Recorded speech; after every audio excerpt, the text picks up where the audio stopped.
And good morning, everyone. Welcome into the 2026 11thframe.com Open Advancers round. We got 12 games for you here this morning. Let me go ahead and slide that that graphic over there for you.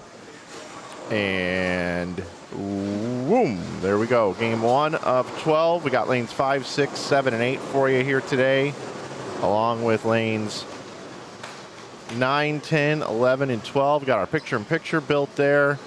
You see, as we get started this morning, we start with our leaders. I think it's a good idea to talk about the leaders a little bit here, considering we had a full tournament yesterday.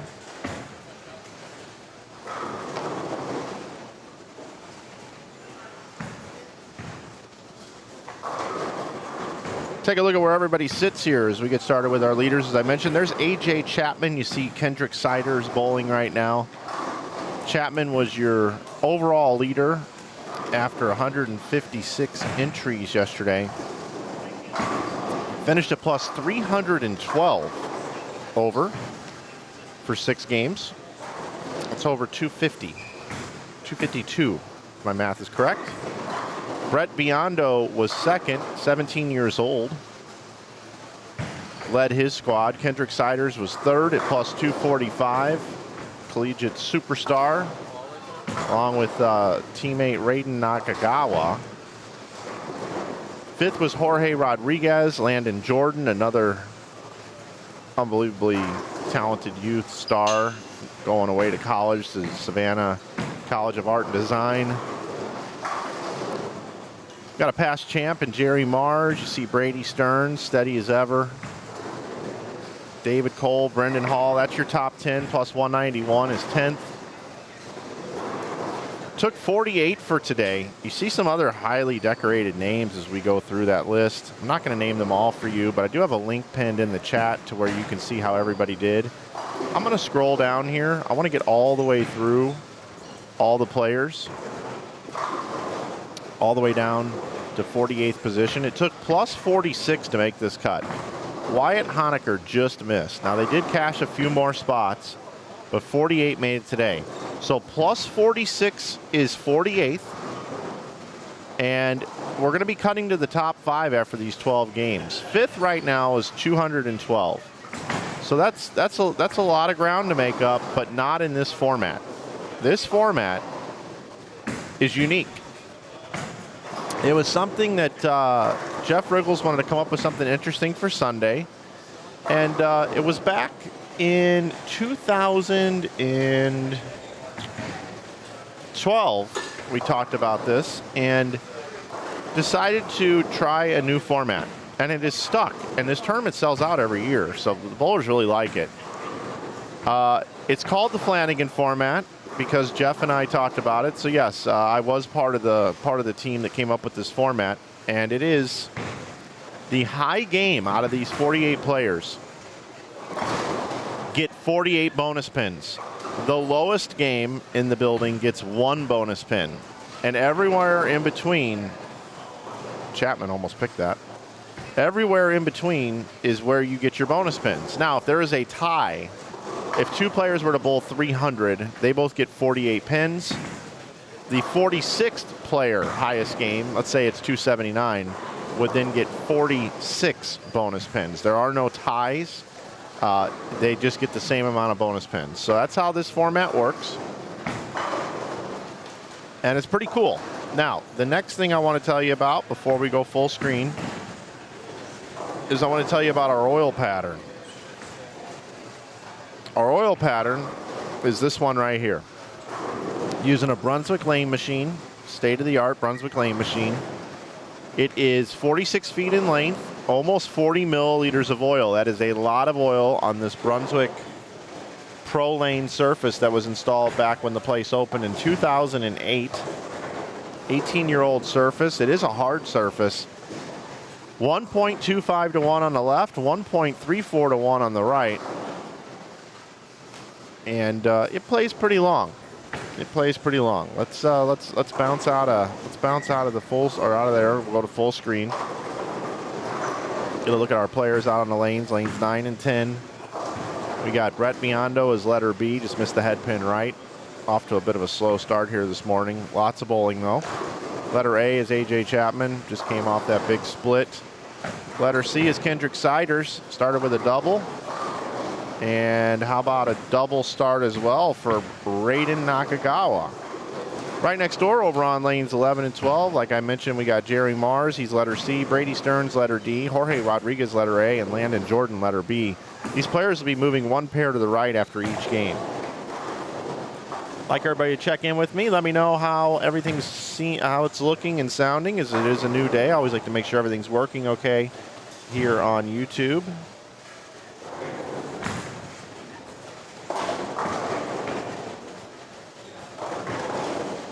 Got 12 games for you. 12 straight games, and then a stepladder final. The top 5 will make the stepladder.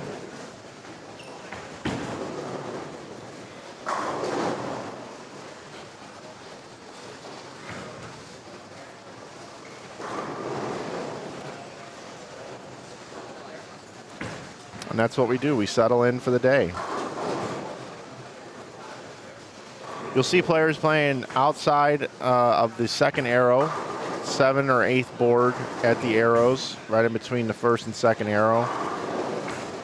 Some players a little bit deeper than that. You got to get a little right of the rangefinder, down lane, that dark marking, like 1 or 2 boards to the right of it. See Landon playing the lanes exactly the way you're supposed to. And what's going to happen is all these players are going to play that part of the lane, and they're using a lot of surface in their bowling balls. They're using high-end bowling equipment, the big hooking balls, big ASIMs, your premier level balls, your high-performance balls is what they're using. And as the entire field breaks them down and removes oil from that part of the lane, they actually should, in theory, be able to create a little bit of friction to the right, which will be a spot they can throw the ball to with their rotation. So they can get into the middle and they can use the oil line to have a little bit of hold, get a little bit to the right, and it'll hook into the pocket. That is if the entire group out there plays them the same way. If you start seeing bowlers get towards the track area, like 15 or so between second and third arrow, the 15th board, that's when the hold can be taken away. So like that shot there is a little deeper than where the other players are playing out of Nakagawa, but we'll see what happens. We'll see what happens throughout the day. This pattern can get really hard if you've got a lot of traffic going in different ways. You got players playing multiple angles, but if most of the players play the same part of the lane, as I've mentioned here, now I've beaten like a broken record here, but that is what you want to do. Landon got his ball to come back. Chapman yesterday used 1 ball the whole day. It was a Black Widow Dynasty. He hit it with 1,500 in the morning at Lane Shine throughout the afternoon, but he used that the entire 6 games of qualifying. Today, though, you'll see these lanes take a beating. They've got 12 games of breakdown.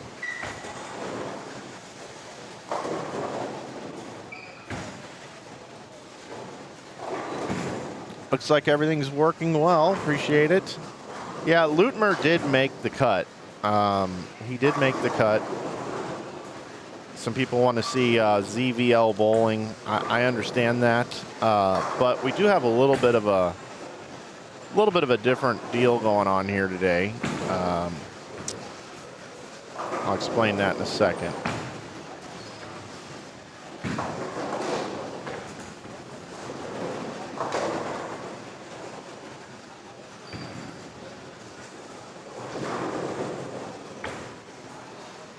After Kendrick and Jerry bowl, I'll show you what I'm talking about.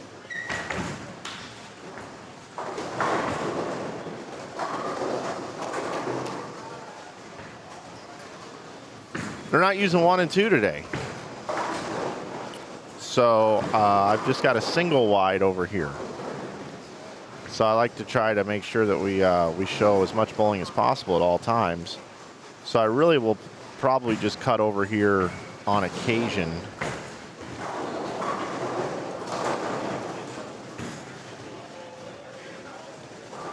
Just on occasion. But you guys asked for it. You guys wanted to see ZVL throw a shot, so we'll watch Zach Lutmer throw a shot here. He's actually bowling quite well in this event. This is the best I've seen Zach bowl on any live stream that I've done. It hasn't been too many. It's a small sample size, but it's good to see Zach out here taking to the lanes and doing a little competing here. Comes in a little bit light. As I mentioned, you know, the players will be moving one pair to the right, so we'll have plenty of ZVL over the next couple games. Back over to the leaders. I also want to just take a moment to mention that this event is ran by the Greater Iowa Bowling Association, GIBA-bowling.com. They've got several great events throughout the year, including 3 majors. They have an event in September called the Ebonite Fall Classic, which is still taking entries. You can sign up at GIBA-bowling.com. We'll be streaming it for you again this year. And then they have the Ebonite Winter Classic, which takes place in February most years, unless there's a state tournament or something that gets in the way, and then it gets maneuvered around a little bit. But we do have that one for you also here on Inside Bowling every year. And then this one here, the 11thframe.com Open, and many other events as well, too, that you can check out that they run. Want to thank our equipment sponsor, Ebonite. For more than a century, Ebonite's been a name bowlers know and trust. Generations of great bowling equipment to today's latest performance technology, Ebonite continues to build equipment design with one thing in mind, helping bowlers compete and win. Remember, Ebonite, bowl to win. Want to thank Diamond Joe Casino as well. Fun doesn't have to stop up here at the lanes. You can go downstairs, check out the casino with over 700 slot games, table games, great dining, live entertainment, and even more. They'll take care of you at the Diamond Joe Casino. Winning is just the beginning. Also, Cherry Lanes. Today's coverage is also brought to you by our host center, Cherry Lanes, donating the lineage here this weekend to the players. Whoop, whoop. Thank you very much, Cherry Lanes. Cherry Lanes, where Dubuque comes to bowl. Also want to thank our friend Brandon Steen, the Steen team, for all that they do to contribute to this tournament. Always supporting the Greater Iowa Bowling Association, and I know a lot of the bowlers up here support what Brandon Steen and his team do. Real estate, mortgages, anything you need when it comes to that, Brandon Steen is your guy. Also, IAMBowling is our jersey sponsor. You can save 25% over at IAMBowling.com. That's year-round with coupon code, write it down, GIBA. GIBA will get you 25% off over at IAMBowling. Also want to thank our friends over at Kwik and Kwik Trip. They are a convenience mart chain up here. Starts with a K on both Kwik and the Kwik and the Kwik Trip brand. When you're looking to fuel up your car, maybe you need a snack. Maybe you need a pick-me-up. Head over to Kwik Kwik Trip. Also want to thank our friends at 11thframe.com. That's Jeff Riggles. It's his main event right here. Puts a lot of money in the event, really promotes the event. This is his way to do something for bowling on a competitive level. Of course, the 11th Frame is bowling's digital daily newspaper, delivering news, analysis, and opinion. Owned and operated by USBC Hall of Famer and career newspaper reporter and editor, Jeff Riggles. I've got a Google Drive posted in the chat room that'll give you all the information about standings. We'll be using a spreadsheet today to get you all the scores. It's a very unique spreadsheet that Jennifer Wittenberg put together. She'll be updating that throughout the day. Shout out to them for all the work they'll be doing to make sure this tournament runs perfectly. This event also pays $2,800 for first, $2,300 for second, $1,800 for third, $1,400 for fourth, and $1,100 for fifth. Entry fee in this event was $170, so really great payout for the bowlers. And last but not least, if you'd like to support what we do here at Inside Bowling, you can. You can do a lot of different things. One is you can subscribe to our channel. Another one is you can like this video. Another thing you can do is you can share and let people know that you're watching bowling this morning. Or if you want to pull out your credit cards and give us money, you can just hand over money. I guess I could give you my Venmo, but you know what? We got a better way we like to do things around here. We like to provide you some value. Over at InsideBowling.com, we make a lot of t-shirts, hoodies, outerwear, hats, you name it. We just keep expanding. We got more stuff going on all the time. And we've become bowling's go-to t-shirt outfitter. I can tell you that right now. Well, we've been testing for the last couple of months some dry fit t-shirts. We narrowed it down to one that we really like. We've washed it. We've tested it. I've even worn some for a while, and we found the daddy of dry fit t-shirts. That's right, the daddy of dry fit t-shirts. And we've got them on sale this week. We just rolled them out this week. It's a soft launch. We've got all your bowling brands represented, left chest logos. and you can pick them up. Normally $27 is going to be that regular retail price, but for you guys this week until Wednesday, you can get dry fit tees, $19 a piece, just $19 for these dry fit tees. Any other items you add in the cart, you're going to get 15% off when you use that coupon code YouTube. You can save 15% across the site on all apparel, all things that you wear, and then you can also get these dry fit tees for $19. $19 make you holler at InsideBowling.com. Thanks to everybody that's been picking those up, and we appreciate everybody that supports what we do right here on Inside Bowling. It really does mean a lot. You're helping a family business put food on the table. And I will say, over the years, I've been offered some gigs. I've been offered some full-time jobs, but it would have forced me to walk away from this. So I'm in it to win it. I keep trying to do this, and anyway, we can have crowdfunding help. It really does go a long way. I also got to buy a buttload of equipment soon. We're gonna have 2 streams this year coming out of St. Louis, the holiday doubles event. I gotta spend about $15,000. It's part of the business. I mean, I'm not complaining. But yeah, we're gonna have to do that. We're gonna have to bite the bullet.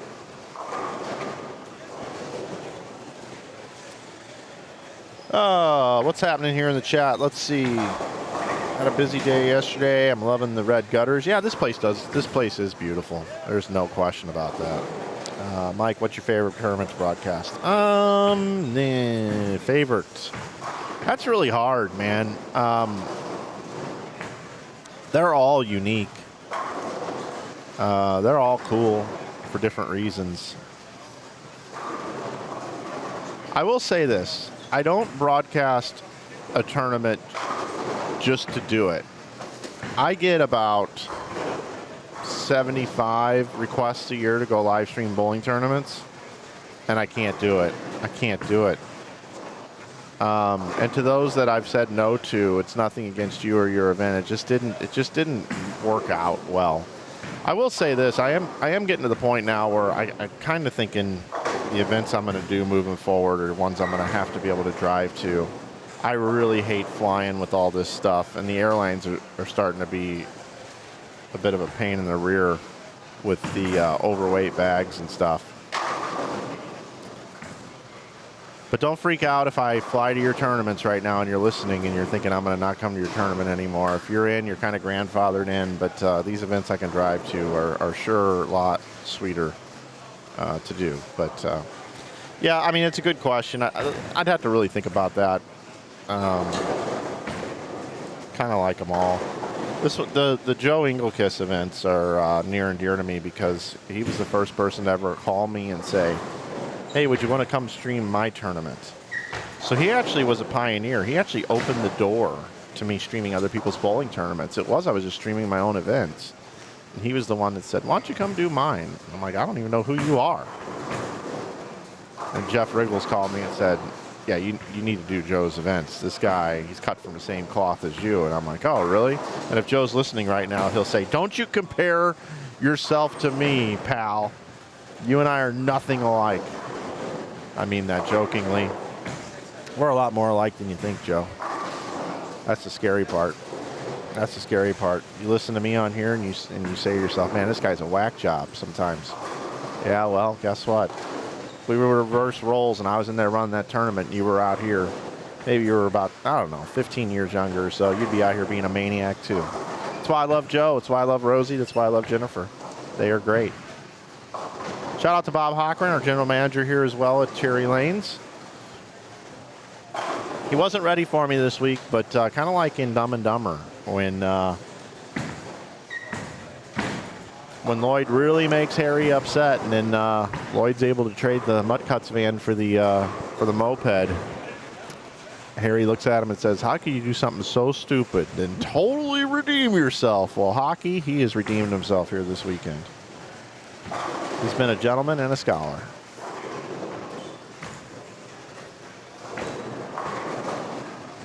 So Chappie not quite off to the front 9, front 10 start yesterday. It's amazing. You put down the pattern again, you go to sleep, you wake up, and not only does the pattern change, but the bowler changes.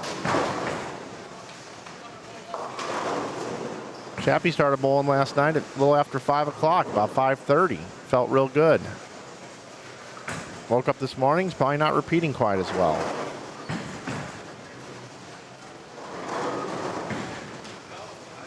I would say overall these players are going to be attacking the lanes generally the same, which means they should break down even better. Should I mention it? Because you know what happens when I mention it. They miss. I'll go ahead and mention it. There's Jorge Rodriguez looking to bowl 235. Landon Jordan has the front 8.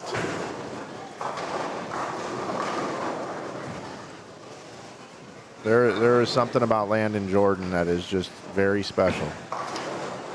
I've been covering this kid now for, I don't know, 5 or 6 years. He made me look like a genius at the U.S. Open a couple years ago. At Bowl TV, we gotta pick these people for pursuit for the pins. It's like these expert picks. I normally do terrible in it too, which really is kind of embarrassing. But I took Landon Jordan a couple years ago when everybody else was taking E.J. Tackett, Anthony Simonson, and then Lando made the show. That's what I think of Landon Jordan.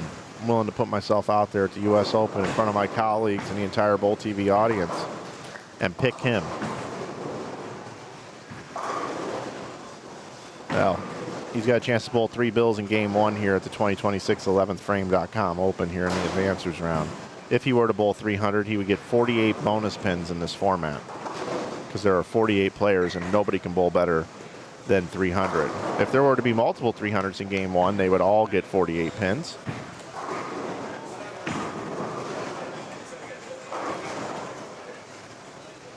If you bowl 225 every game today, you will rocket up the standings because you're probably going to get somewhere around between 25 and 30 bonus points every game. Maybe even more. Which means if you bowl 230 and you get 30 bonus pins, that's 260 every game. Brett Biondo bowled absolutely incredible yesterday. Said he was going to a 4-step approach to slow everything down.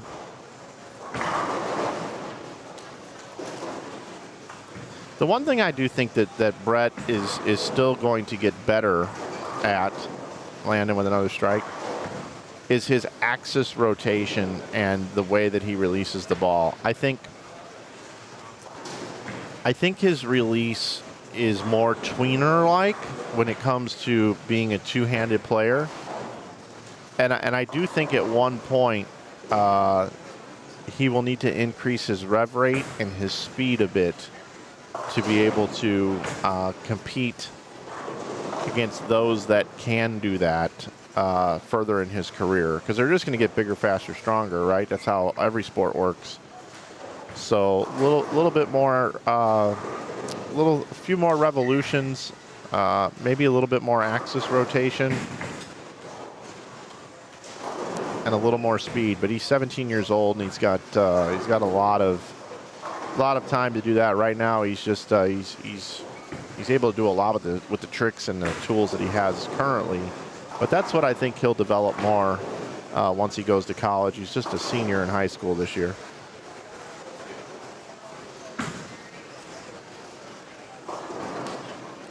Jerry Mars.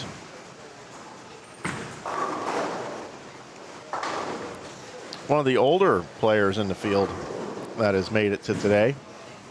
Sounds crazy. These events up here in Iowa with the big collegiate following with Mount Mercy and St. Ambrose, it really is a highly attended collegiate field in all 3 of the majors up here. And then in addition to that, these collegiate players at those universities become buddies with players at other universities that can travel in, and you know, they'll travel together and they'll come and bowl together. So you start to get that group as well to come in. And then you've got those collegiate alums that just still love to bowl, but maybe can't do tour because they got a full-time job. They're weekend warriors, and then they'll come and still bowl these events. Good shot there by Chappie on lane 9. If you've ever seen the movie Iron Eagle, there's a character, Louis Gossett Jr. plays Chappie Sinclair. Colonel Chappie Sinclair in that movie, one of my favorite movies of all time. And every time I think of, or every time I see Chapman bowl, I love to call him Chappie. It makes me think of Louis Gossett. I think Gossett passed away about 6 or 7 years ago now. Louis Gossett Jr. Let's see. When did Louis Gossett Jr. pass away? No, it wasn't that long ago. My bad. March 29, 2024.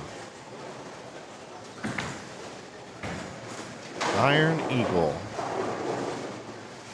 He and Doug Masters flew overseas on a private mission put together by the great young group of Eagles. And they went and they rescued Doug Masters' dad.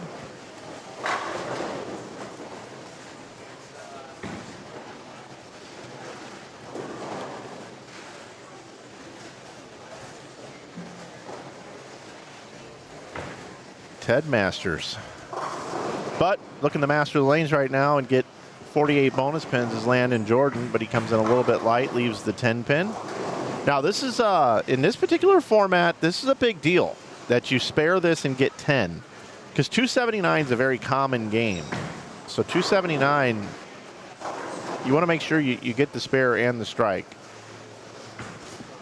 279 could be, you know, there's several 279s when you got really high caliber players like this. We're rolling today, aren't we, everybody? We're like a sushi bar. We are rolling. How you doing, my friend? Doing well, Hulk.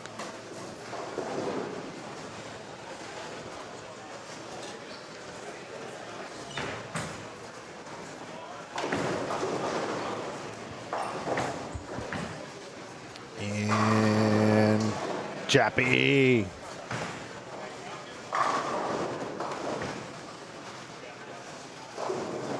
Now, what we don't want Chappie to do here is to get taken out at El Kareem. Those of you that know the movie reference. Those of you that don't, just don't worry about it. Watch it in your off time. And Siders can bowl 239. Little light skis. Little on the light skis there, bud. Might be cheating a little too far left. If you start two pinning, you got to get back to the right. Don't shim wreck them for everybody here. I'm joking, but you got to be careful here. Lando, see if you can't fill this up for a little 279er. He's going to definitely get it. He's going to definitely get 45 bonus points. I can't see the whole house. There's no lane talk here, so I don't know if we had something better bowled. But that's a hell of a game from Landon Jordan, and that's a great start. That is a great start for Lando. And Chappie now finishing strong. Looking to go back 5 for 221. That'll still get up some nice bonus pins here. You got Brady Stearns looking at 211. Ain't gonna hurt anybody.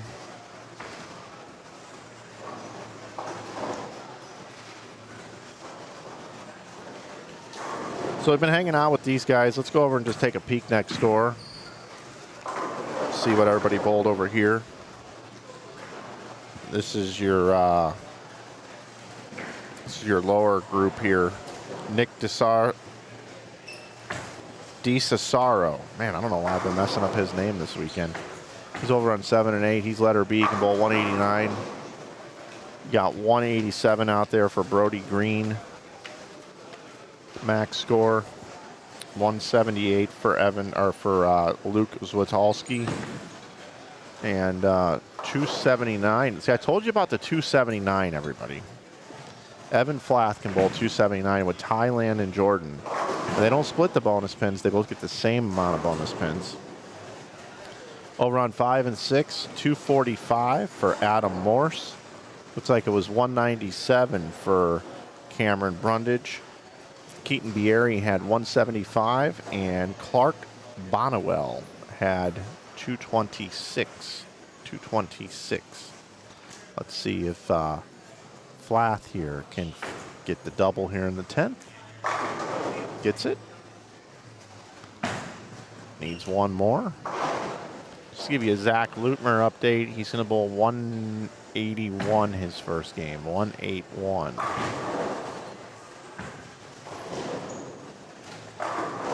Tim Grundler over on 3 and 4 can still bowl 259. Just to give you a little Timmy Grundler update. Now that's a guy. That's a guy that could do some climbing here today. Where did Grundler come in? Tim Grundler. 40th. 71 over. Bowled a big last game to get in, I believe it was. So that 7 count is going to cost you some bonus pins there, Mr. Flaff. That's what I'm talking about. You got to fill those up. Let's go back over to Biondo.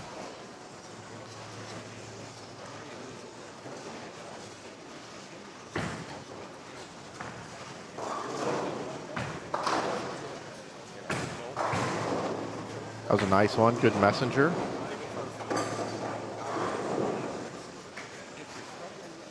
Nakagawa. Going to be in the 220s with a spare. Let's take a look at that last shot here from Biondo. After he rocks back and forth, see where he's playing. Crossing right around 9. Getting that ball a little bit, about 3 boards right of the rangefinder. And that's some nice pin action there. Getting the messenger.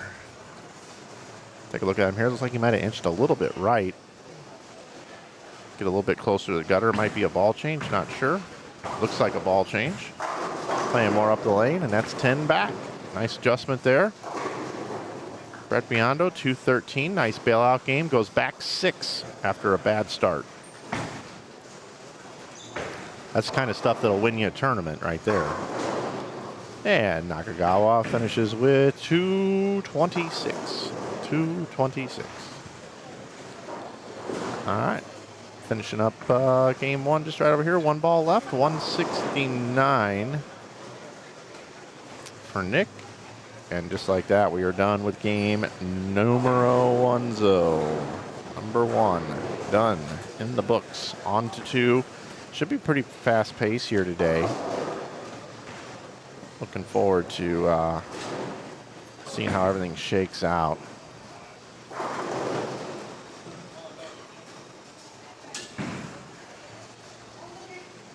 One pair to the right for everyone.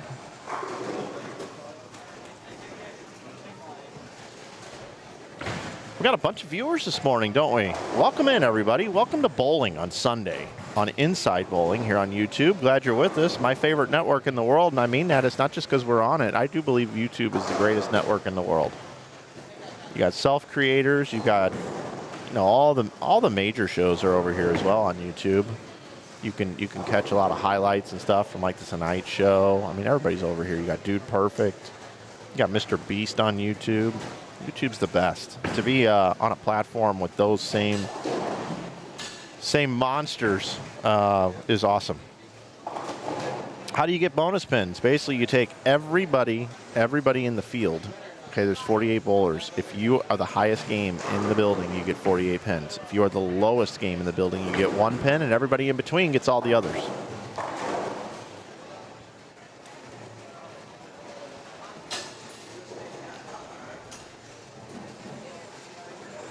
Litmer. Okay. Let's see.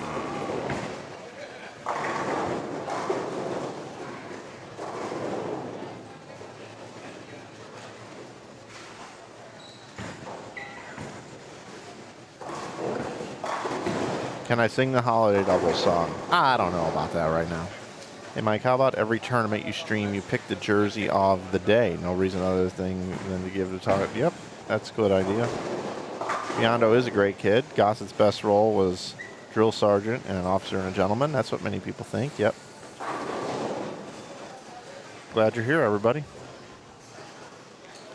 We'll stay with our leaders, right? They've earned that right. Lanes 11 and 12.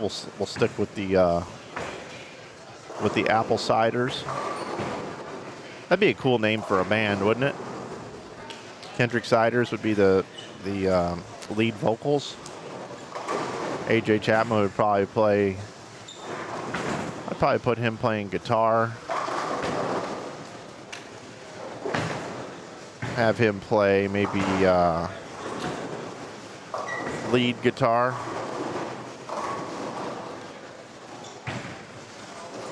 Have Nakagawa maybe play the keyboards. And I guess Brett Biondo's got a drum. And they're called the Apple Ciders. I'd pay to see them.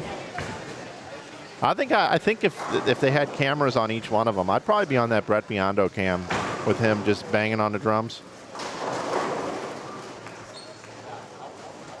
By the way, if you haven't seen the Travis Barker documentary on Netflix, wait a minute. I don't know if it's on Netflix.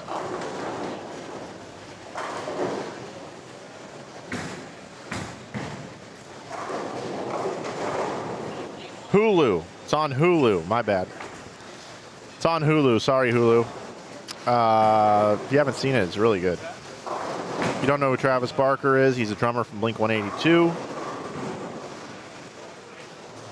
He's more than just a drummer for Blink-182, though. The man is involved in a lot of side projects. He's probably the most diverse drummer you've ever seen in the history of rock and roll. He's done it all.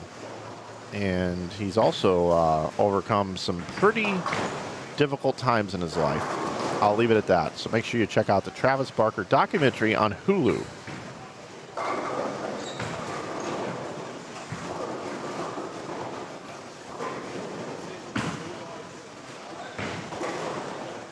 We got Luke and Brody, Evan, and Nick to our left.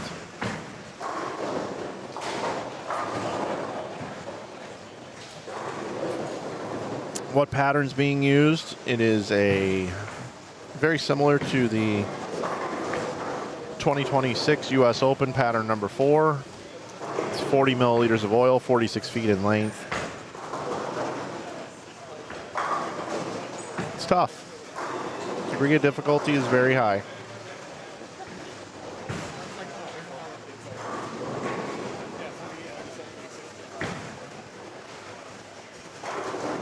It's kind of medium if you play the correct part of the lane, which is out.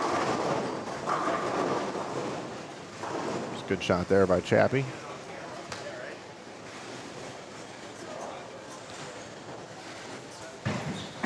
We just keep rolling. Live streaming just damn near every weekend. If you're a competitive bowler looking for something to bowl next weekend, why don't you head to Springfield, Missouri for the Springfield Doubles, August 22nd and 23rd, and it'll be streamed right here on this network here on Inside Bowling. Enterprise Park Lanes in Springfield, Missouri is where we will be. Love going down and checking out the Weimer's place. Shout out to Kevin Williams, who is the pioneer behind that event. And CT, Chris Taylor, looking forward to seeing him as well. General Manager at Enterprise Park Lanes. And all that coverage will begin next Saturday, live from Springfield. Call the bowling center if you'd like to sign up for that one. It's a good one. And AJ Chapman's still looking for a partner. Can't bowl with Lavry Spar anymore. Okay. Folks, I was just handed the spreadsheet. And I need to check the drive so that we can all play along at home.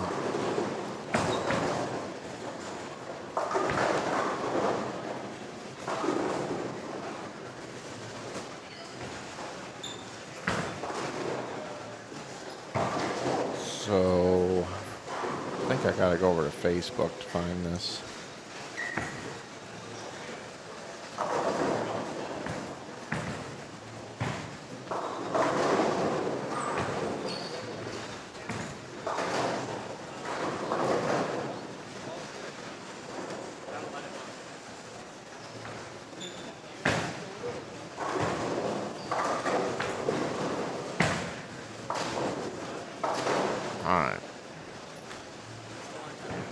Results.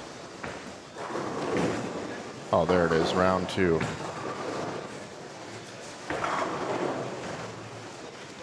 right, let's see how this shakes out here. Let's see how I do here.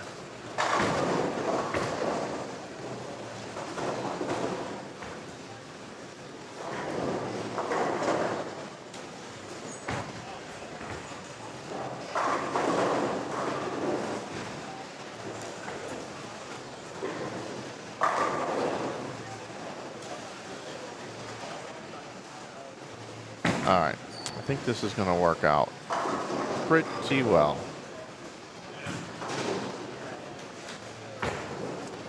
It is kind of small. So I realize there's some overlap here, but I want to make it so that you can read it, everybody. After Kendrick delivers this ball, we will take a look at the standings together. Okay.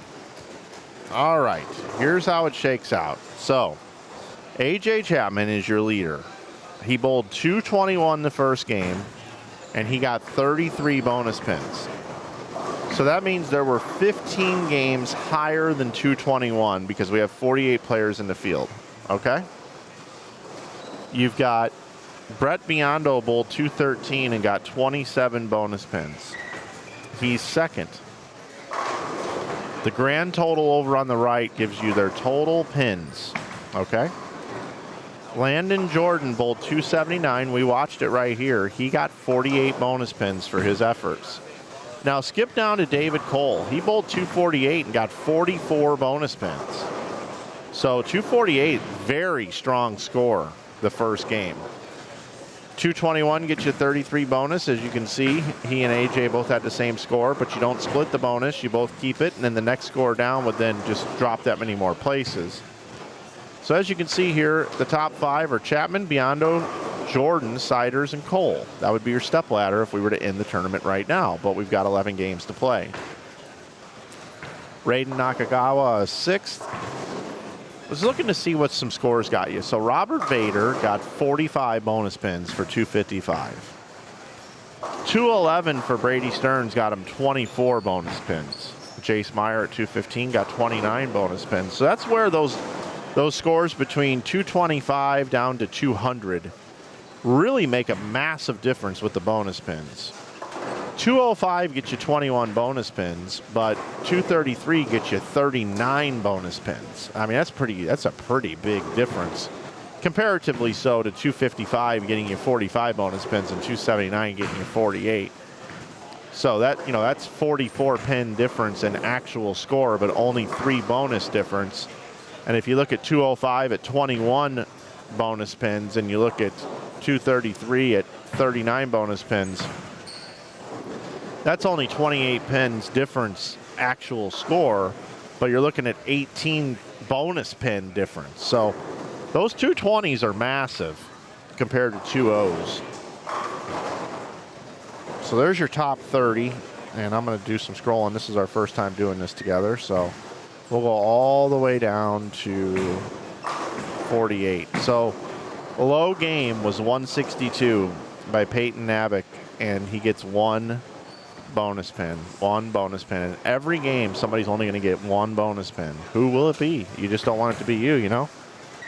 So there you go. There's your standings. That's how it works, everybody. Clear as mud? I think it's pretty clear. We'll get back over to it. Full screen these guys. Chappie leaves the 4-7-9. You got Kendrick up now. Letter C on lane 12. And whoa, 5-7-10 was up for a minute. Leaves the 7-10. Means the lanes are starting to carry down a little bit. That's what that means. Yeah, Chapman's throwing the Black Widow Dynasty. Cam Crow did not enter the event this year.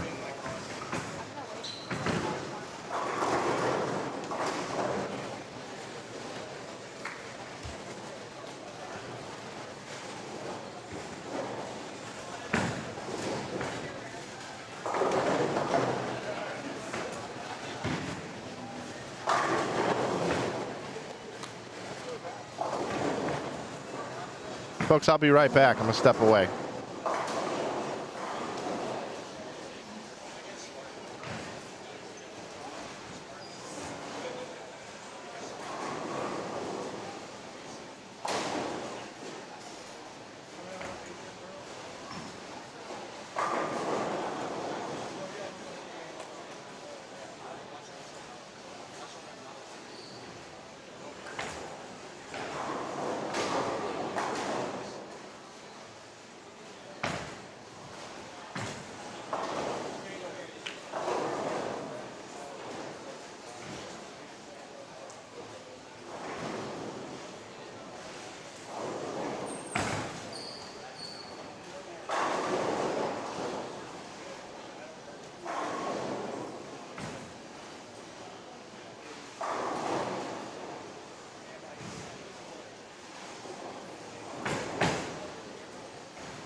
All right, back with you.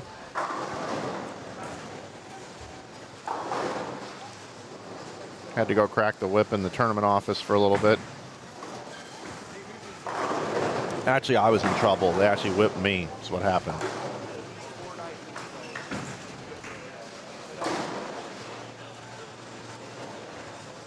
Chapman isn't quite feeling it this morning. You can just kind of tell. As soon as he gets off the stream pairs, all of a sudden we're going to look at this bonus pin sheet that comes out, and it's going to say A.J. Chapman, 289, 48 bonus pins. I'm going to predict that's going to happen in about game 5.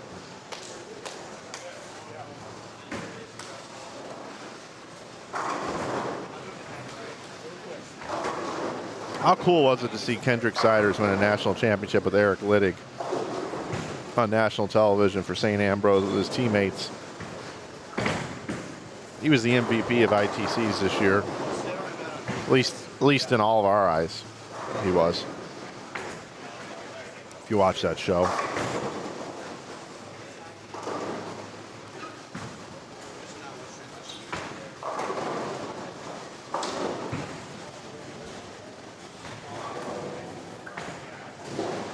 By the way, to those of you that don't know, Brett Biondo spent some time in the booth with me last night, and he talked about how he likes to play 2K basketball. And he's got some buddies of his that he plays, they play 3-on-3 or whatever. And he said that his player in the game is the big man. So I think we just need to call him Brett the Big Man Biondo. I think that's what I'm going to refer to him as.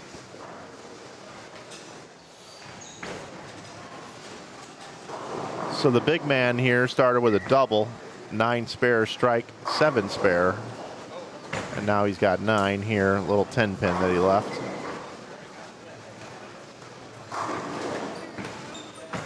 After this 10-pin attempt, I'm going to actually invert our stream and take a look at lanes 5 through 8, give you a scoreboard update, and then we'll come and finish out over here with these groups.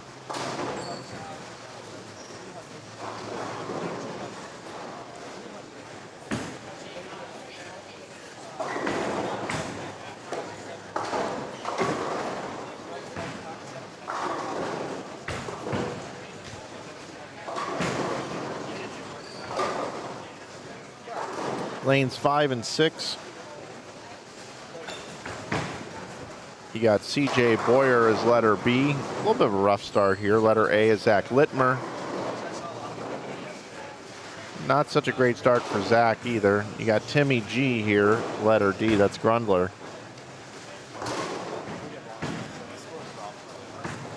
He has missed once. Full 10 pin for Timmy G. And then you got CJ Boyer as letter B. Just to the right, you got Keaton Bieri, Clark Bonnewell, Cameron Brundage, and Adam Morse. You know, I am curious. I want to see how Timmy G did. He came in 40th position, and he bowled 246 the first game, got 43 bonus pins. He went from 40th position up to 24th in one game. He is at 1560, and right now 5th is 1685. He's 125 back right now. And he's thrown 5 out of the first 7 shots to be for 10. Timmy G could be a factor. He could be rising. Oh, Timmy, what are you doing? 2 single pin misses? What the heck was that? I was just talking you up, bro.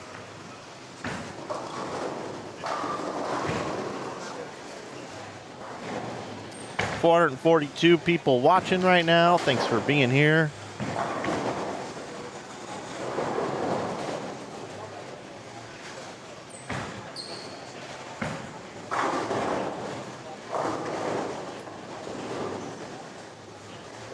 So instead of Brett the Hitman, we will now have Brett the Big Man. That's right. That's exactly it.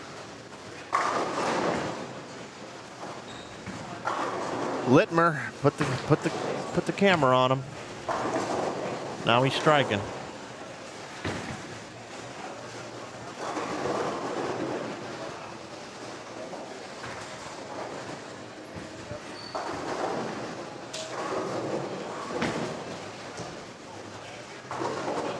Really is about a half an hour a game here, everybody.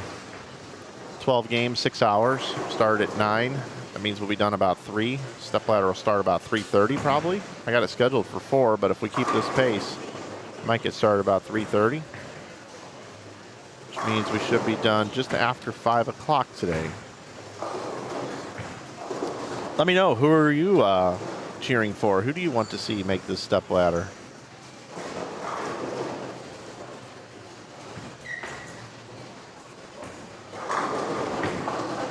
I think we need an old guy in there.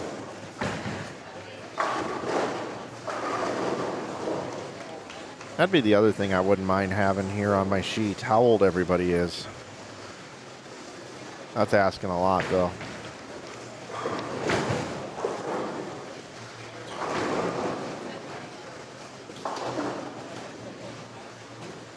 I was really hoping Jeff Johnson would make it. That way I'd have an old guy to cheer for today. He just missed. I think he missed by like, I think he missed by 8.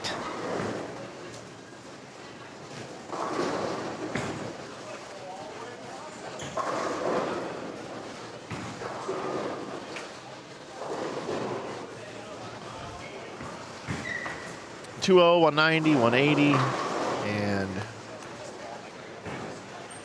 260. It's a hell of a game by Clark. Let's see where Clark was.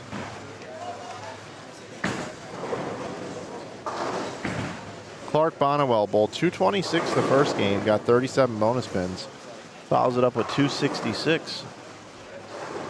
Timmy G leaves a 10 pin again. Let's see if he can make this one. Everybody, let's see what happens.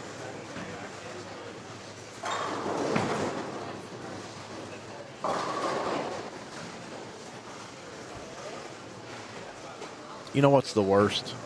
The worst is when you're bowling league with your buddies and you kind of got the yips where you're just not making your single pin spares. You miss a couple in the first game.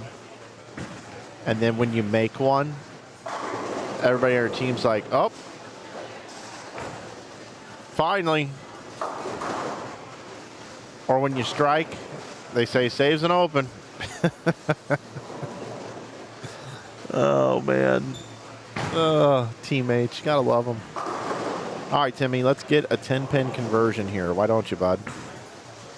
Why don't you take that bowling ball for a rip, bud? Oh, my God. He missed it again. This is starting to become like the Twilight Zone. It's like, what was her name?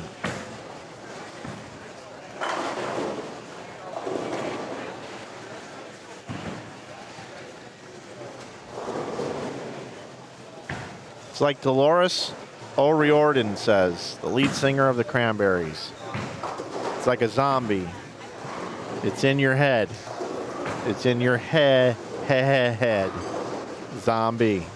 Zombie. Goodness. All right, Zach's ball did not make it into the pocket. This thing's got a lot of fur on it, too. We're going to move over here. We're going to Timmy G's bottom right. If he leaves a 10 pin again, I don't know what we're going to do. Oh, there's a strike. I guess I'll say it. Saves an open.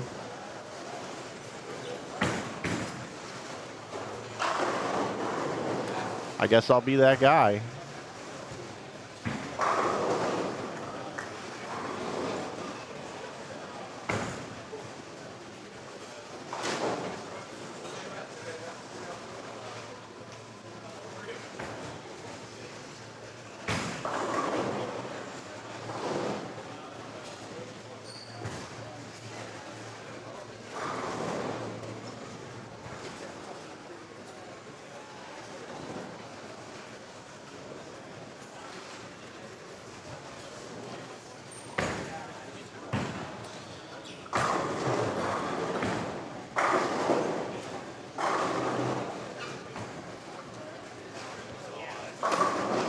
Flath bowls 212.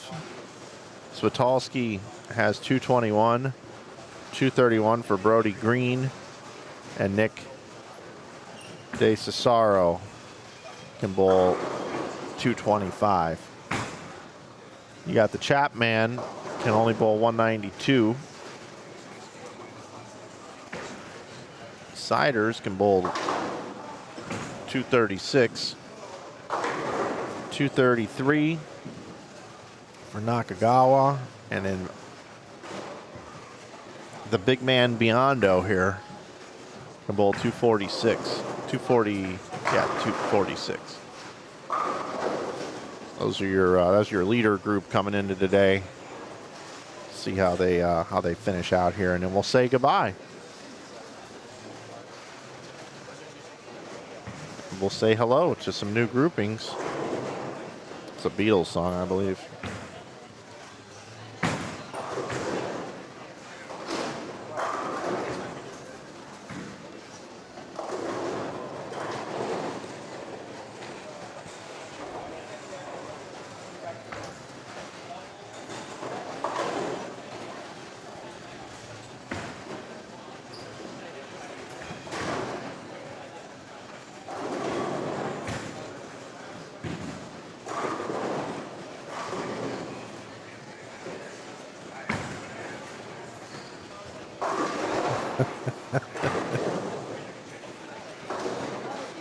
The Cranberries.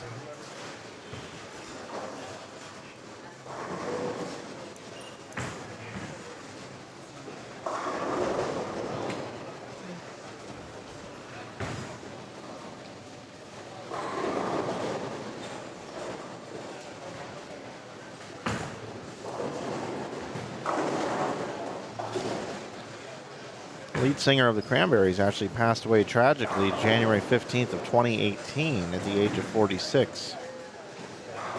She'd be 54 now if she was still alive. She passed away in her hotel room in London, England. Gone too soon.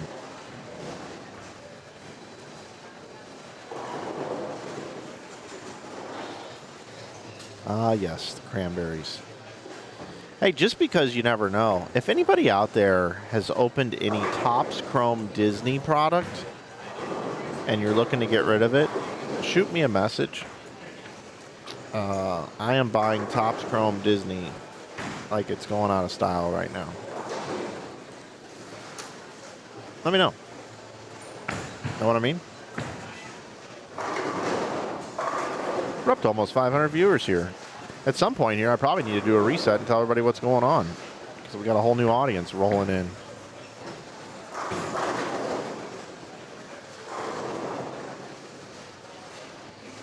You're watching lanes 11 and 12 over here on the right. They're wrapping up game 2. Game 3 just getting started over here on lanes 9 and 10. You're at the 11thframe.com Open, which is Jeff Riggle's event put on by the Greater Iowa Bowling Association.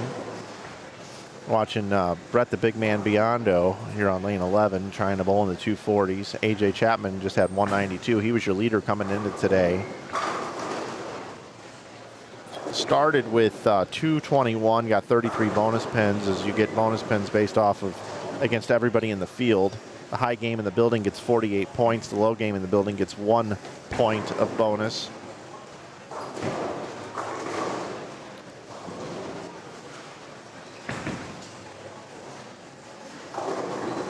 Biondo with a little light one there. This pattern we're using is 46 feet in length, almost 40 mils of oil. It's very similar to the U.S. Open pattern from this year's U.S. Open pattern number 4. Nakagawa can still bowl 233. Raiden Nakagawa bowled 226 the first game, received 37 bonus pins for those efforts. Looks pretty good, a nice double. Game 248, the first game, got you 44 bonus pins. But imagine it'll get you that many again, or very close to it, if Brett strikes on this ball. It's in the 240s. We'll say goodbye to the leaders. They move to the right. We will see them again at the end of the 12 games. Everybody will cycle through. You can see a little bit of everybody here today of this 48-player advancers field. We're here at Cherry Lanes in Dubuque, Iowa.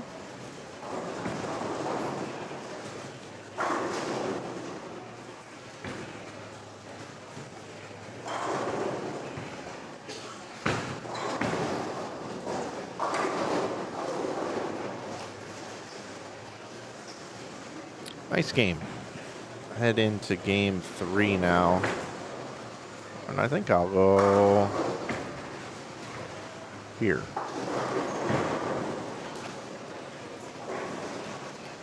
5, 6, 7, and 8.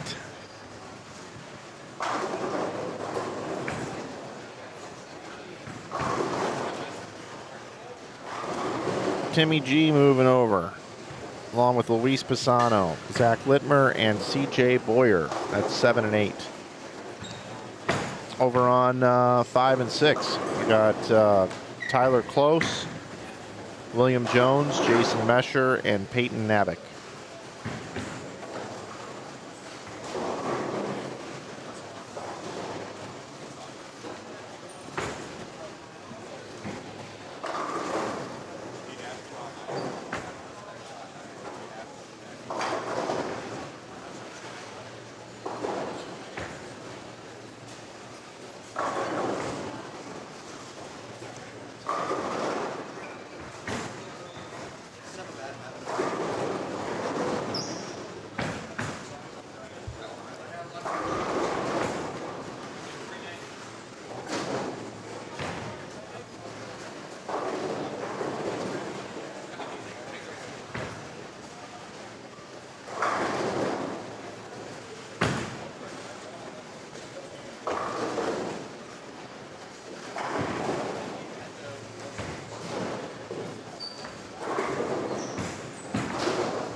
All right, we got scores here, everybody. Spreadsheet's good to go. Got a new leader.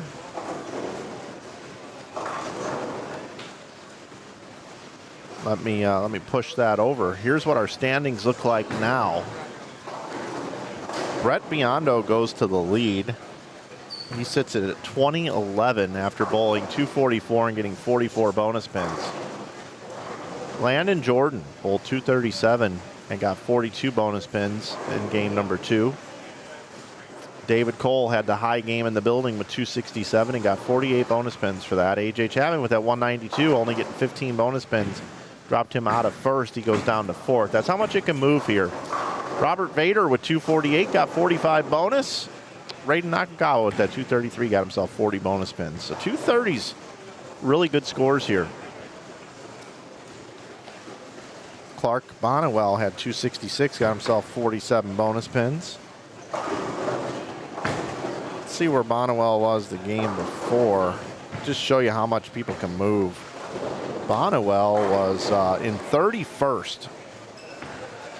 Moved all the way up to 15th with a 266 game. It's pretty stellar.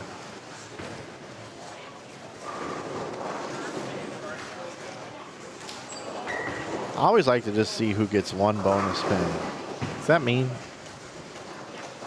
Who got the one bonus? Jerry Mars, man, with 162 only got 3. You can just see how that really leaves a mark.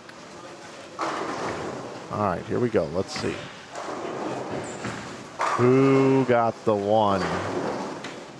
Ryan Schopmer, bowl 150 and got 2. Nathan Beekman, 1 bonus pin. Sorry, bud.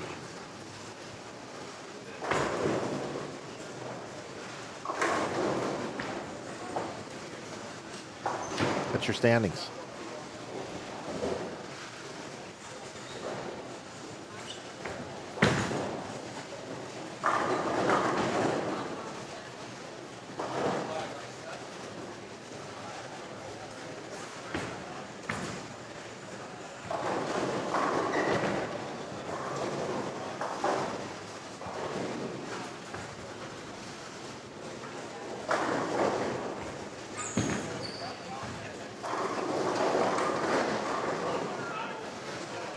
Mr. Jones strikes up a conversation.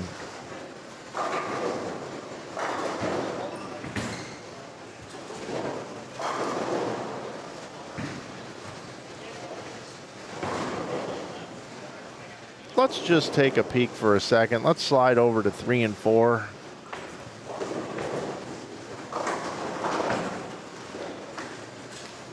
Got some new blood in here. We got Colin Howe, Chad Moss, Brandon Cryer, and Isaiah Sample.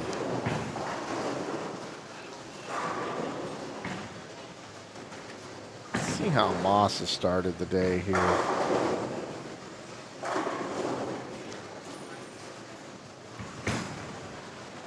.165, 221.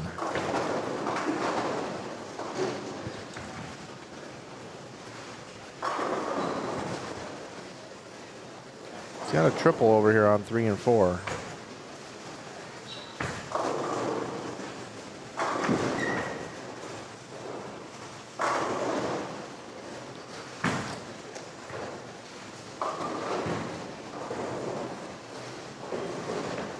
Fortunate to break up the split. We'll bounce out of there. Just wanted to take a look at that grouping. Uh-oh, Timmy G left a 10 pin. What's gonna happen here? What's he gonna do? What you gonna do, brother? When the 10 pin runs wild on you.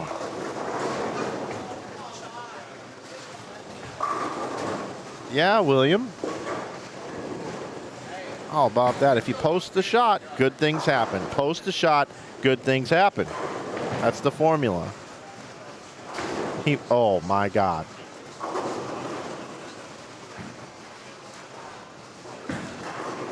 He's just looking at me and laughing.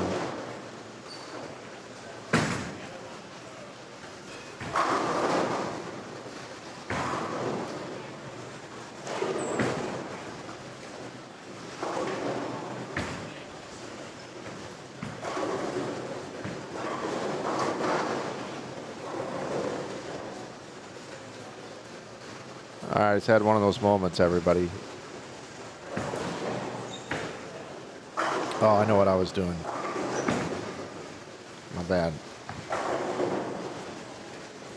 I was looking to see William Jones, how he was doing here.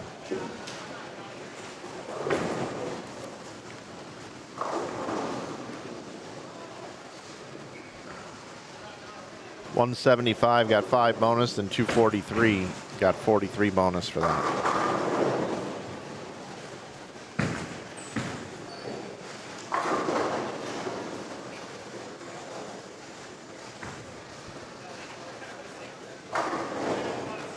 This is a long day of bowling for these bowlers.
Nice spare there by Zach. Whenever you leave the 1, 2, 3, 5, 7, that's how you want to pick it up.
Chops the 3 straight off 3, 6, 10.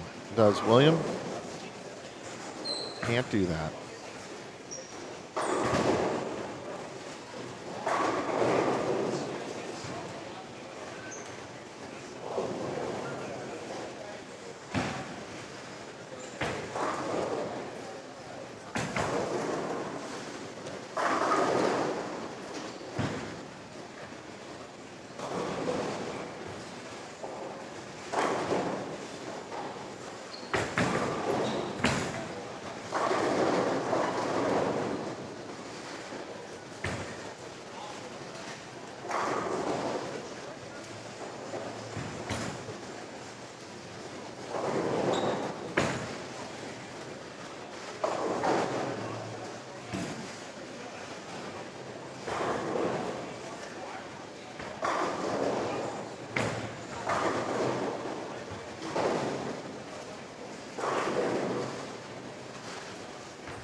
So no monster games going over here on these pairs.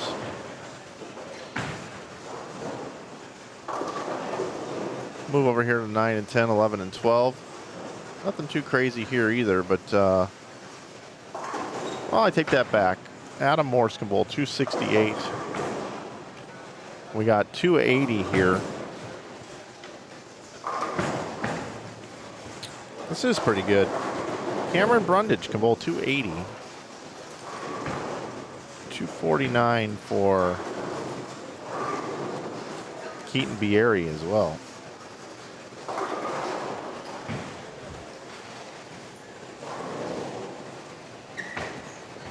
Morning to Brian.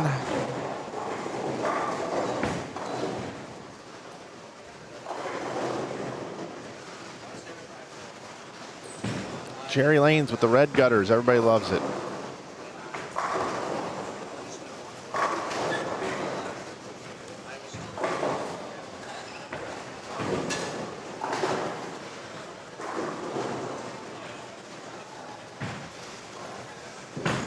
Let's see if Cameron can finish out with 280 here.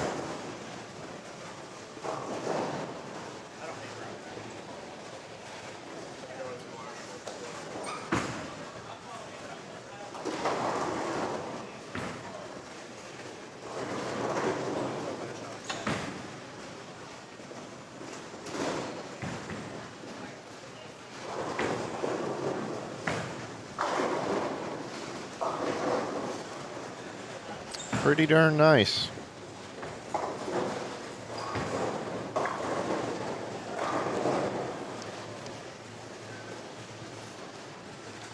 Cameron had 197, 193, finds himself in 41st position. He's at 1685. If he bowls 280, it's going to be more like 335 with the bonus pinch.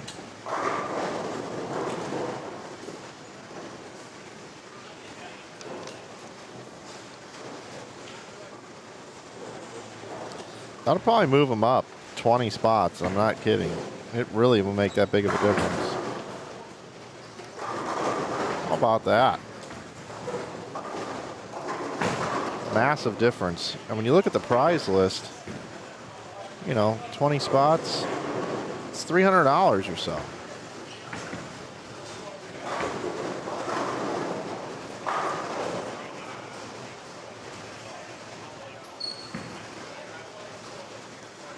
Keaton Bieri also going to move up. It's down in 43rd. Started with 175, 203.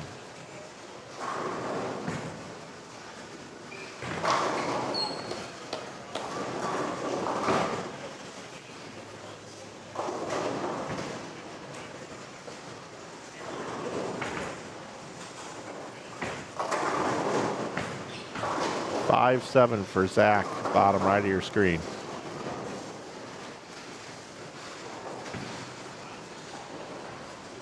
.279 and .249. Take it back over to our feature pairs here, and I will be right back, folks.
Well, everybody, I can officially report that your defending champ just bowled 300. David Cole, who was tied for second, has now bowled 300 this last game. Should go to the lead. Looking to try to defend his title. Nobody's ever won this event twice. Past champions starting back in 2012 are Matt McNeil, Matt Gasson. Actually, I take that back. What am I saying? This totally got past the goalie. There has been a two-time champ, and it was Matt McNeil. My bad. 2012, Matt McNeil. 2014, Matt Gasson. 2015, Matt McNeil. Then in 16, it was Jay Watts, Adam Morse in 17, Andy Mills in 18, Stubler in 19, Mars in 20, Stubler in 21. So a couple of lefties have won it twice. Nick Pate 2022, Solanka in 2023, Cam Crow in 2024, and David Cole in 2025. So McNeil and Stubler have both won it twice, so David Cole would be the third to win it twice. I don't know what I was thinking on that. That's what happens when you stream 6-7 weekends in a row. You start to lose your mind.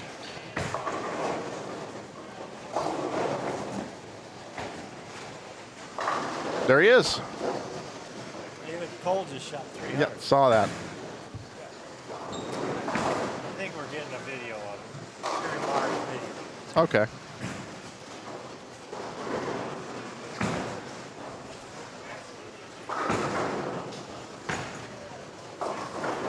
All right, joining me here in the booth is the granddaddy Toomba of GIBA. Joe Engelkiss joins me in the booth, buddy. It's great to have you here. Yeah, thanks. Thanks, Mike. We're having a good one here today. Yes, it's rolling right along. It is. That's a good thing. I'm proud of the pace. Yes. Proud of the group. Yep. Everybody's up and ready to bowl when it's their turn. That's always a good thing. It really is. Yeah. I didn't do this last year, so I kind of sort of forgot how the format works, and then now I'm watching it today, and I'm enjoying it. Well, good. It's kind of long, but yet it moves along pretty good pace, and yeah, there's no stopping. no, and this scoring format is makes for a lot of movement in the standings, and that's pretty cool too. Yeah, we just had 280, and I think he's in jump 20 spots. Yeah. It's the movement can be incredible.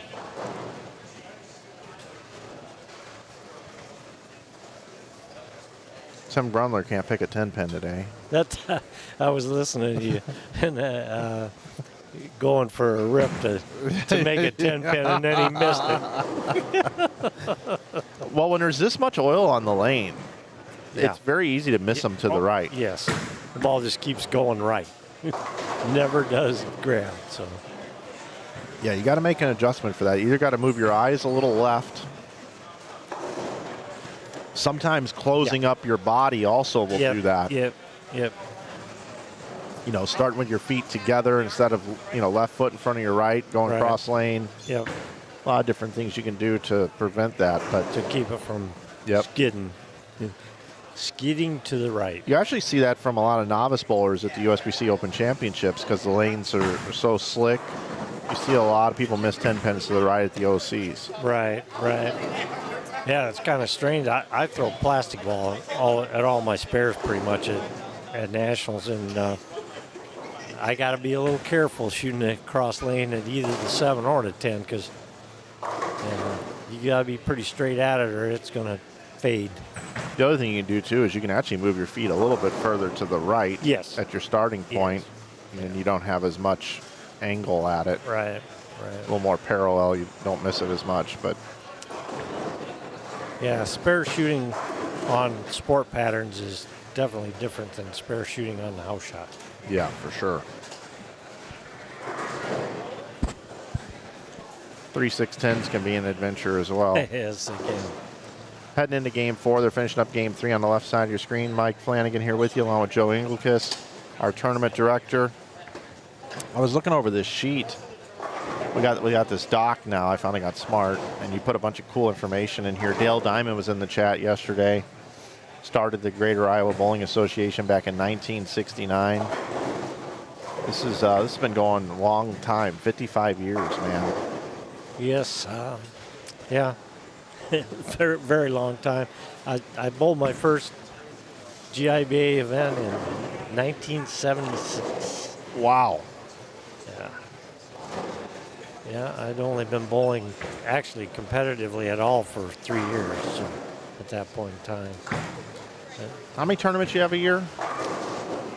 We actually on our schedule have 8 tournaments. Then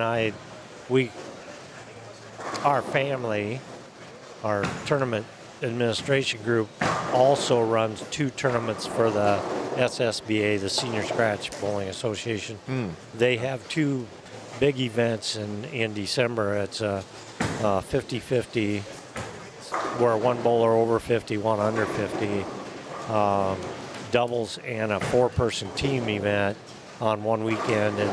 And the numbers that they get for that tournament are pretty big, so they kind of struggle to handle all the logistics, and we actually go ahead and run that tournament in conjunction with them, those 2 tournaments. So there's actually 10 total tournaments on our schedule. 10 of them. Yep. It's 10 weekends. Yeah, well, a lot of them are one-day events. Okay. That's not as bad. Well, 7 of them are, yeah. 6 of them are one-day events. Then we have the 2 tournaments, the 50-50, and then the 3 majors for the GIBA. And I actually run 1, 2, 3 of those by myself, where I don't bring the family along because I just don't want to ask that much of them. Jennifer's got a growing family, and she's a busy young lady anyway, so yeah, I do 3 of those on my own, and then Rosie comes and helps a couple of them, and both of them come to help with when we run the Iowa Open. That's a long one-day event. They go home early, and I run the finals after they leave. So. Okay. Yeah. 5 and 6, 7 and 8. We got Colin Howe, we got Chad Moss, Brandon Cryer, Isaiah Sample, and just to the right there that's 5 and 6. 7 and 8, we've got Tyler Close, William Jones, Jason Mesher, and Peyton Navik.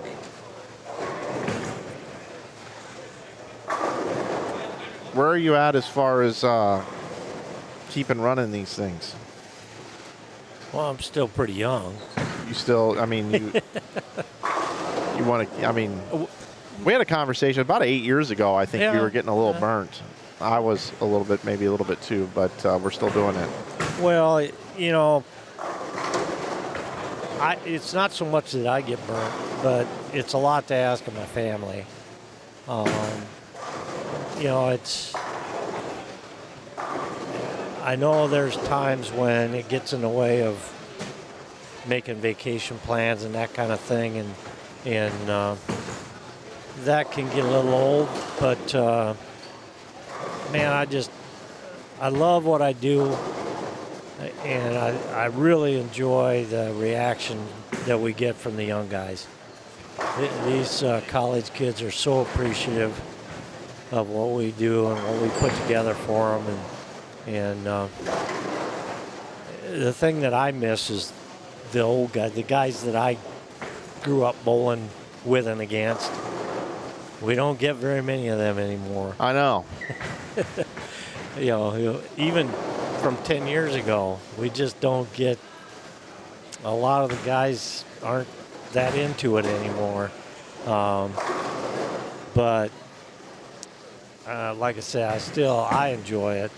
It's a lot of hassle, especially the week leading up to the tournament. But this 150 guys that came out to bowl this weekend, they deserve a chance to get out and compete. And I just feel like it's something I want to do is give them that chance. And we got a lot of great proprietors that host our events. We got a lot of good sponsors that keep coming back and saying, yeah, we'll continue to support it. And I just hate to see it go away. Yeah. I think about succession plan here with what I'm doing here. Because you're right, it does get in the way. I got a text yesterday that said, hey, Uncle Mike, we're having a get-together for Chelsea, who's one of my nieces. She's expecting a baby, and it's going to be on Friday, August, whatever that is. And I had to text back, I'm in New Mexico. Yeah. Yeah. Wow. Yeah, it gets in the way sometimes. There's no doubt about that. You know, we plan our vacations around the tournaments, and I know that doesn't make my wife real happy. But at the same time, for a long time, this has been pretty special to our family too. So I think we would miss it if I stepped away. I know I would miss it. Yeah. You know, I enjoy the camaraderie. I enjoy the opportunity to meet and greet these guys. You know, I was just talking to Breck Strobel's father, who is he's bowling today. He made the cut.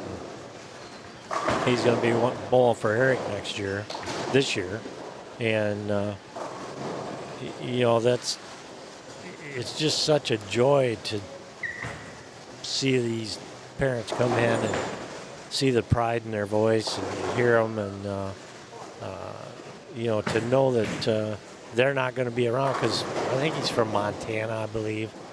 I know it's out west somewhere anyway, and so they're not going to be around to take care of him, and he's young, so he's going to have some homesickness involved probably and stuff like that. But yeah, you know, the chance to get out and bowl with his buddies now and that kind of thing, that means something to me. These relationships that we've built for so many years they're pretty important. They keep me young, I know that. Yep. I think this keeps me young too, but I can't tell. Can't tell yet. Yeah, yeah, yeah. The long weekends they're tiring. Yeah, the thing with you and I, we bowl every squad. Yeah, Basically, exactly. you see every squad. Yes, that's true. You're here before me and after me too. Yeah, yeah. You guys get to eat a little more and get to. Right. You guys get a little bit, you know, softer at times. Yeah. But out here, it's what it is. But it's. I mean, I still think back to when you called me. What was that? 2012, 2011-ish. You want to come stream this tournament? Yeah, Cryer's just crushing them, throwing the backup ball right now. Yeah, he's got an amazing amount of talent. He can throw it just as good backup as he throws it the other way. It's just amazing. Yeah, and he made TV, bowled PBA. Yeah. Made a show. That was a pretty cool moment on Bowl TV. I walked over and told him that he made it. He didn't know. Yeah, yeah. It was a neat moment. Yeah. Yeah, he won his first regional a couple weeks ago. Yeah, the young guy's got a ton of talent, no doubt about it.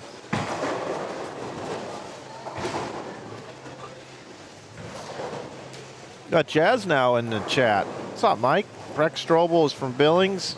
Great kid. He's also a member of Backstage Bowling. Yeah, yeah.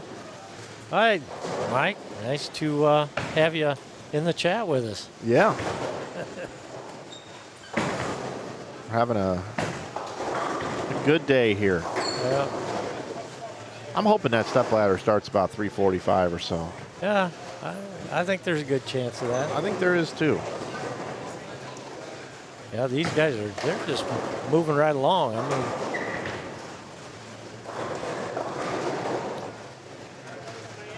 Yeah, I think it'll be 2 hours for 4 games. Yeah, and that's with shadow balls for. Of course, I think we started a couple minutes early, but Yep. not much. We're looking at about probably like right at 6.5 hours. Which will get us done at 3:30. Yep. 20 minutes later, step ladder, hopefully. Yeah, hopefully that'll work out all right. Buelo couldn't make it. Andy? Yeah. Yeah. Said sorry couldn't make it. By the way, Buelo, if you need shirts again this year, I was just thinking about you. I was looking through some invoices. If you need shirts, hit me up. Let me know what you need. Made a pretty big order with us. Good. All right, let's see what we got going on here.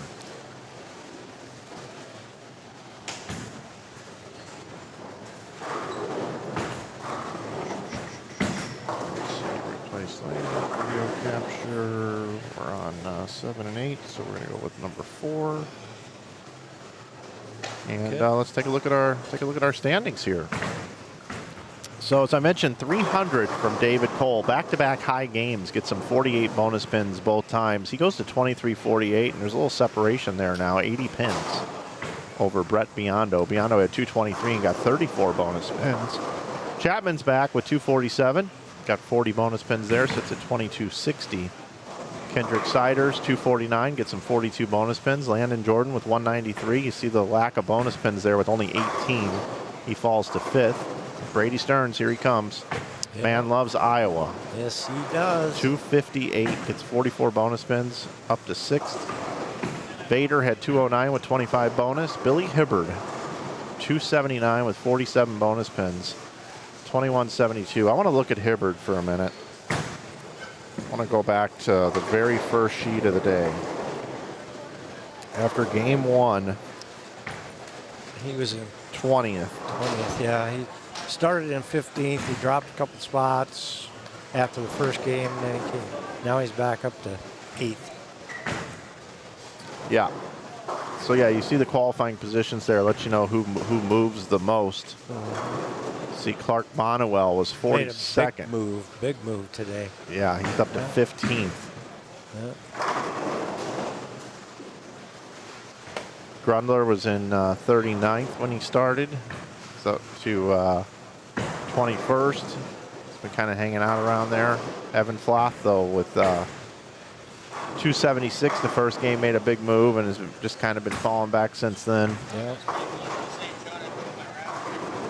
Chad Moss moved back up after a rough start. Oh yeah, his numbers are coming up. 47 last night. And the remainder.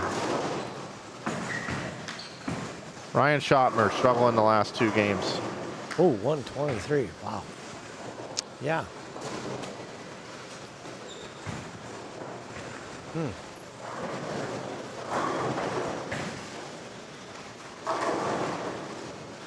I've been happy with our internet connection here. Nice 4K streaming possible. It's been nice.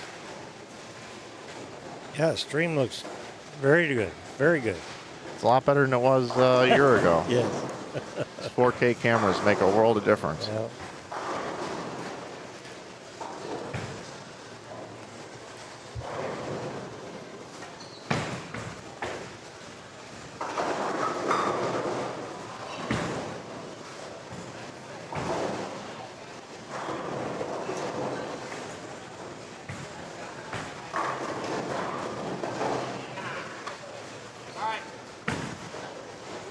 Good to see everybody come through the lanes here as they bowl 1 game on every pair. Yep. Yeah, the reason we only take 48 is with this longer format, we couldn't afford to have a breakdown. So we got to have a breakdown pair. And we still almost take 1/3 of the field. And we do pay 1/3, so. But yeah, a breakdown in this format would just be not a good thing. No.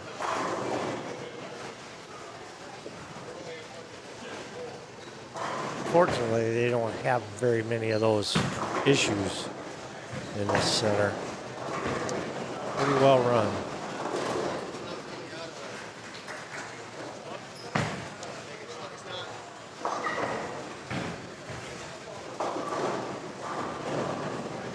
Pryor perfect through 6, throwing the backup ball. Let's see what he does on this one.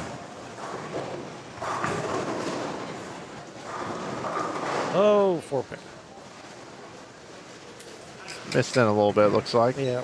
I guess that's what you call that.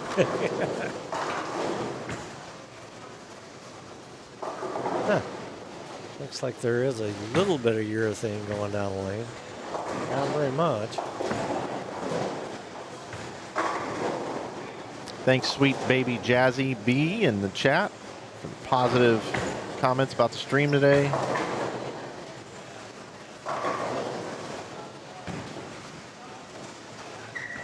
Just cruising along. I mean, it's today's a marathon, not a sprint. Yep.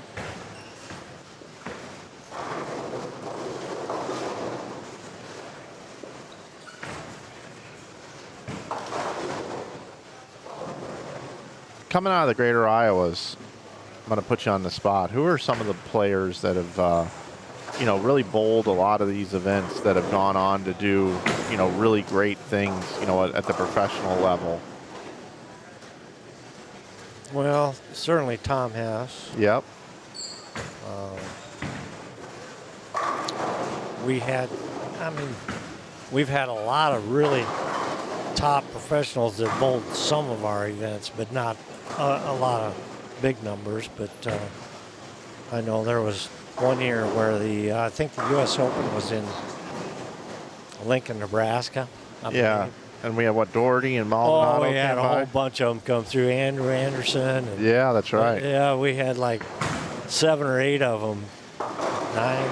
Yeah, that was cool. Yeah, that was really cool. Shannon Buchanan comes to Shannon mind Buchanan, as well. Yeah, he didn't have a ton of success as a professional. But he was exempt, right? Yeah, he was exempt. Yeah, Yep. he got the bowl a whole season. Yes, he did. And I got to kind of be his travel agent, I guess you'd call it. Oh, really? During that season, yeah, he was out on the road, and I had to make.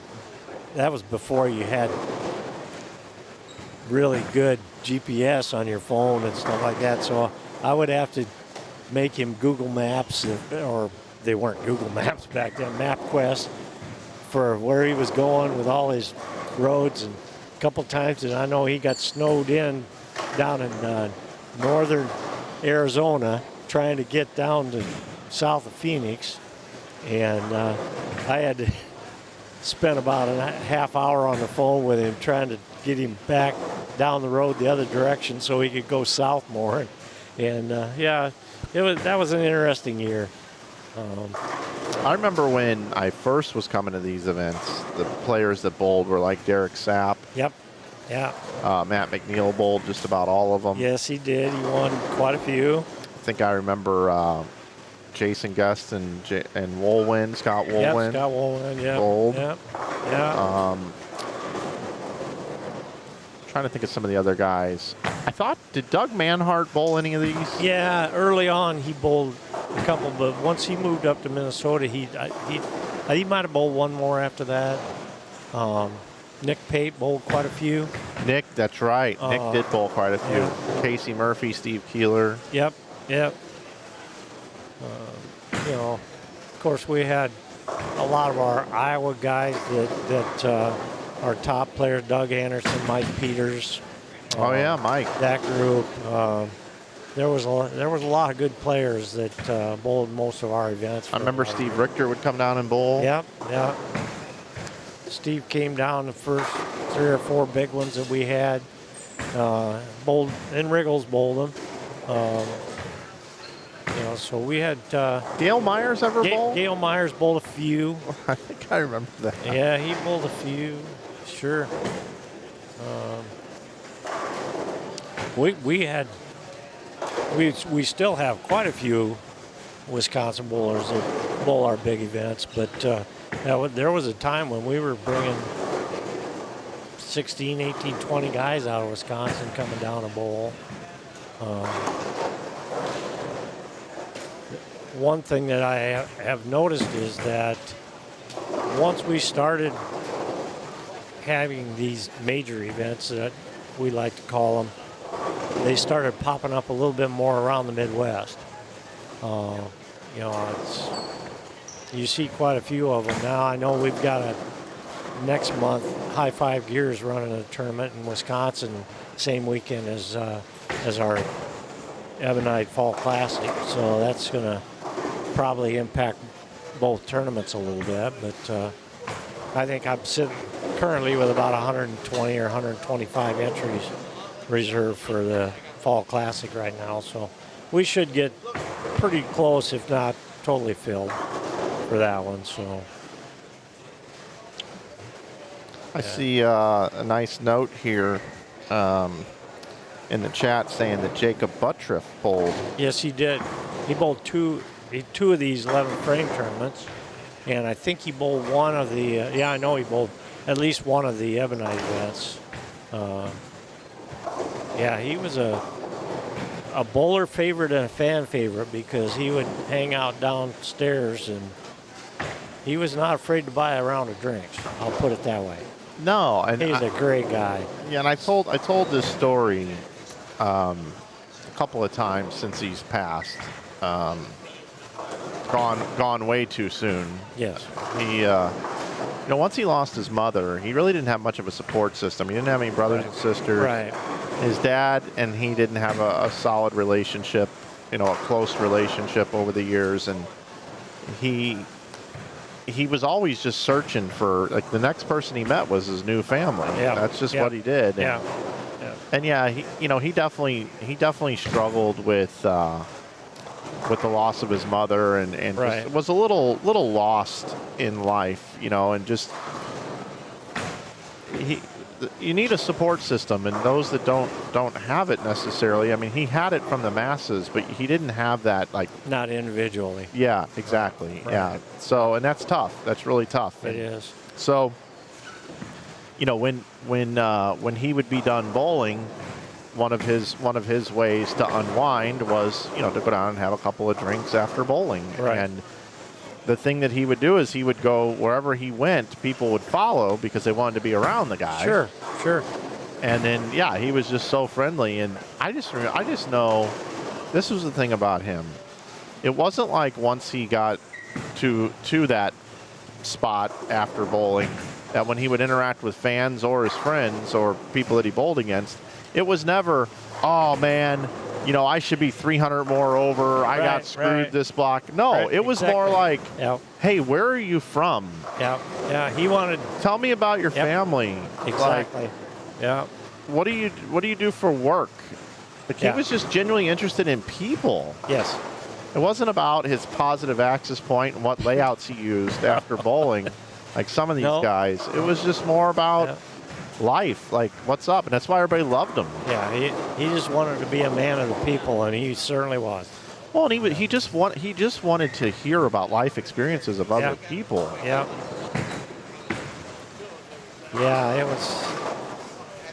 that's a shocking loss for sure. And I know we had, just in the few times he bowled our tournaments, he had a tremendous following among our bowlers. I mean, everybody just loved him because of the way he interacted with them. And he was a hell of a bowler. Oh, such a different style, but man, was it amazing to watch. So 253 for Chad Moss. Yeah. Cryer still working on 279, throwing the backup ball. Cryer coming into this game was kind of knocking on the door here. He's in 19th, came in 32nd, moving up the leaderboard. Bowled 246, 217, 194. Now makes the switch, and that was not a very good result here. At least he was off just a pinch. It shows. He shows with his hand there. Yeah. A lot of different ways for him to try to make this now, though. Yeah. It's actually very makeable for. It's a lot easier for him than it is for a right-hander. He's gonna probably grab his plastic ball and just throw it right up the ditch. Oh, close. That's a heck of a try. Yes, it was. Just tipped a little. Just a touch. 245, still get him a bunch of bonus. Oh, yeah. We'll roll over and look at some bonus coverage here. Zach with a game in the 260s. Zach Littmer. Front 6, 9 spare. Triple now throwing at the 2, 4, 5, 7.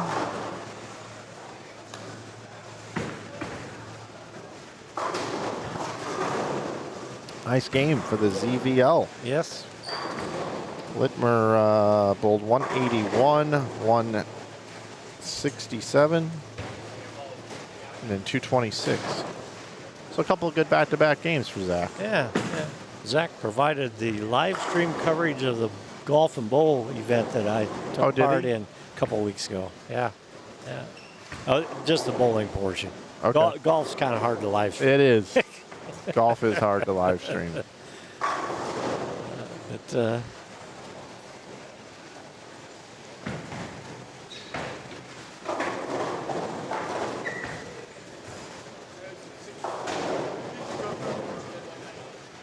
yeah, we have a pretty good contingent Minnesota bowlers bowling this event. So a lot of these young guys come from up there.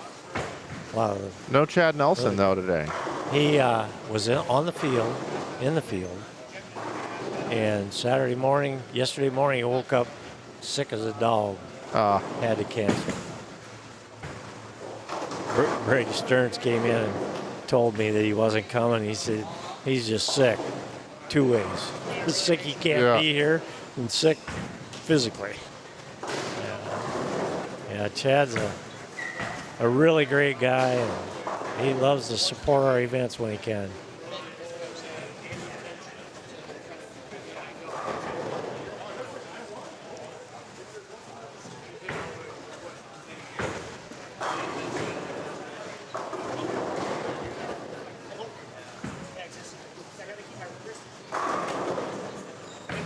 You know, I'm surprised never come up and bowled one of the events that I've covered is Pete Weber.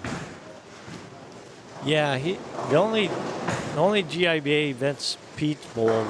He bowled the 2-pattern doubles tournament that we hold at least twice with Shea Bittenbender, and they won both times. Oh yeah. yeah, you can imagine. Yeah, my son and I were fortunate enough to cross with him one year. Well, maybe unfortunate, I don't know. They definitely showed us how to do it right. But yeah, I actually crossed a couple times with Pete in regionals up here too. So, but yeah, he's never bowled any of our other regular events.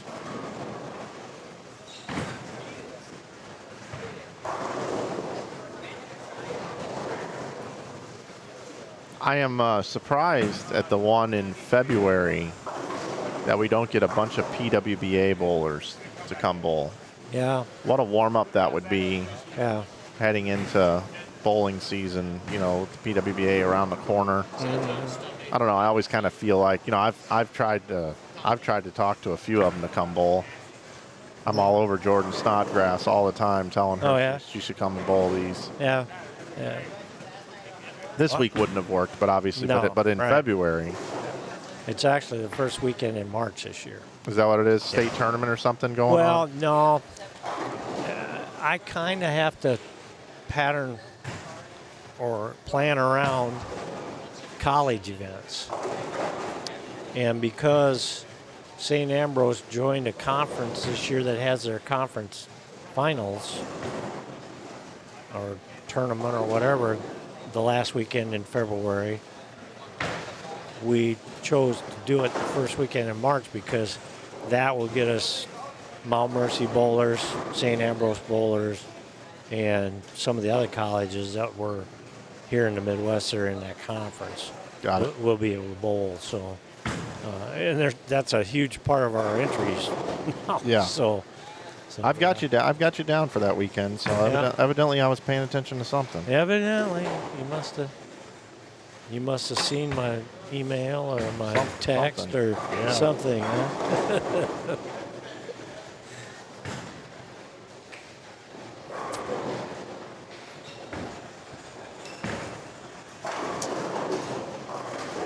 Yeah, I know Alexis bowls quite a few of our events. Right Yeah, there. congratulations to her winning yesterday. That was pretty special deal for our local Greater Cedar Valley area, since she and Brandon are members, have been for the last 3 years or so, since they moved out here to coach the Wartburg teams. Alexis Runk, winner of the, I think it was the Pepsi Open. Pepsi Open, yeah. Yeah. I'll tell you, I gotta put in this pursuit for the pins thing with Bowl TV for the women's tour, and, Okay. and I actually forgot about it. So I was sitting there with Kim, and I'm like, I kind of like Lauren Russo, and I'm like, I kind of like Alexis Runk, and then I'm like, the only woman I didn't take from Singapore is Shanna Ung. So I took Shanna Ung on the first event, and she won. She won. Okay, and I'm like, wow, did this work out? Okay, and I picked Lauren Russo for the second event instead of Alexis. Oh, man. Otherwise, I'd have gone 2 for 2. Yeah. So I was trying. Yeah, I was yeah. close. I was close. It's kind of like what fantasy football when you're like, Yeah. who do I start this week? And then you start the wrong guy, and yeah. the guy on your bench Oh, man, yeah. crushes it. Yeah. Yeah, it's tough. Uh-huh.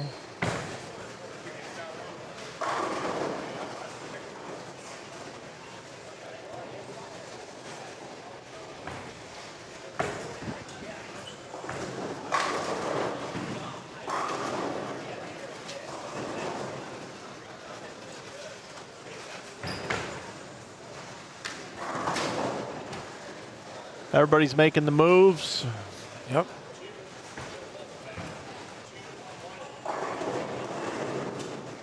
Looks like nobody's really running way behind. There's one pair down there still got a couple frames to go. 3 or 4 frames.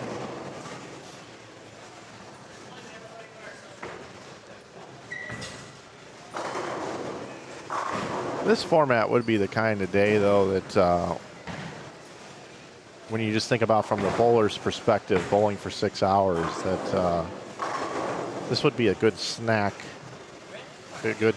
round, like in game, 6.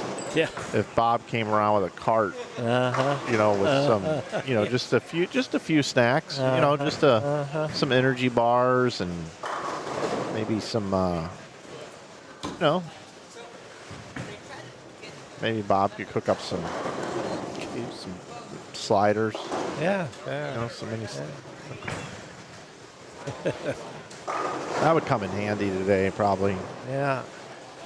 Yeah, some of these guys are going to be running on empty by the time we get to game 12. Oh, my. Bottom right of your screen, Chad went Brooklyn. Just wants the whole world to know about that.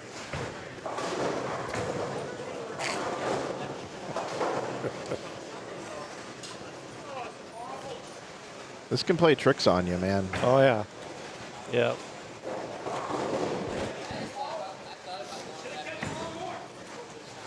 You see this guy for the Cardinals, this Josh Baez, hit 3 home runs yesterday? We were actually watching the game in the tournament office a little bit when we had a chance. Yeah, that's crazy. Hit the first pitch you ever saw for a home run, then he hits 2 more. First game he ever played in the major. He'd been crushing it in the minors. Oh, obviously. But a lot of times guys crush it in the minors and come up and, bat 180 and sure. They get sent back down. They got to have more time, but not this guy. At least not through one game. He'll be back playing again. Was the wind blowing out at Wrigley yesterday? I'm not sure. It must have been a little That's kind of the perfect storm. Because if it's blowing in, it's tough to hit a home run, let alone 3. Yeah. And I think he hit them. One was an opposite field one, I know. We're going to roll into game number 5 underway. Lanes 5 and 6, 7 and 8. Got, let's see who all we got here. We got Will Clark, I see. Will Clark, Thomas Cleveland, Chris Hill, Nathan Beekman. And then to the right of that group, we got Colin Howe, Chad Moss, Brandon Cryer, and Isaiah Sample again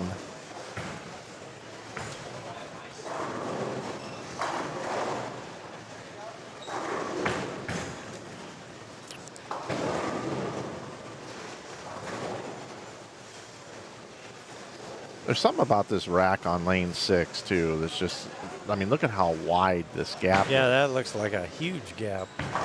He picks it up. Not a problem. Nope.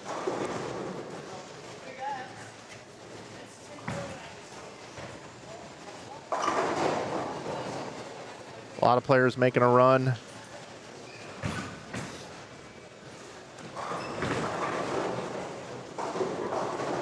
Nathan Beekman here. I don't know much about Nathan. Yeah, he just started bowling our GIVA events the last couple of years. He doesn't bowl all of them, but he's bowled quite a few now.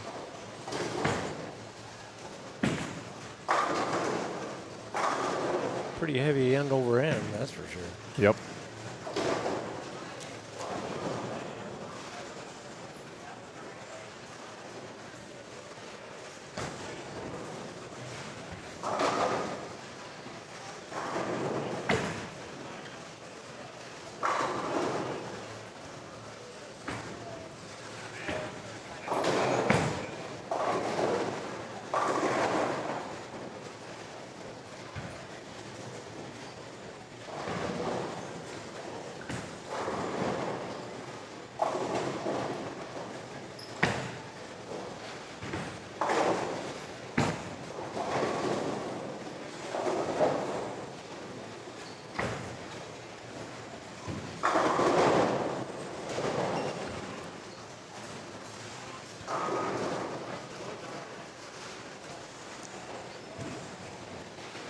It's like EJ's pair is kind of falling behind a little on the pace.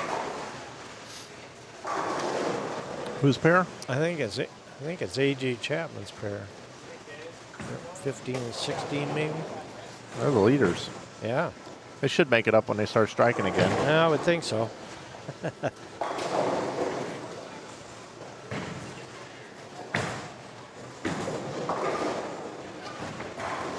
Yeah, and I don't know if it's them because the pair beside him was running a little behind too. Huh. What, did we lose a bowler here?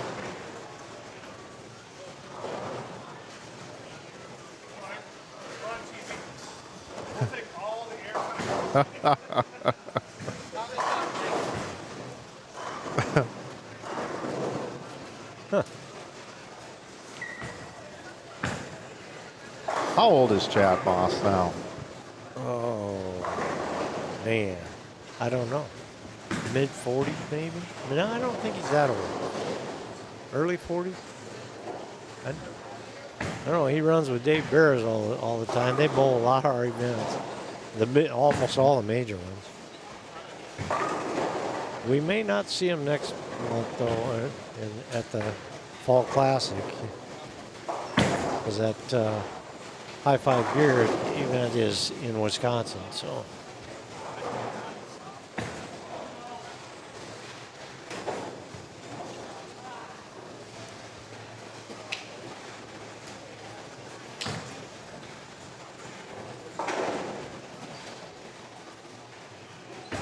Boy, I just found some really bizarre articles here. I didn't know about this.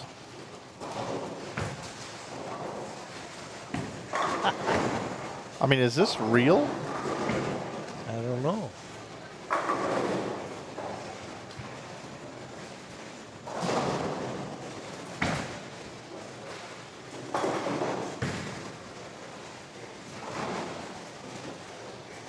The 19th green was written by Nick Heilman. Yeah, they used to have a putt-putt championship on the at the Lost Island Water Park. It has a really nice miniature golf course, and they used to when we had the tournament in Waterloo, they would bowl and then go have their championship on the putt-putt green, on the greens. Well, what's funny here is this article is like being pulled by all the search engines. Really? It says here that Chad Moss, the most controversial figure in this year's event, will undoubtedly be the bad boy of mini golf, Chad Moss. Chad was a child prodigy and left the home at age 8 to pursue his dreams on a mini golf tour. He found immediate success and his confidence skyrocketed along with his bank accounts. He has traveled the country as a lone wolf, grabbing championships along the way. But this will be the first time he shows his face in Waterloo after the putter toss incident in 03. For those living in the Stone Age, it's not a well-kept secret that the character of Chaz Michaels from the cinematic masterpiece Blades of Glory was based on Chad's life. I'm in this article. Well, you got to understand, Nick Heilman and Andy Mills, they will put it on you. It says here, Mike has been a huge help to our sister company, GIBA, over the years in his live streaming of the bowling event that just happens to be going on the same weekend as us. However, this year he plans on putting the live stream on autopilot and head out to the links to join in. He'll be debuting his latest business endeavor as he unleashes his new live stream company, OutsidePuttPutt.com. Boy, I didn't even know this existed. Oh, yeah. It was 2016, 10 years ago. Oh, yeah. Anyway, it says that Chad's somewhere around 45 or 46 Yeah, I would years guess old. I would put him mid-40s.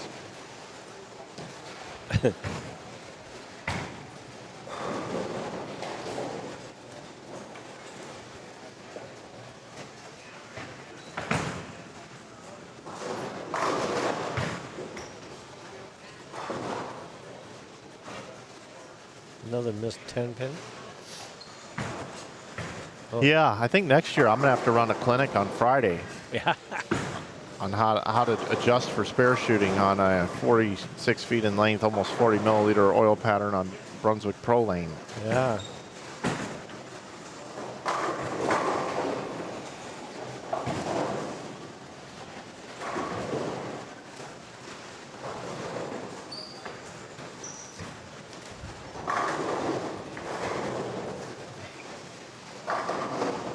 Have you listened to that Go for a Rip song yet? No, You're I haven't. You're going to have to listen to that one. I'll have to.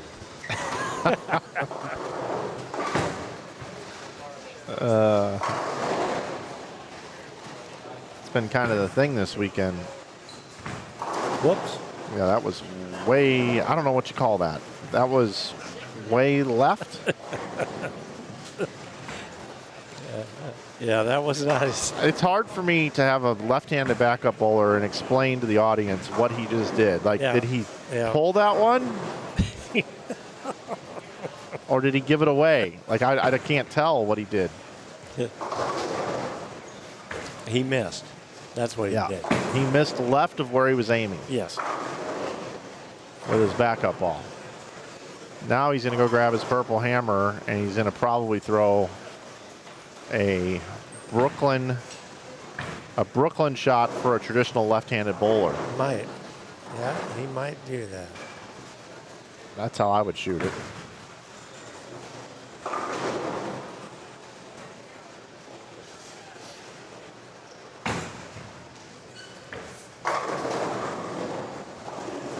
Yeah, looks that. It's going to feed it to the dry pretty early. It's going to walk right over, and it's going to take out the 1, the 3, and the 6. It's a very nice spare shot.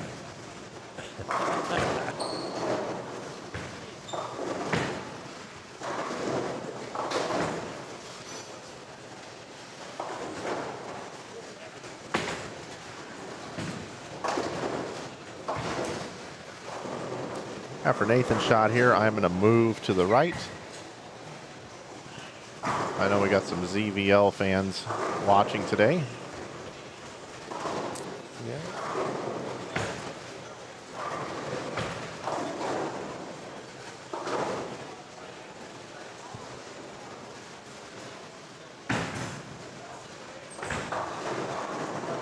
Zach is struggling a little bit here this game. Yes, he is. 2 splits in a row there. So this is game 5. Game 4 not updated yet, huh? Yeah, they, like I say, they were a few frames behind on Yeah. 15 and 16. I think they're They're done now, so she should have scores pretty soon. She's been crushing it, by the way. I don't know if it's she or all of you or No, what. she just, it's she. She is crushing the scores this tournament. It's normally like really good, but this has been on another level here. She has a system now.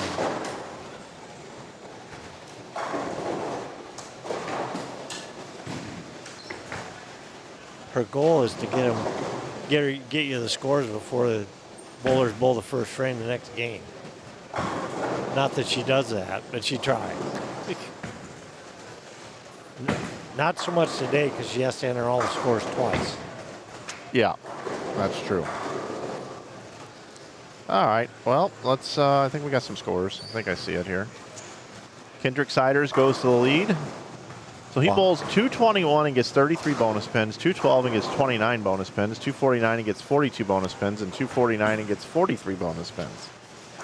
Finds himself at 25-23. I think we've had like 4 different leaders in 4 games. Yeah, David Cole, after bowling the 2 high games in the building back-to-back games, bowls 154. Crazy. Yikes. Brady Stearns, man, Brady's just charging. 211, 237, 258, 251. Those bonus pins are just stacking up now for him. He's in 3rd. Brett Biondo, 4th. See Robert Vader's now in 5th at 24.78. It's still bunched up. Man, so bunched up. Wow. So many people can get there.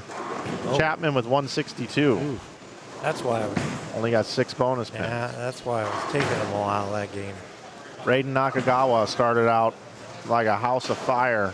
226, 233, comes back 163, 179. Chad Moss heating up. 34, 40, and 45 bonus pins the last 3 games. Yep. Down in 18th.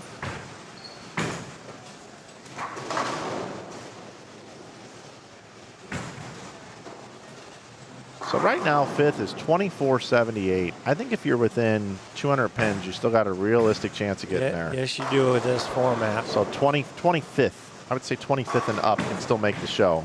Beyond that, you got to do something pretty extraordinary. Yeah, yeah. Take a look at the rest of the standings here. Go all the way down to 48th. Almost there. Come on. There we go.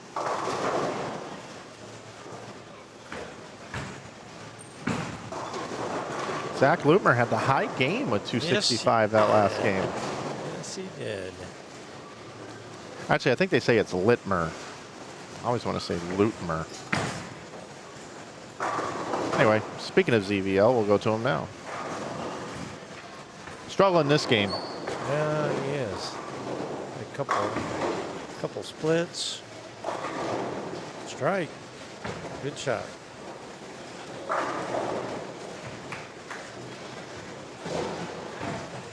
Oh, we got some striking going on 9 and 10. Holy cow.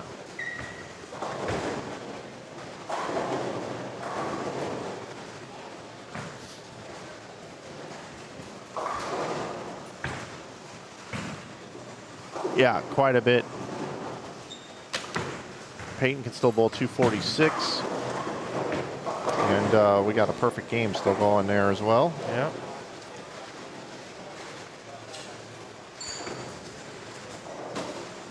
That's the pair the leaders started on, wasn't it? I think so. I think it was. Yeah, Jason Mesher. They must have set them up pretty good. Jason Mesher, yeah, is the one that has them all? front 7, yeah. Jason's been a long time GIB for. He's in 42nd right now. Bowled 233 the last game, though. Got 35 bonus pins. Let's just say he bowls 300 this game. That would give him 348. Yeah. So that would put him at 2491. Right now, 2491 would be good for 4th. So obviously you got to add it, you know, if He's got a ways to go. If you add 210 points to the 5th place guy, that puts him at 46.88. I mean, you can jump realistically here. If he were to bowl 300 this game, Messer could go from 42nd to 20th. Yeah, right in that area for sure. Yeah, he's up to bowl.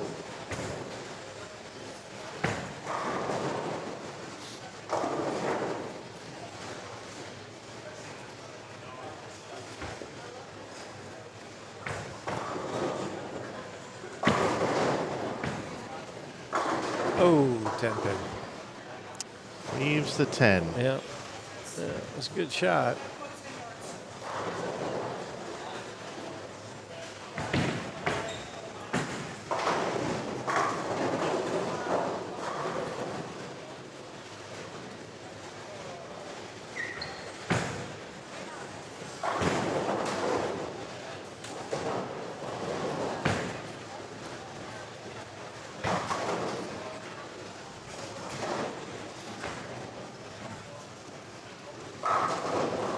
Pace has slowed a little bit here. Had a little lull in there. Yeah, yeah. Well, they had ball stuck or something on the pair right in front of us, so they didn't bowl for a little bit. 5 and 6. Speedy.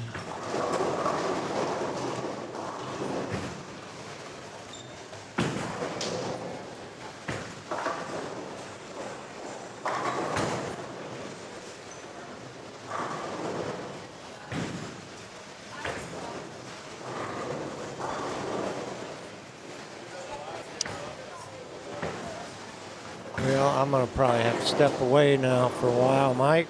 Okay, bud. I'm actually gonna go for a rip of my own and come back.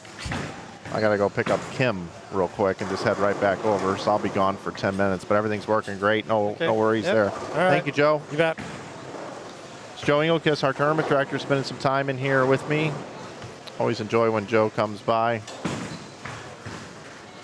He gets to deal with all the bowlers throughout the week and leading up and all the different maneuvering around.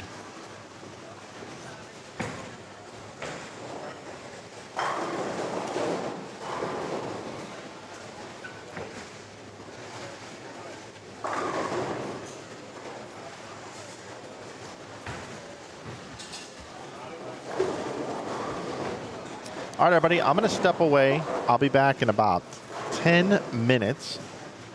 You're watching the 2026 11thframe.com Open here on Inside Bowling on YouTube. Enjoy the conclusion of Game 5. I'll see you in just a minute.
All right, everybody, I am back.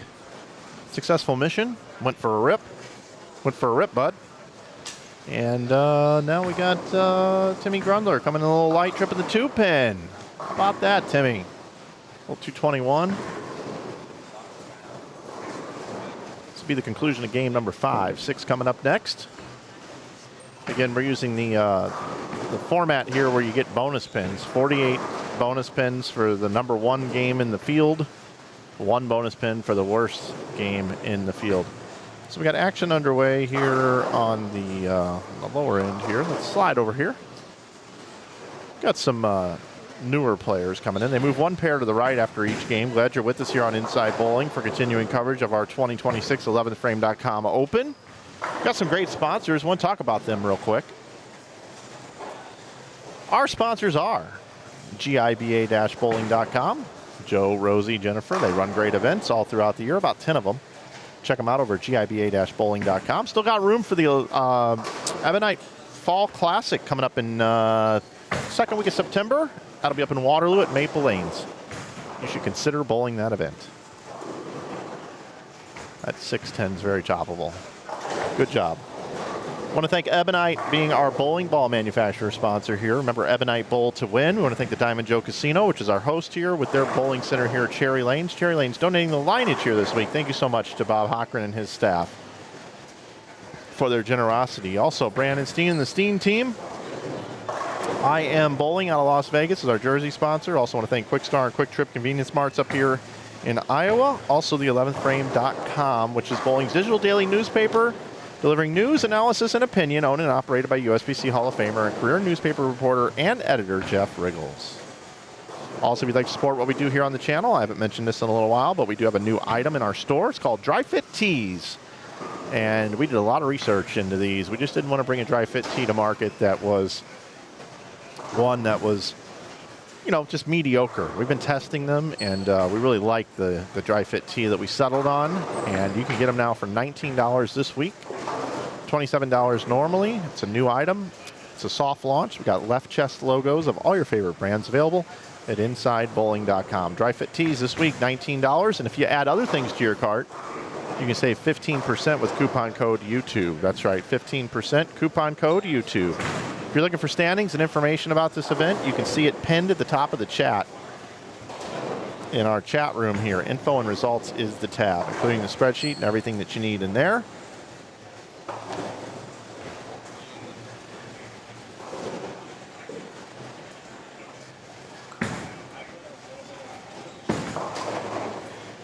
When will Spencer be on this side? Spencer Worthman. It's on 3 and 4. Yeah, he'll be moving over.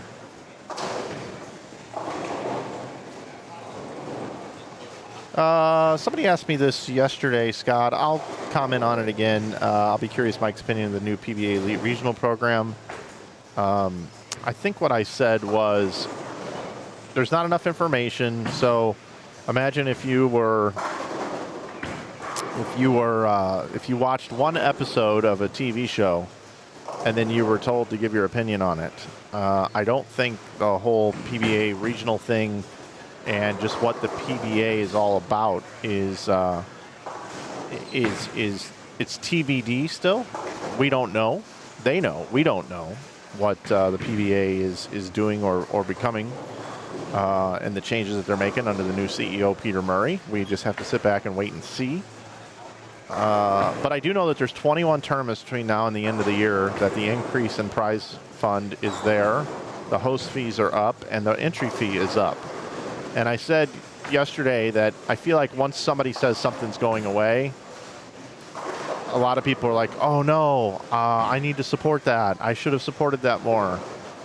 And then when they say, well, it's not going away, look at this, that's all just rumors, then they're like, oh, I better go bowl then. I don't want it to go away. So, you know, it's kind of like a mom and pop, you know, deli shop that, you know, is going out of business because nobody went to their store anymore. And then as soon as they announced that, all the people that love the place, just haven't been there in a while, forgot about it. They all go, oh, I got to go support it. Then 2 weeks later, they say, we're staying open for business because we're busy again. So PBA didn't say anything about canceling the regional program. That was all rumors. And now we've got a different version of it with 21 events between now and the end of the year. So I know a lot of people are signing up for them. I think all of them east of the Rocky Mountains, I think, are going to be sold out. Oh man, cut it just a little too good on lane 8. So I think they're going to be sold out. The West Coast ones are always kind of lighter attended just because of lack of bowlers and harder to get to it. But definitely looking forward to seeing how they all run and go over and what the future holds. Outside of that, I don't really know.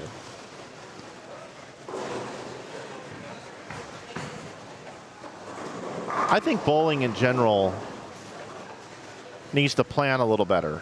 The PWBA Tour kind of sets the standard. They announced their tour for the following season before this season even starts, and you can make your plans.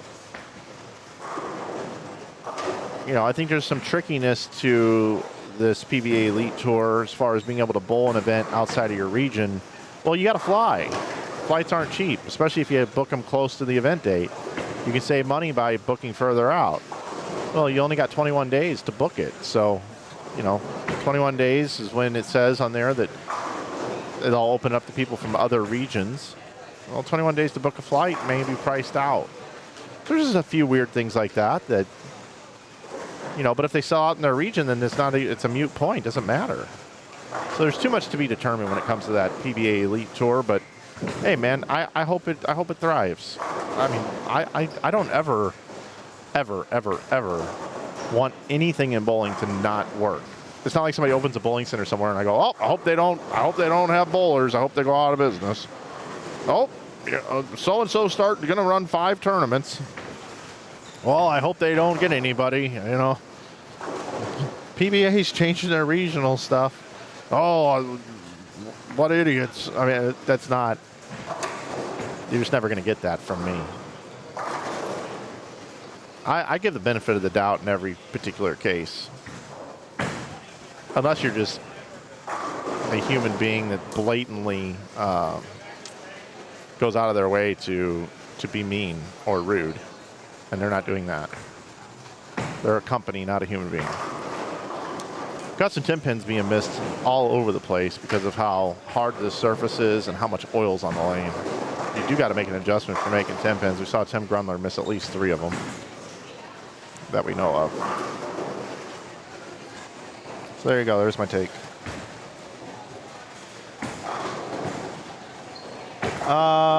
Jake Harrison won one of the bowling balls for D-Ron. Do you know when you'll get it?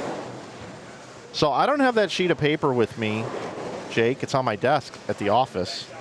But I do know that there was one person, and I don't remember if it was you or not, that had not given us their information. Have we had a correspondence? There were 9 winners, so I can't remember everybody that won. If we haven't had a correspondence, please send me an email to mike@insidebowling.com with what you won, and I have it on my desk again at home, and where you want it shipped to. I don't know if you want a ball of choice or what you won. I can't remember. And then let me know. Tell me what ball you won, and I'll tell you the status.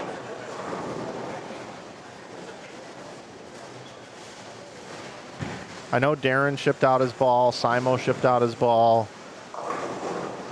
I know the Spawn was shipped out. I know the No Mercy was shipped out.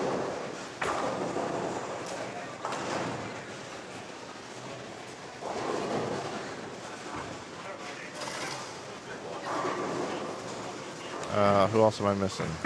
The IQ Sapphire from Darren was shipped out. You have to let me know which one it was.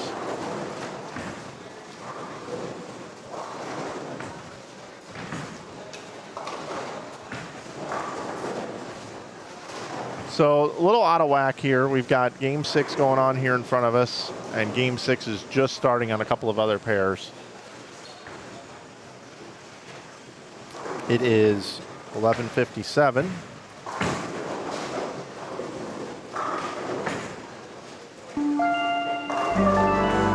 11:57 Dubuque. You're watching Inside Bowling on YouTube, covering the 2026 11thframe.com Open. My name is Mike Flanagan, bringing you the coverage here today at Cherry Lanes in Dubuque, Iowa. Won a Brunswick ball of choice. It was a B6 ball. Wanted a fallout. It was only Brunswick, then a Crown Vic Pearl. Well, that was sent off then. I do remember that now. That was sent off to someone. I don't know if that was the Greg Thompson ball or if it was a Carl Ong ball. Let me see. Greg.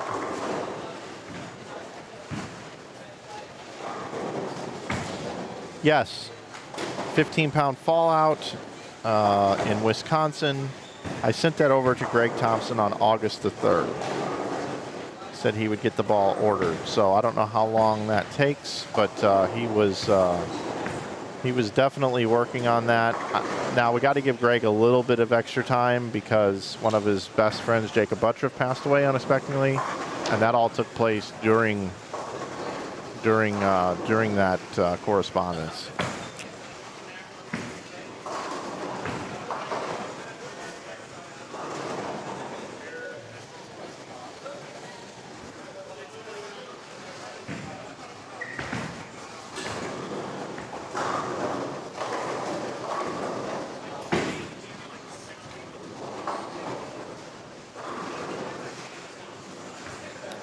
So Victor Cortez, Jr., front five.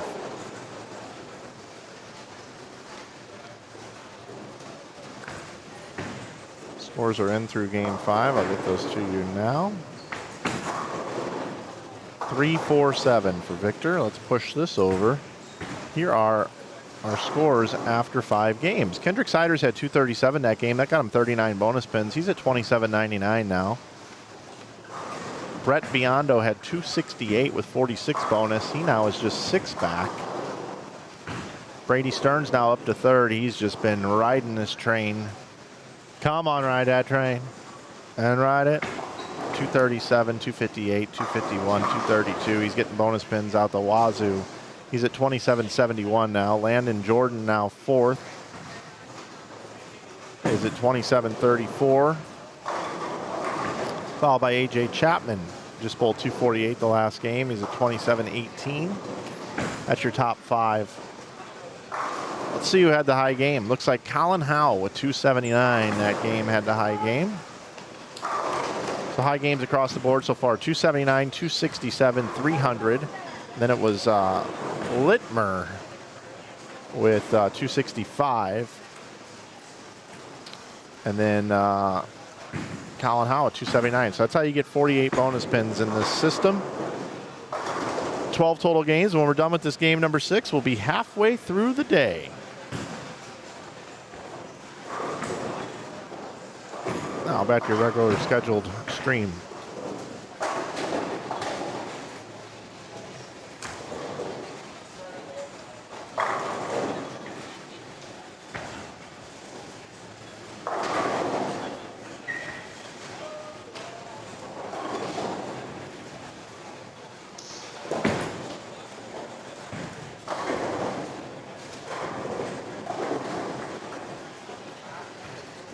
Yeah, your comment here about paying tribute.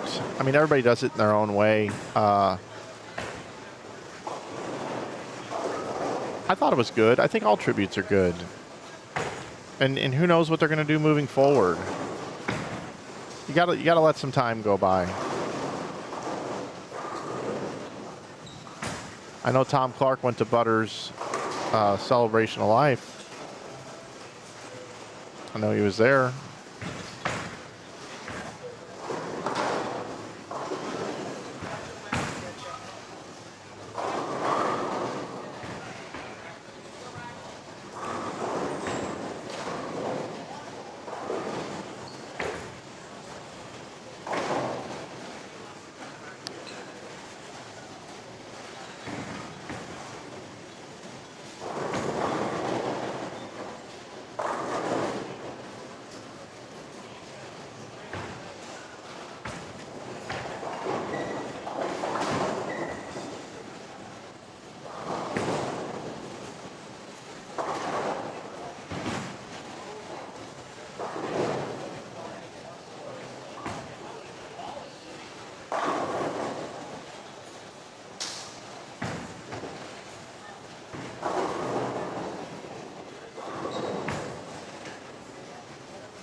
We're on almost 40 milliliters of oil, 46 feet in length. Those of you that were curious about the lane pattern.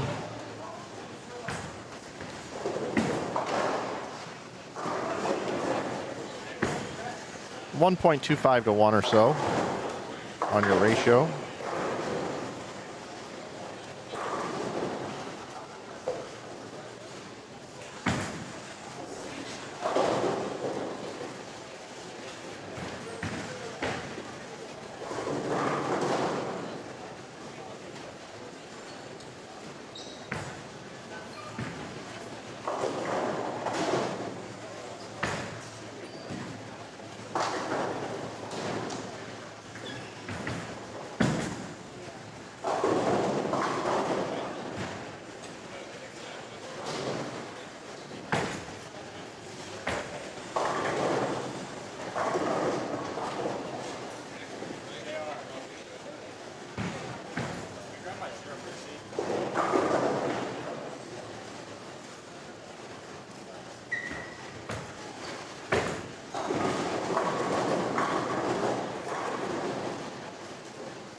Zach Rhodes can still get to 216.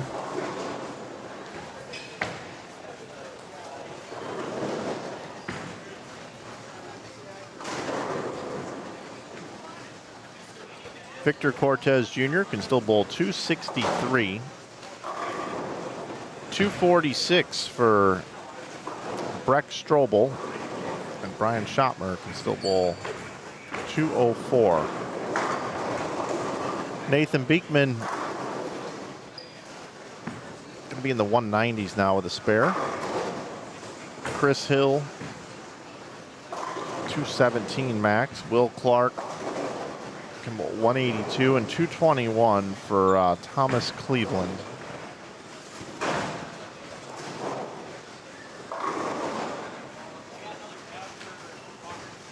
Keep an eye on how they finish out, but we'll move over here.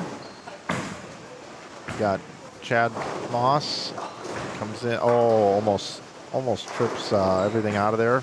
Leaves just the 7. Can bowl 196. Isaiah Sample can still get to 245. Brandon Cryer can bowl 248.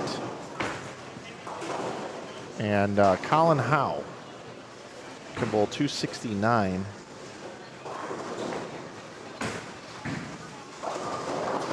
We got 267 left out there for Peyton Nabick next door on lane 12. 257 left for William Jones. 238 for Tyler Close. Jason Mesher can still bowl 247. Pretty good game opportunities over there.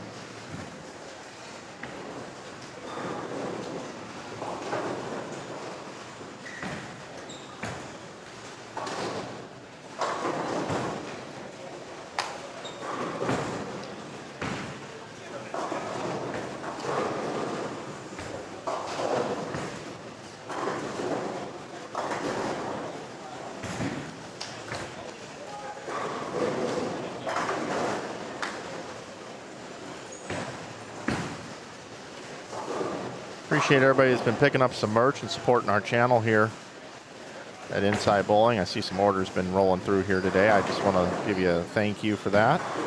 Don't forget we got those dry fit tees, $19 front and center on the website. Pick a couple of those up. Give me your feedback. Let me know what you think. I think you'll like them a lot.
Garrett Meadows just had 256.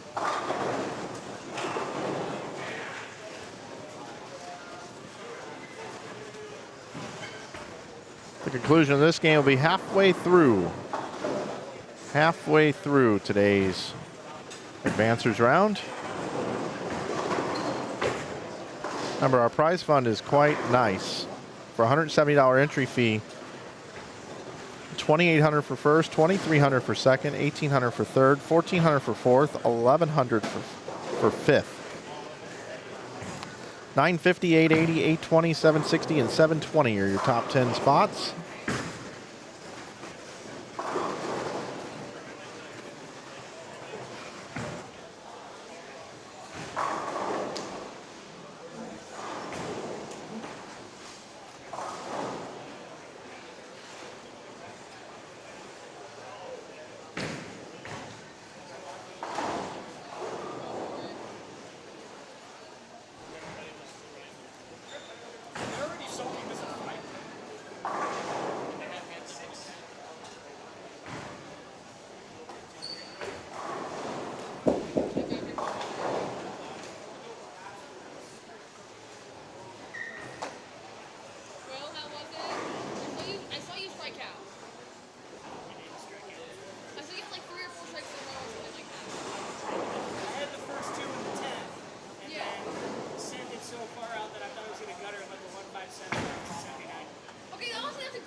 All right, game 7 in progress.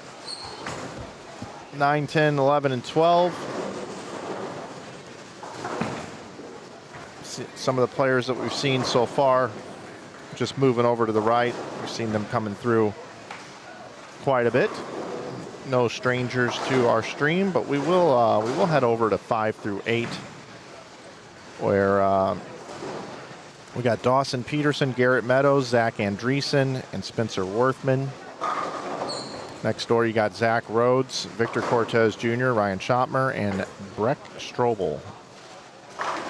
Here in game number 7, we'll have a score update here in just a little bit. Some people are just finishing game 6. Glad you're with us here today on Inside Bowling.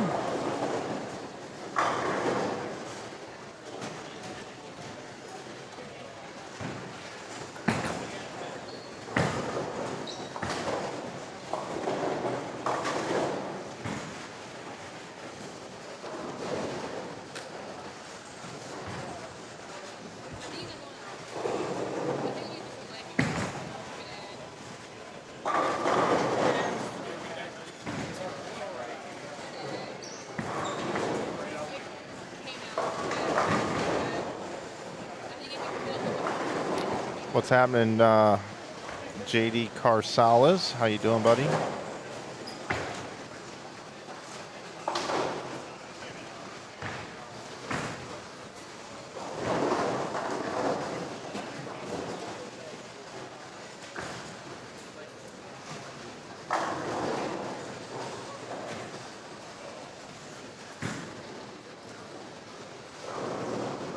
Got a lot of people watching the round 2 spreadsheet here. See all those spirit animals out there. I have that update here in just a moment.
Got an update after 6. Let's do a deep dive.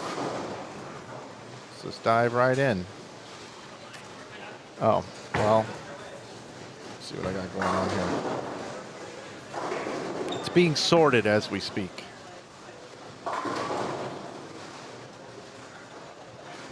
I saw all the scores put in. They're going to be sorted here momentarily. Looking, yep. All of a sudden it'll be magical.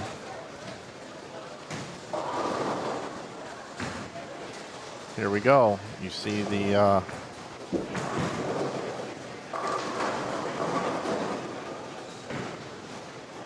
see everything hopping around. See the cursor moving. This is so exciting. It's behind the scenes of the spreadsheet.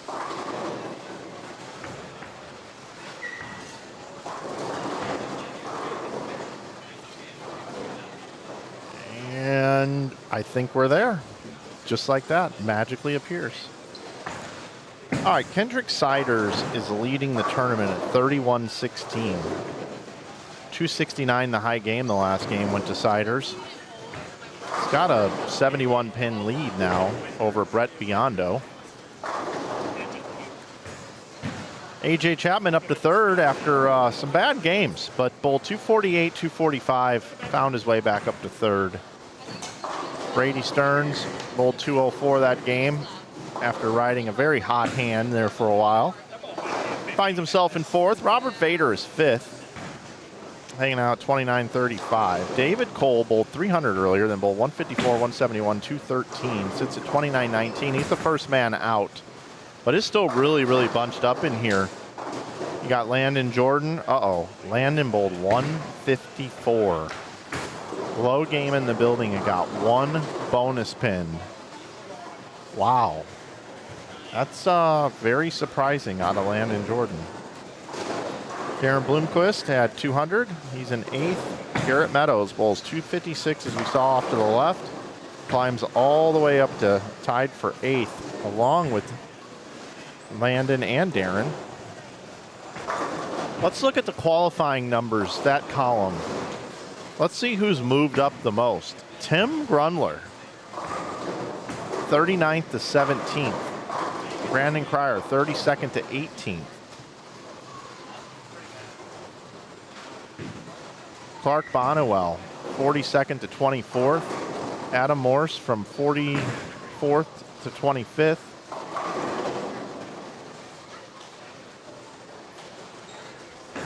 Remember, the high game in the building gets 48 bonus pins. The low game in the building gets one bonus pin, and everywhere in between.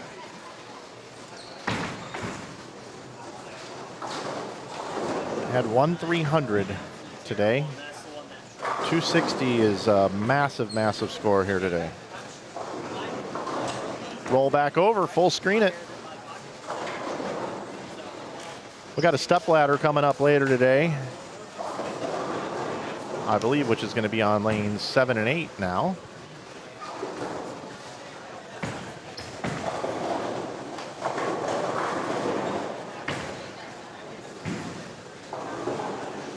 Thank you.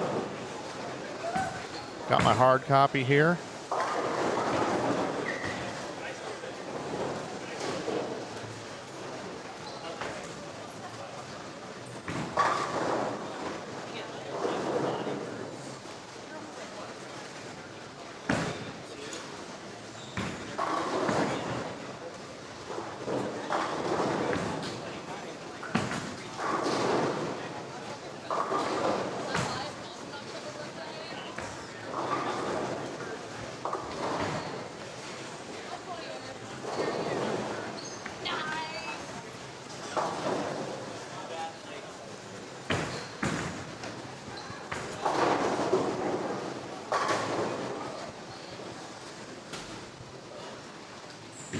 Orthman. It's really amazing when you see it off someone's hand. You know in the first 6 feet of the lane whether or not it's going to strike, whether or not it's going to go light, or whether or not it's going to go high. It's all through just the front part of the lane, the targeting in the front. Victor Cortez Jr.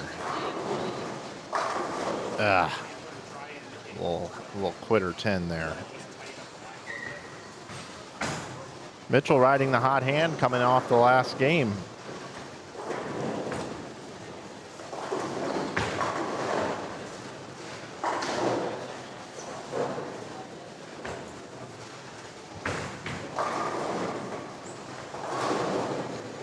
Garrett Meadows.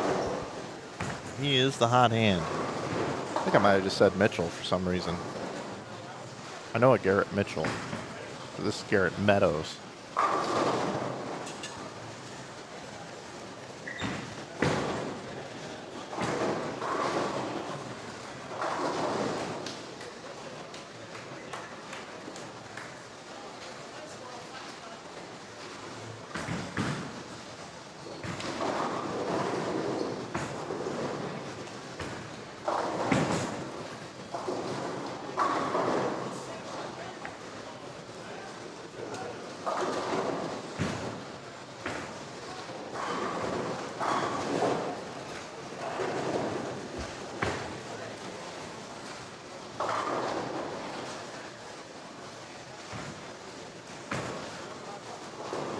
Should have a heck of a step ladder later today.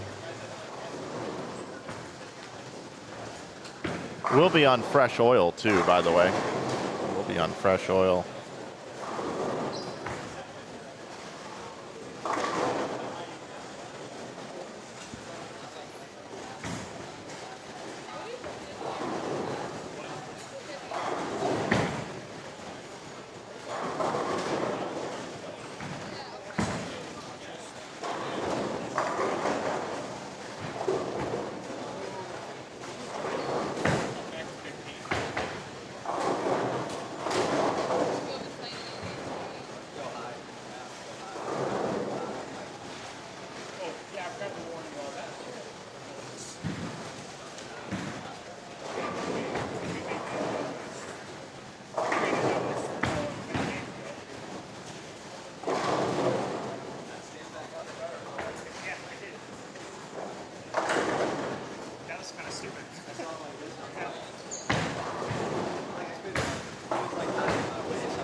Zach Andreessen looking to get into the 230s.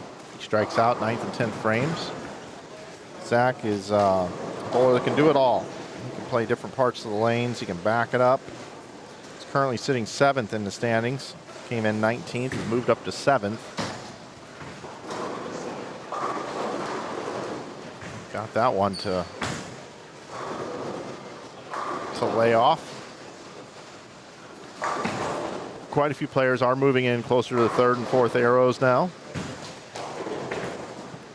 The field overall did a good job of playing the lanes out towards the right to create a spot to throw it to.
Mike, where are my St. Louis boys at?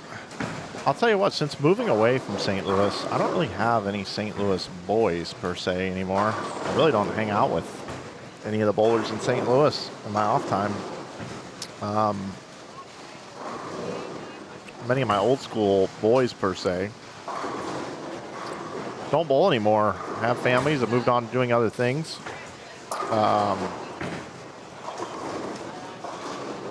But if you're referring to, you know, where are some of the best bowlers in St. Louis, Shea Bittenbender moved to Detroit. Tim Barrett, I'm not real sure on what he's doing this weekend or with his time right now. This is 5 hours away. It's typically stuff that's closer to bowl. He has a family as well now.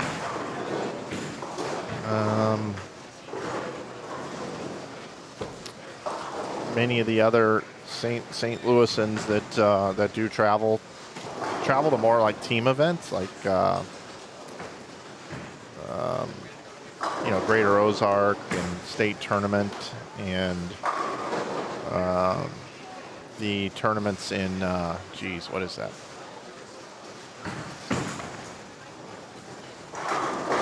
The ones over there in the Kansas area. I'm trying to think of the two center singles doubles team. Maybe the Derby sometimes. Don't get out and bowl a lot of singles events. Maybe like a guy like Tony Resnick. Tony Resnick would have probably done pretty well here, actually. Yeah, I don't know. I don't know why they don't make it up. I think if it was 2.5 hours away, it's a different story. People in Missouri like driving 2.5 hours. 2.5 hours to Branson, 2.5 hours to Springfield. Every once in a while, they'll make the stretch to drive 3.5 to Kansas City. You start getting in that 4 or 5 hour range.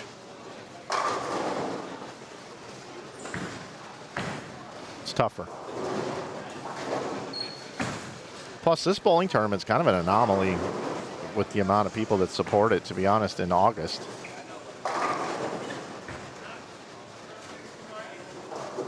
I stream a lot of tournaments in the summertime, but that is the toughest time to get people to bowl. Vacations, doing stuff outside, playing golf, doing different things like that.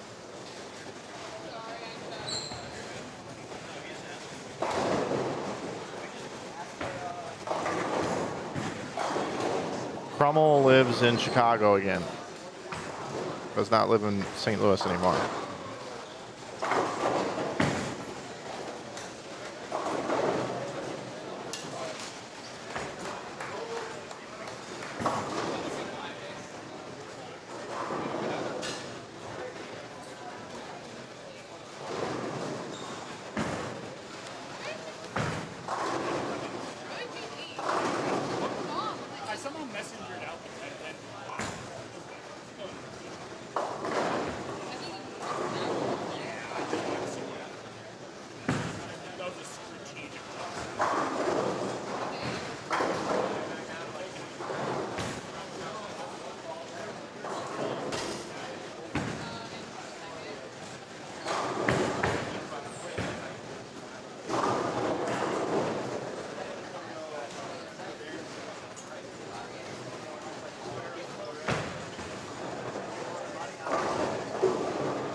Whoosh, over here.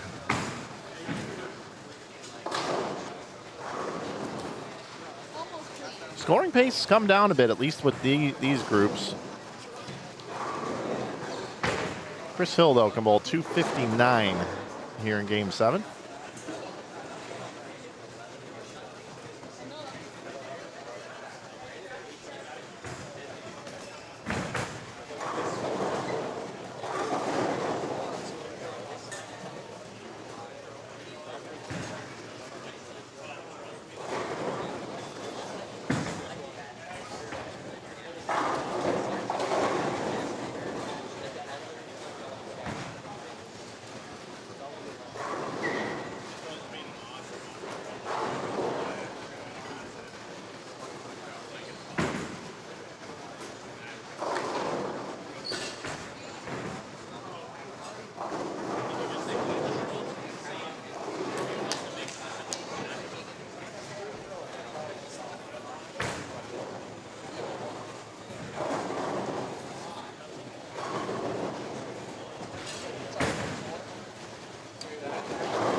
Chris running up that hill today goes 206, 198, 237, 217, and now 259. 259. Nice bowling, Chris Hill. Trying to make a move.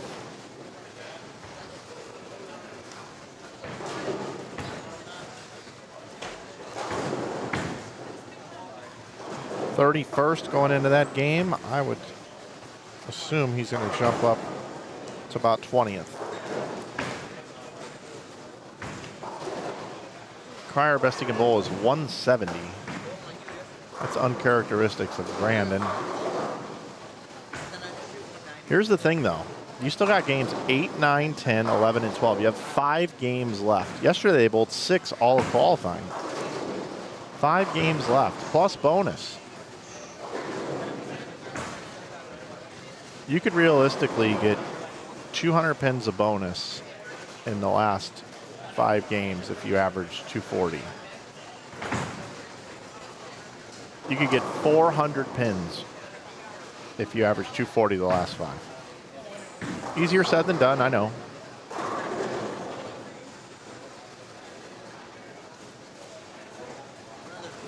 Time to go over 5 through 8. Game 8. So when we're done with this game, it's going to be about 1:20. And we started at 9 o'clock with 10 minutes of practice. So that will be 4 hours and 10 minutes, which means we'll have about 2 hours and 5 minutes after that. So about 3:25. We should be done. So about 3:45, our stepladder will begin on lane 7 and 8.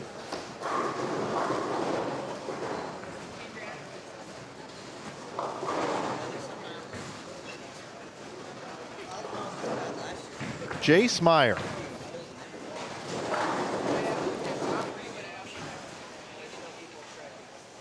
He was our tournament leader after A squad yesterday.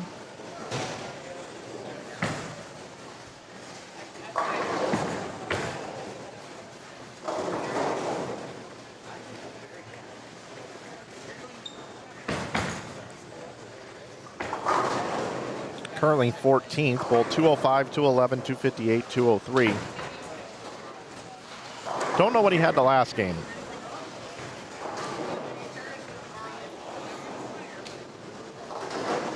Meyer is bowling with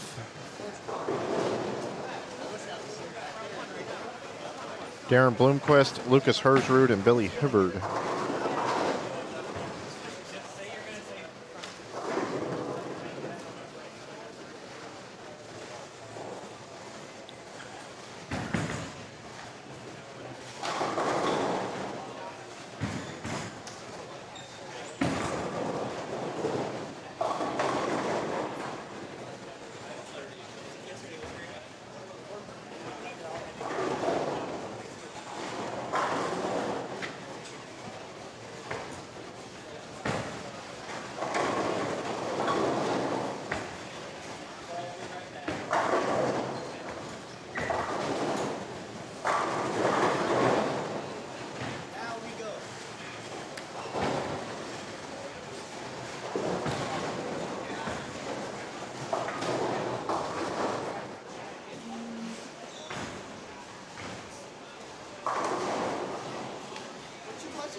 in terms of where everybody's at as far as the pacing here, we don't have scores after the last game because they are still finishing up that game. We have 1, 2, 3, 4, 5, 6 pairs that are still finishing up game number 7.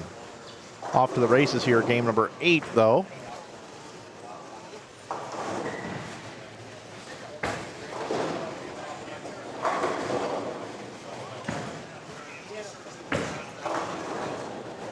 Who will make it into the top 5 for our step ladder today?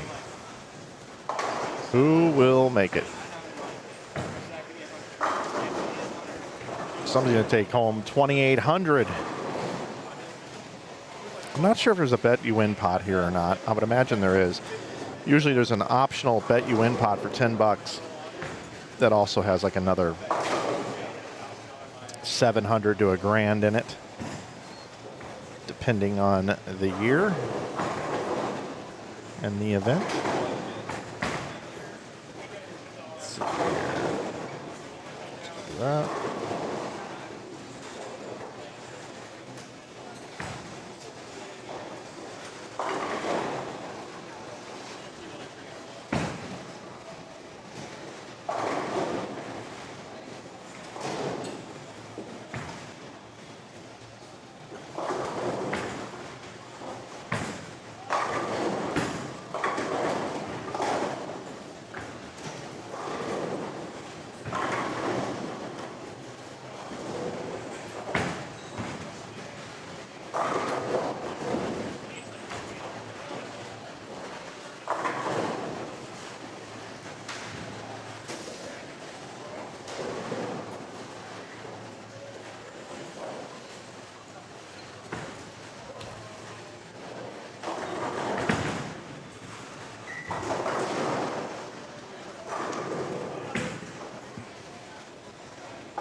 Kudos to everyone involved in this event for getting it full every year.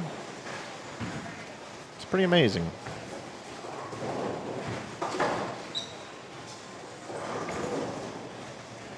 It's that Flanagan scoring format that does it, puts it right over the top. What do you guys think of this format, actually? What do you guys think of this? Everybody bowls, everybody in the field, bonus pin wise. Still a way to do bonus, but you know, when you bowl head-to-head matches and you get bonus pins, you could bowl 260 and lose, and somebody else wins with 210. This kind of takes that out of play. I don't know if you remember, but at the collegiate match games there, Frank Barnhart had the Barnhart system there, where you would have 4 teams bowl across 4 lanes, and the high team would get the most bonus pins, and then the second highest would get, you know, the next amount of bonus pins. And that was really cool at collegiate nationals, or not collegiate nationals, collegiate match games, I should say. Took place in St. Louis. Used to watch that all the time. Strike and spare lanes, no longer there.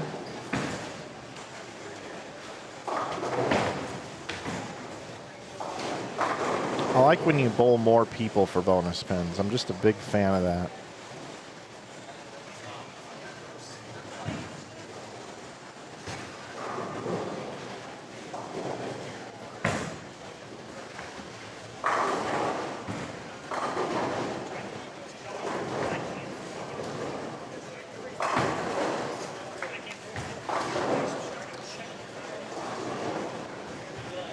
This is actually a format that some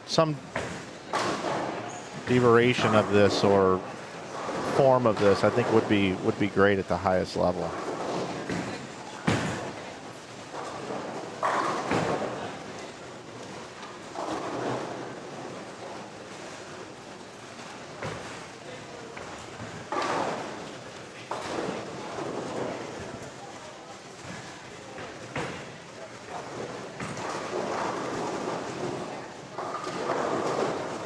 Slide over to 9 through 12. Take a look at the scores for the folks who've been watching the bottom right of the screen.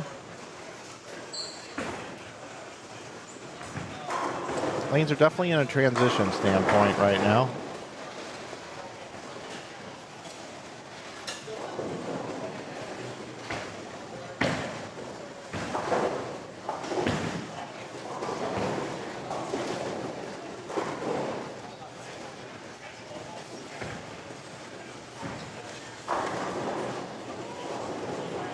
Hello, Brady.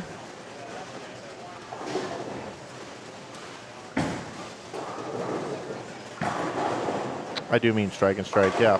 Herzrud going to make the top 5, huh? You like Herzrud? Well, let's see. Looks like scores are in after 7. Let's take a quick look at those.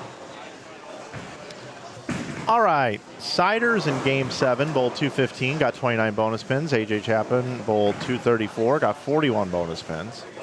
3360 and 3281 their totals. Brett Biondo is third, bowled 179 that game. Only got 8 bonus pins. Robert Vader bowled 224, got 36 bonus pins, is at 3195. Then Brady Stearns bowled 181, only got 10 bonus pins. Brady had been charging all day, going through transition here. Bloomquist bowls 249, grabs 46 bonus pins up to 3184, just 3 pins back of the top 5 step ladder. Then you got David Cole. He's had an up and down day. He's at 3175, followed by Zach Andreessen at 3171. That 235 game got him 42 bonus pins. Garrett Meadows, 3130. Top 10, Jorge Rodriguez at 3114. Landon Jordan came back with 198. A little bit better than his 154 the game before, but he's fallen back a bit. Brendan Hall is 12th. Got 47 bonus pins with that 258 game. Lucas Herzrud, 220 that game. Herzrud came in 16th. He's up to 13th. You can kind of look and see on the qualifying numbers there how much of a jump they've made. Robert Vader going from 12th to 4th. You got Darren Bloomquist going from 14th to 6th. Also Andreessen and Meadows making nice moves. Tim Grundler, though, from 39th up to 17th. 236 the last game.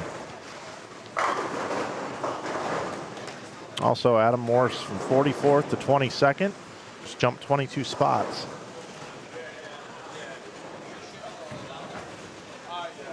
There's your standings update through 7 games. 7 games in the books. And we come back.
See, Billy Hibbert just finished with 256, left the 5-7 there on his fill ball.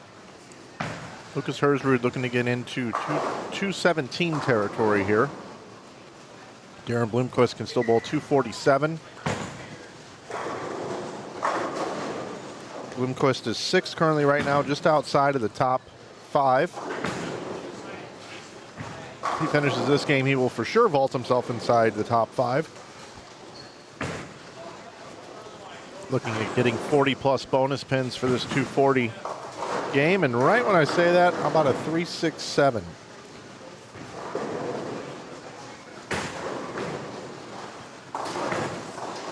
One shot can get you in or can keep you out, and I think that one there kept him out. We'll see. Depends on what the players in front of him bowled. Stearns, Vader, Biondo, Chapman.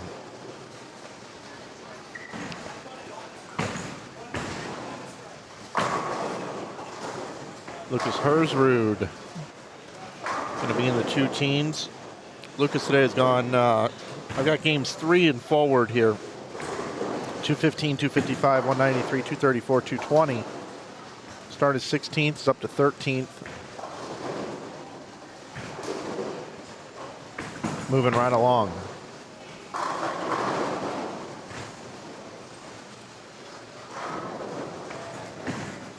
Andreessen looking to get in the 190s there. Zach is 8th right now. 16 back of the top 5.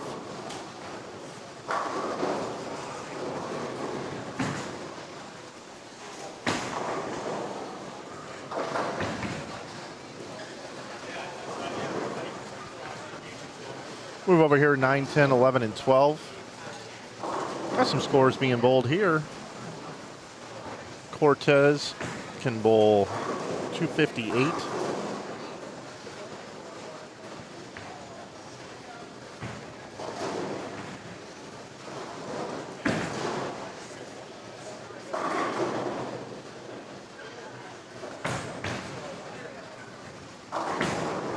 .250 can still be bowled by Zach Rhodes.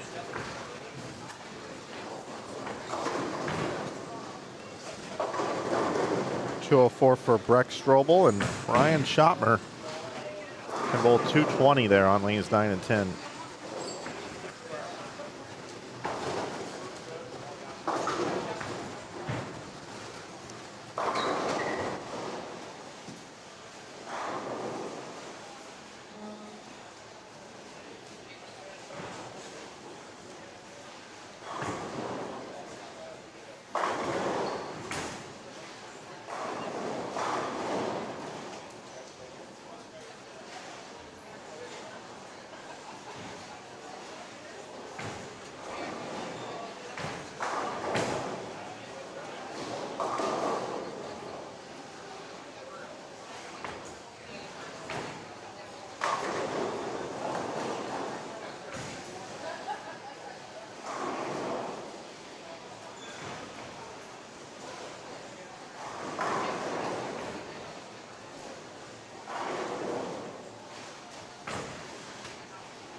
2/3 of the way through our competition. Glad you're with us here on Inside Bowling. Mike back here with you.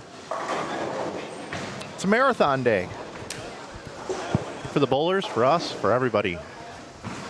But as we inch closer to the finish line here, it will get more and more exciting. Some of our leaders will start to come back into Steen.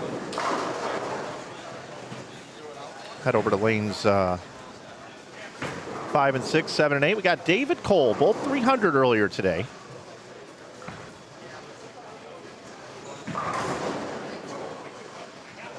Cole is ball with Brendan Hall, Mikey Saxton III, and Robert Vader.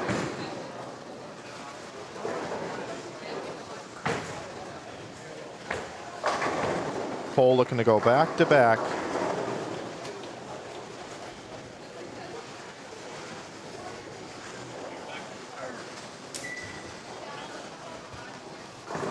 Join Matt McNeil and Nate Stubler is the third person to win 2 of these 11thframe.com opens.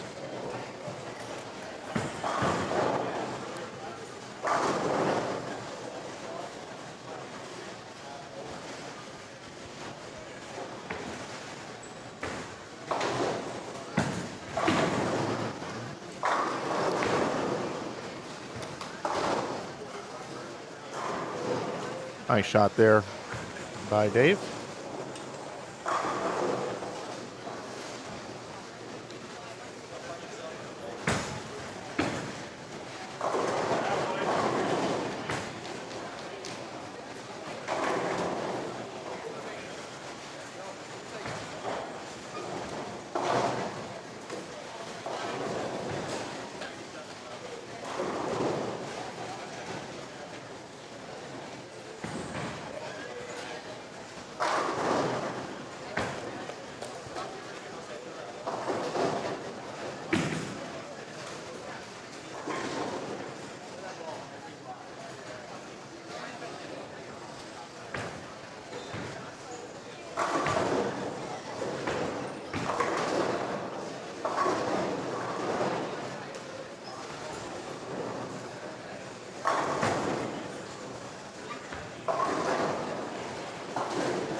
Blomquist really finding it here.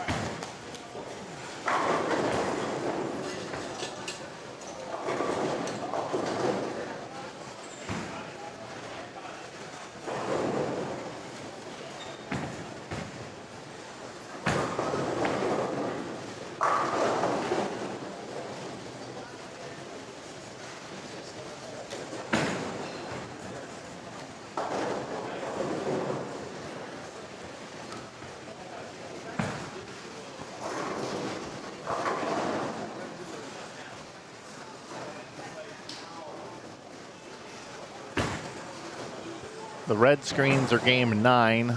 The blue screens are game 8. We still have 15 and 16, 17 and 18, 19 and 20, 21, 2, 23 and 4 are all currently in blue screens. This end of the building getting done a bit quicker than the other end.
Bloomquist looking for 5 in a row, heating up.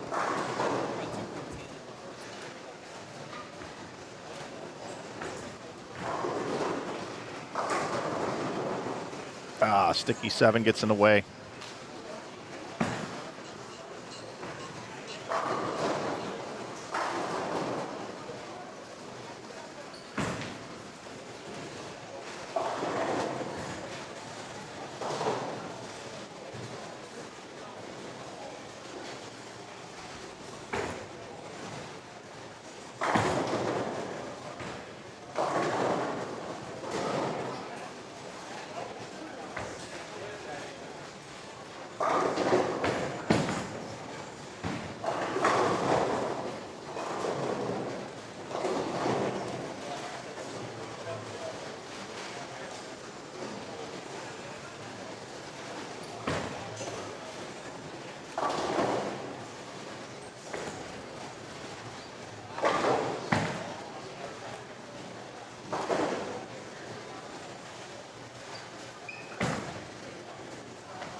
Thank you.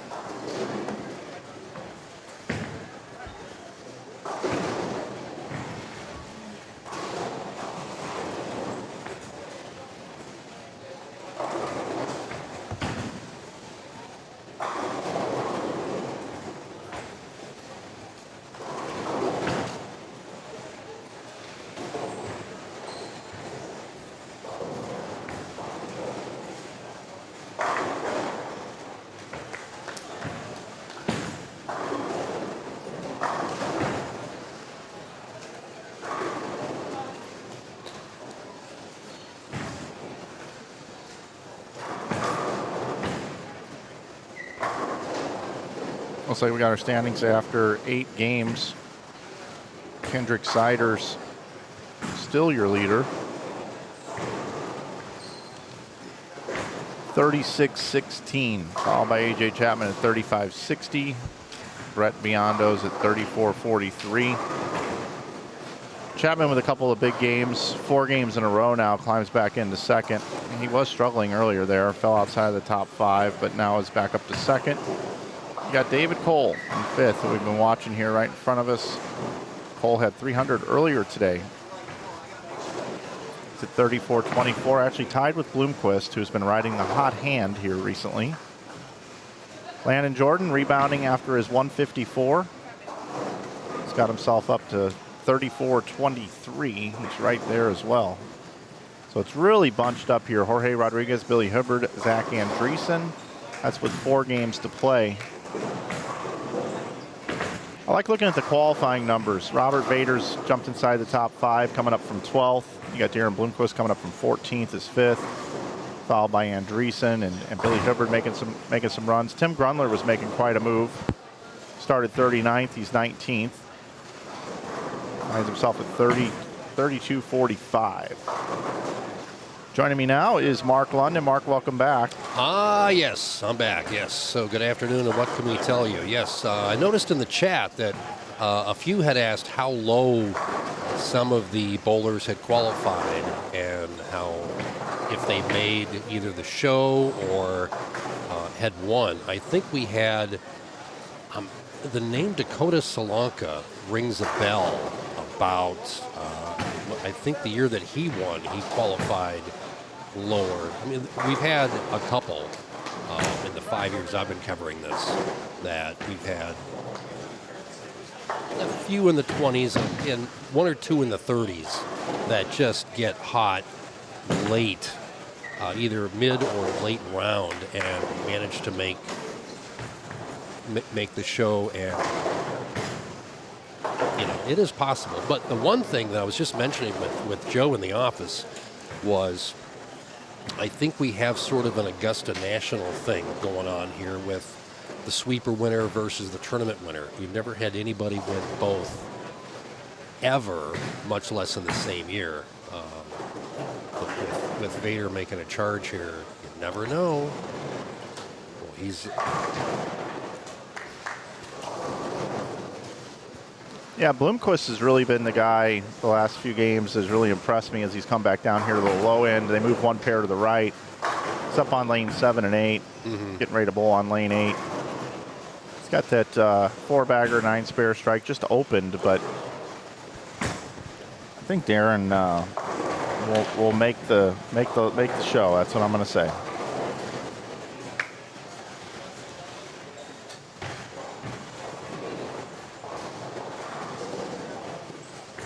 And he's made at least one show in the 5 years. Probably two.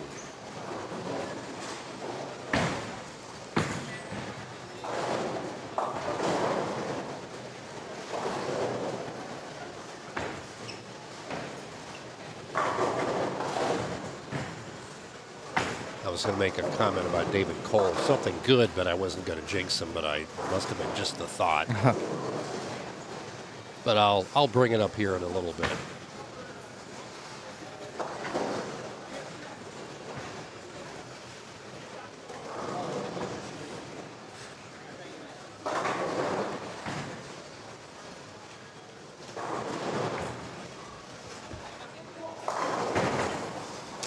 Trip 4. Another trip 4.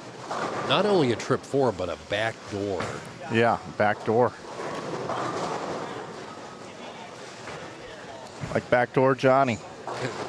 Backdoor 4. The one I remember the most doing that was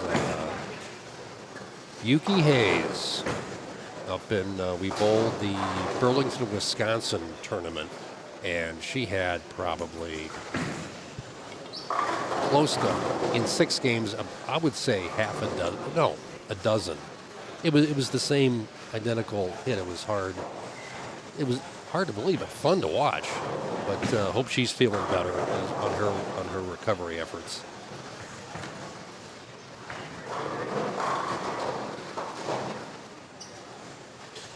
I also noticed a lot yesterday that a certain style of release was pretty much golden. It's the one that Randy Peterson likes to talk about a lot. You have the fingers at analog clock version here, 7 o'clock, and rotates to 5 at the release, where you're not overturning the ball because the ball won't pick up in the back end, but just that little bit of turn and the right touch, like watching what Brady Stearns has been doing all weekend. It's as long as your timing is good, then you're there. Then you create that little bit more margin of error in the mid lane, which can also translate further down the lane. Landon Jordan over here on lane 3, looking for front 9, has it. Remember, it was just a few games ago, Landon Jordan got 1 point out of the entire field, 1 bonus pin when he bowled 154. He was inside the top 5 quite a bit. Now he is in 7th, just 1 pin back of the top 5. Front 9, Landon Jordan.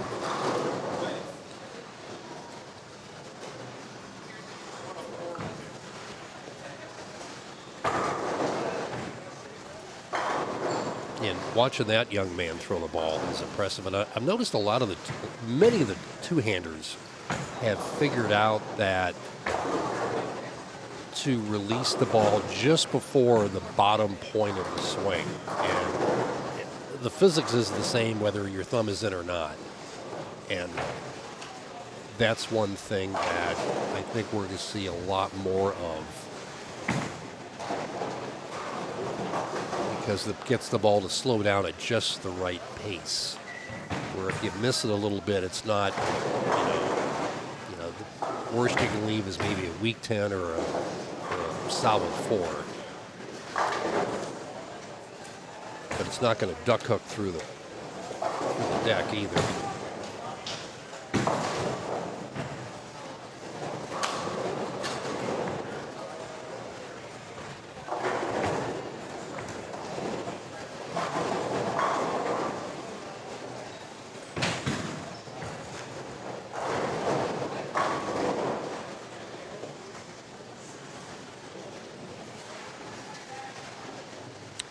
Brady Stearns up on 3. He's got to get a strike here.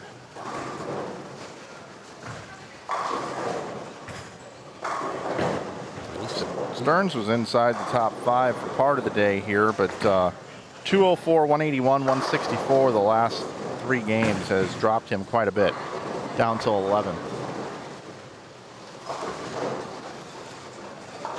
And he's in the same part of the lane that he was in yesterday, although with a different ball, but just does not have the same look. Yeah, well, we're 3 games past yesterday's transition, so makes a big difference.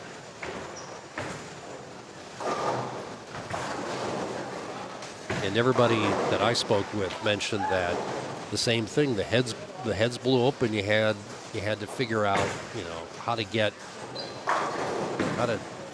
navigate that.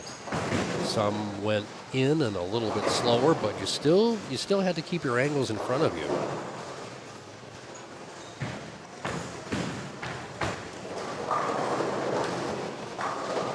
So Landon Jordan stepping up, 1 pin out of the step ladder right now. Came in today in 6th position. He's currently in 7th because there's a tie for 5th.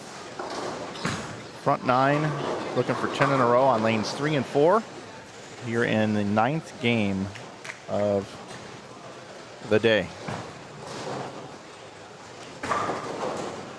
Ring 10. 279 should probably still get him 48 bonus pins though. Good run for Landon.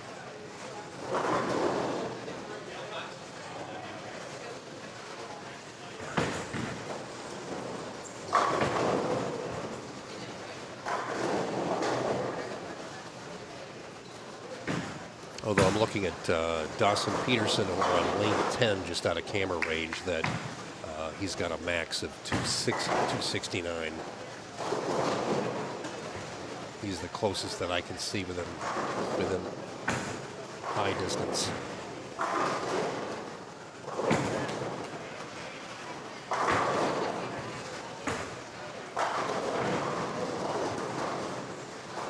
You want to take a look at Dawson? He got another, yeah, he snapped the dime on the first shot in the 10th, sure.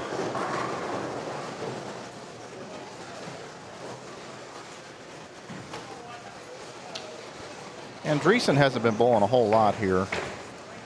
194, 235, 194 his last 3.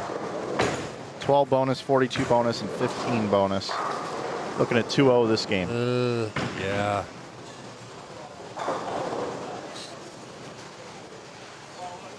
Also, everybody, I do have a link pinned there in the chat room if you'd like to see how your favorite player is doing. And there's a link to the spreadsheet there. It says round 2 in the results folder.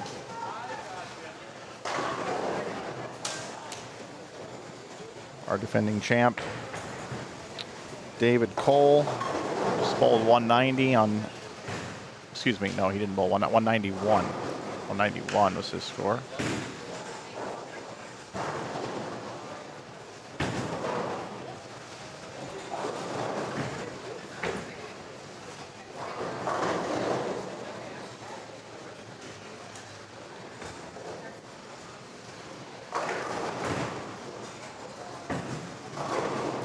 Vader with the double in the 10th. He's going to be in the 260s, maxing out at 64.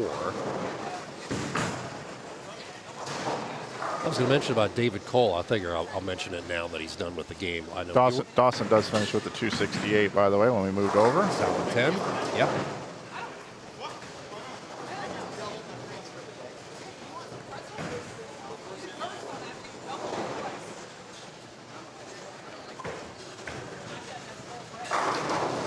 Yeah, what do you got on David? Oh, David Cole. Last year, yeah, you weren't here last year, but it was his last. He threw another 800 on Sunday to get up in the top 5 and basically stayed there the whole day. And then his 2 matches, semifinal and final, every shot was either dead flush or snap the 9. All the strikes, every single strike. And Riggs and I were just in amazement at it was a live instant replay. It was just the precision was uncanny. It was fun to watch. I don't think he left a solid 10 in either of those matches. It was just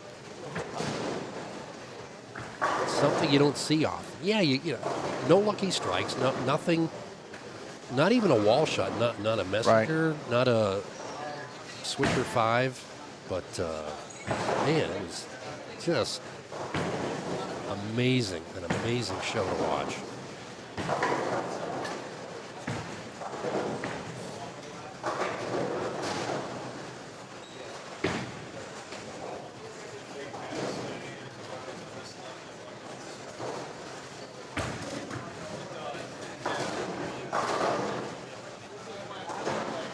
As the guessing game continues, what is the transition going to be now? Nobody bowling on 3 and 4. Nobody bowling on 5 through 8. And a little bit of bowling over here on 9 and 10, 11 and 12.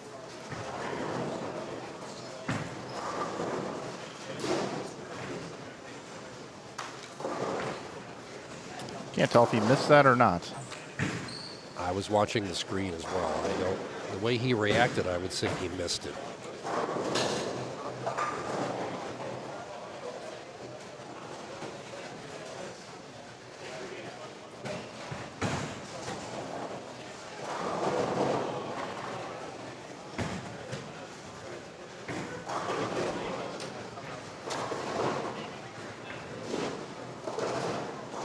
Wow. Zach Rhodes. Supposed to be 3 off the right. Turned into 7. Well, if your ball roll is matching up, then the pins will let you know.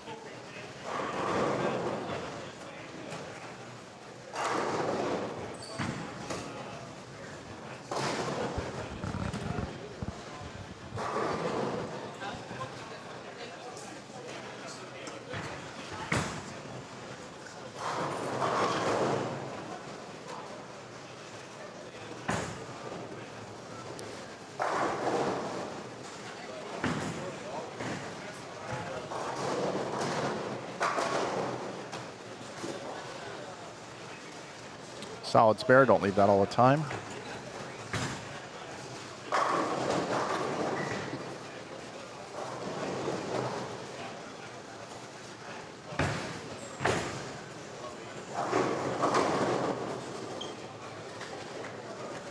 Yeah, he must have missed that 10 pin. I'm seeing a 9 miss in the 10th frame. After Zach throws this one here, we'll officially transition into game number 10. 3 to play, 10, 11, and 12. And we'll go over to lanes 5 and 6, 7 and 8, where we pick up Landon Jordan getting things started. Comes in light for 210. We got Stearns, Mars, Jorge Rodriguez, Landon Jordan just to the right. David Cole, Brendan Hall, Mickey Saxton III, and Robert Vader.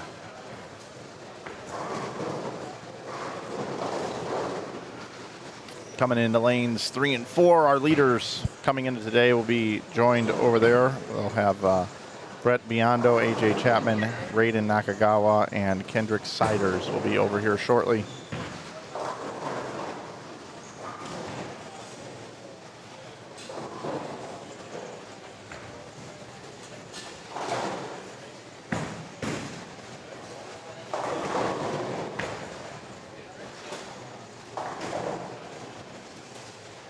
Jordan gave that 210 a try.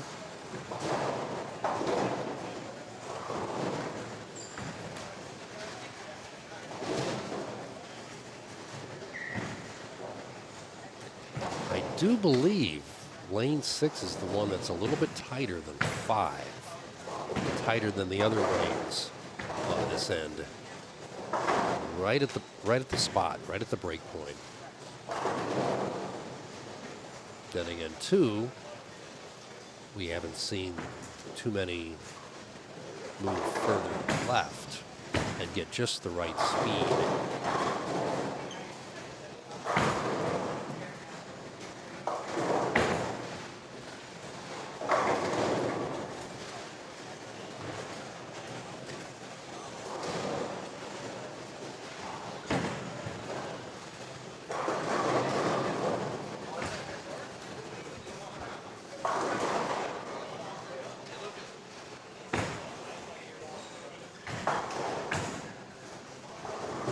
I think it was, come on. Oh, bugger. Thought he had that. I think Vader won in 24, 23 or 24.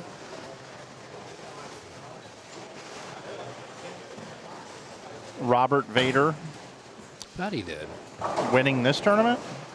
Oh, it was, no, he bowled, we have a local sweeper in January that I also cover.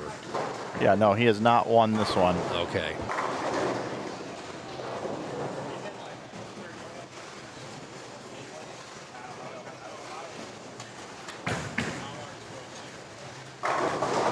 Nope, David Cole, Cameron Crowe, Dakota Solanka, Nick Pate, Stubler twice, Mars, Mills, Morse, Watts, McNeil twice, and Gasson.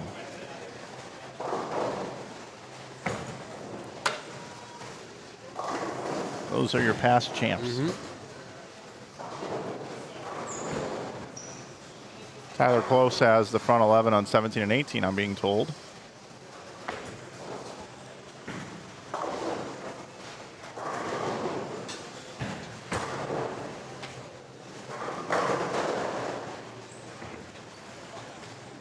He started in 32nd today, is up to 29th coming into this game. His last couple games were 245, 217, 221, and 197. It sounds like he bowled 300. He did. So Tyler Close will get 348 pins added to his score.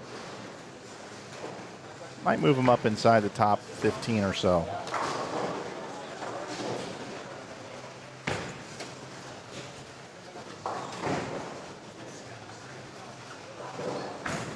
Off camera, high end of the building. Took 1 and 2 out of play today. So all we have is these 8 lanes plus lanes 3 and 4 for you today.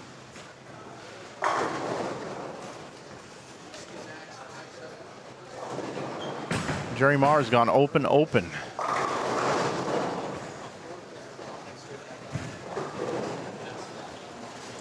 Marr started today in 6th. He's down to 16th coming into this game.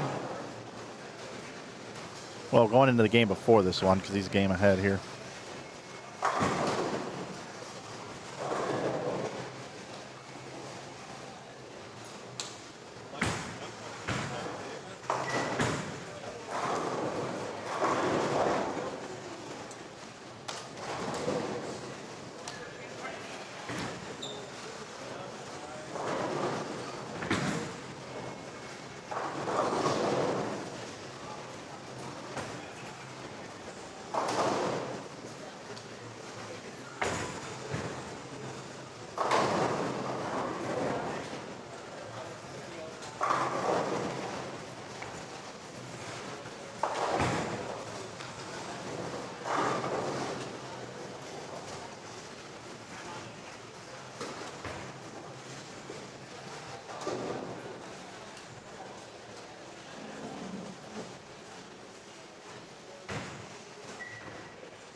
Vader with another solid strike, and you'd love to see the 6-pin stay visible as it moves right to left off the kickback. If it's still visible by the 8-pin spot, you've thrown it very, very well.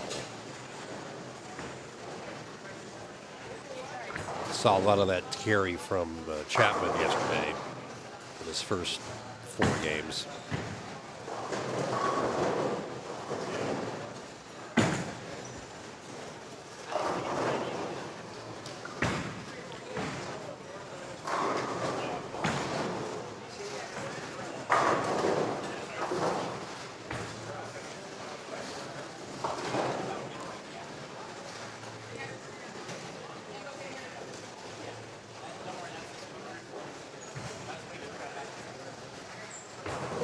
Once we talked to the players, some of the players afterwards, I'm curious what the magic solution was these last 4 or 5 games for the transition. It looks like it's almost like a parallel adjustment. 3-3 left. Balls. Yeah, just moving left. You still, it's not 2-1 or 3-1. It's more 3-2. Yeah, you're not wanting to cover. Yeah. Right. You're not wanting to cover a lot of boards. It's still too flat. Ball wants to get, you want to get the ball to maybe 14 at the spot.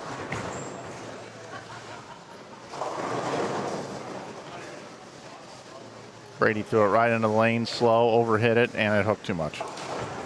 Just a bad shot.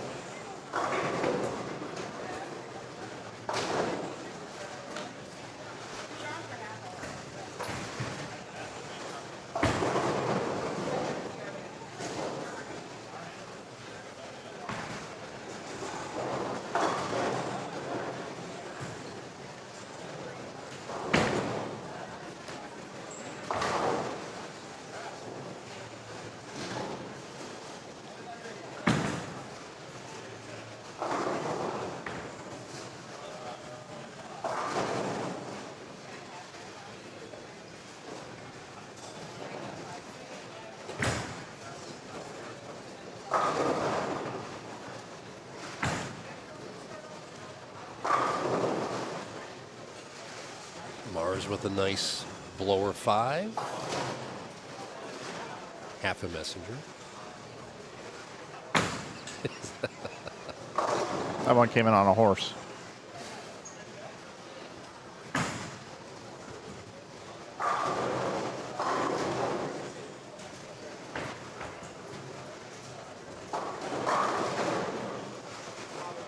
Jorge Rodriguez, double.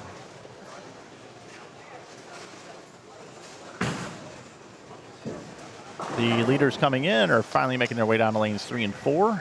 They're a half a game behind, along with several others.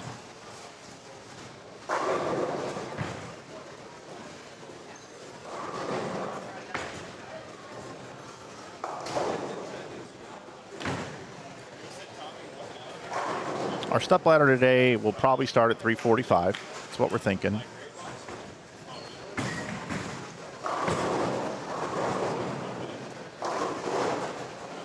Be done in about an hour and a half from now. Start about 15 to 20 minutes after. And the winner today takes 2,800. Takes home 2,800. 2,300 for second. 1,800, 1,400, and 1,000 plus another 100 for fifth. Low cash is 260, and there will be 2 high senior checks, or because it's Riggs tournament, we have to use the word raisin. I feel obliged to do that. And 3 high, the highest female scores out of the cash. So they have those already. Yeah, no females made the cut here.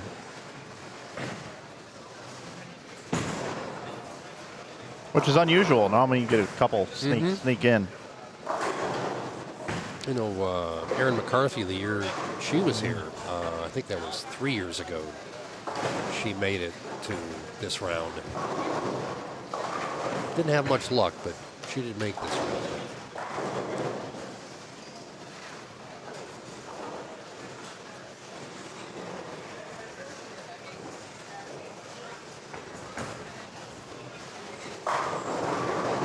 I'm going to invert the stream, let everybody see how the players are bowling over here, what their scores look like. We've been watching them on the bottom right of your screen. Bloomquist has gone double spare spare strike. Hersrud double spare spare.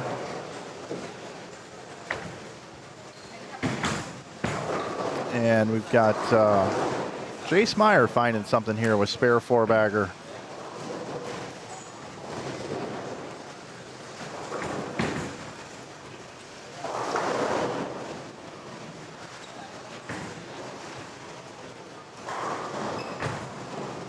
You just live right up the road, right? 5 minutes away. That's great.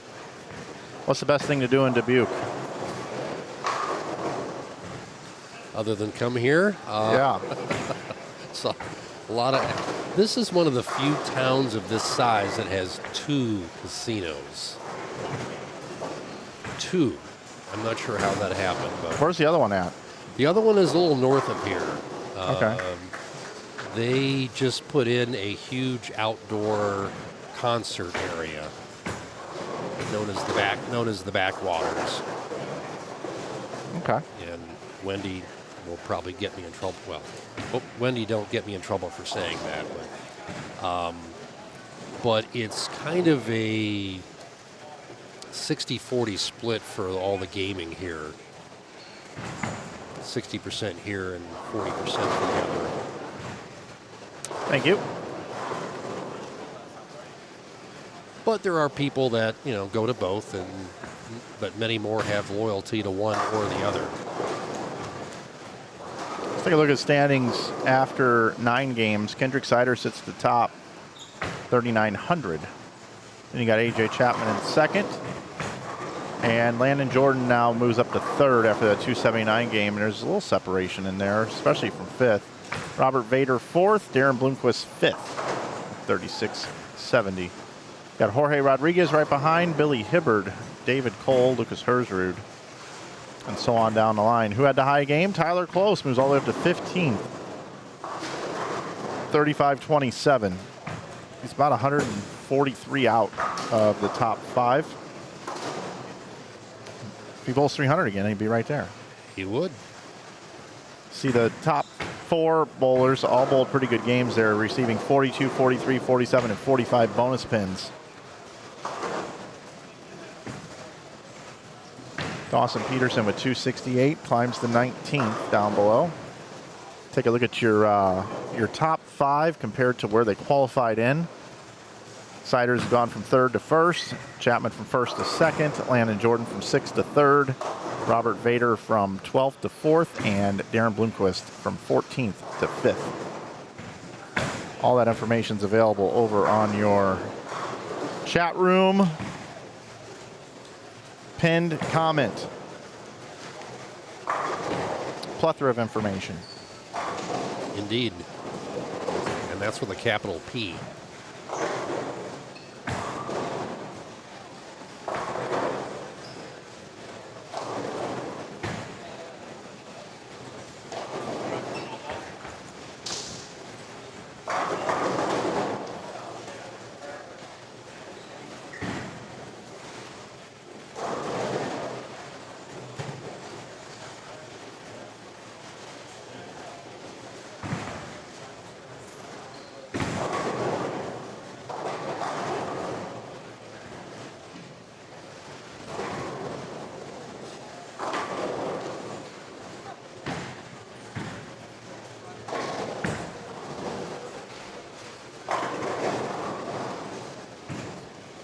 Easterns with another ball change.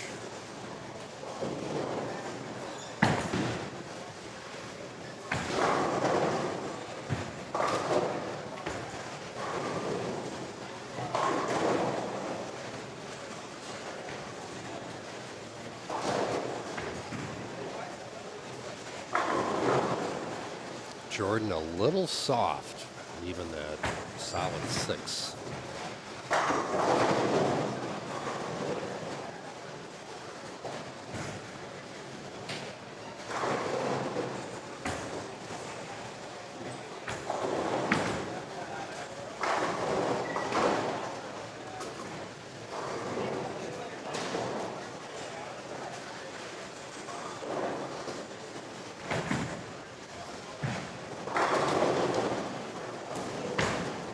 fact, the backwaters, for those of you scoring at home, replaced the former dog track, the Greyhound track, that has been oddly credited with 30 years ago bringing back a lot of business, a lot of money into town once the Dubuque,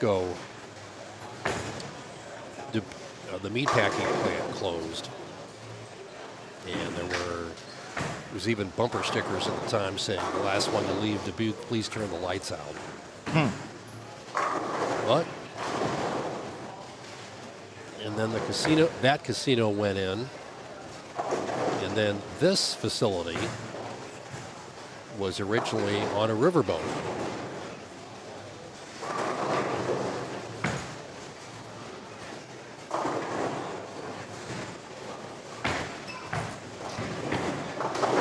Before this building, on land gaming became the thing, the legal thing here in Iowa, and the place was opened in late fall of '08.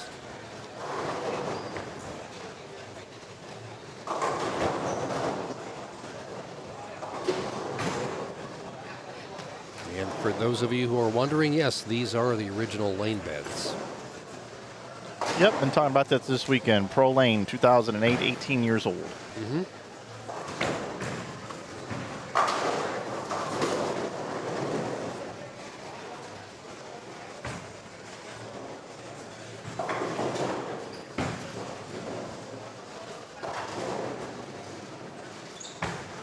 Mikey Saxon, the third, making a run here. He's got the front 7.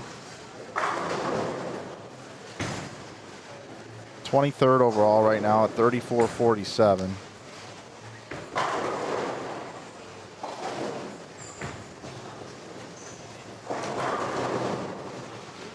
$223 back.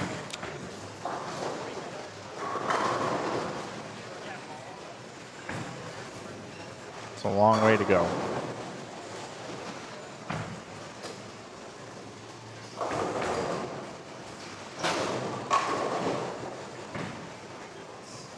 Cole leaves a flat 10.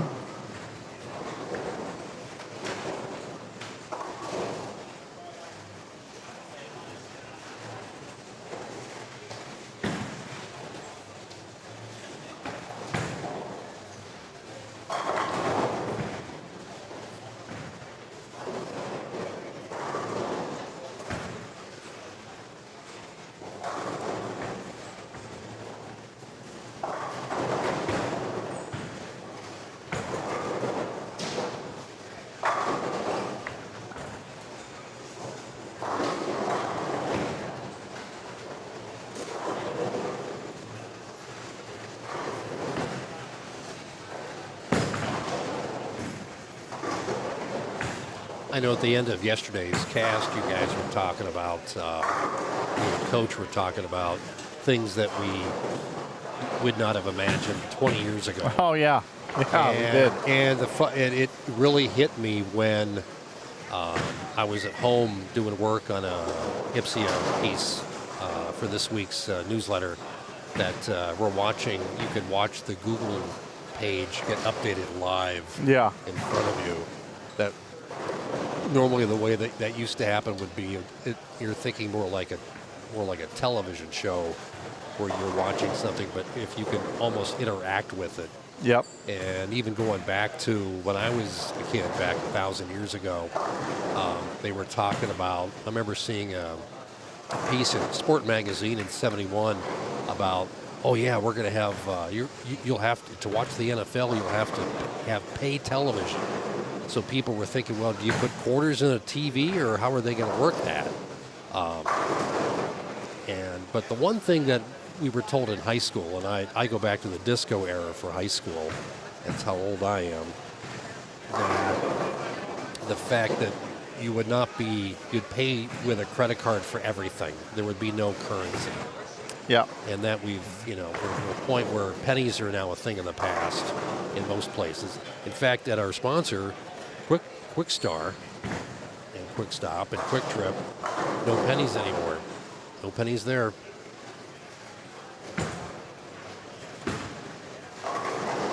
And it looks like Brady Stearns has found something.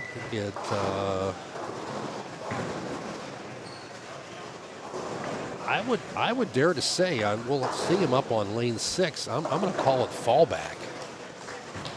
It looks like fallback to me. But yeah, I was. The fact that we were talking about, almost 50 years ago. There'll be no paper for anything, and that was inconceivable. Yeah. Then, not even thinking that you could just take your credit card, set it on the charge terminal at your store, and it takes it. You don't have to swipe it. You don't have to hand it to anybody. You don't have to, if you're paying, hand it to the clerk, have them run it through the carbon copy device that we used to use. That was 30 years ago? Yeah. 90s? Before that all went away? Yep, seems like it. So a couple things going on here. We got Landon Jordan looks absolutely confused on the right lane. So does Brady Stearns. They don't like that lane very much at all. You got Michael Saxton the third. He just stopped his end to his string. He can still bowl 253 though. Got 269 left here for Vader.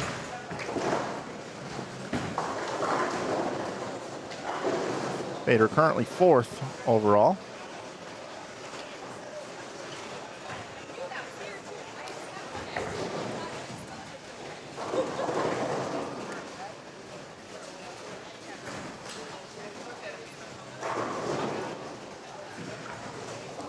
Jorge Rodriguez.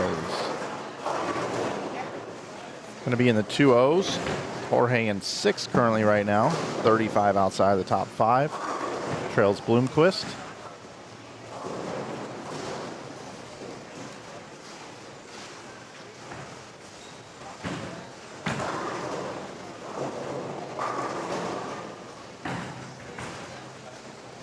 Let's quickly move over here to Jace Meyer, 10th frame, second shot into 10th, can bowl 290.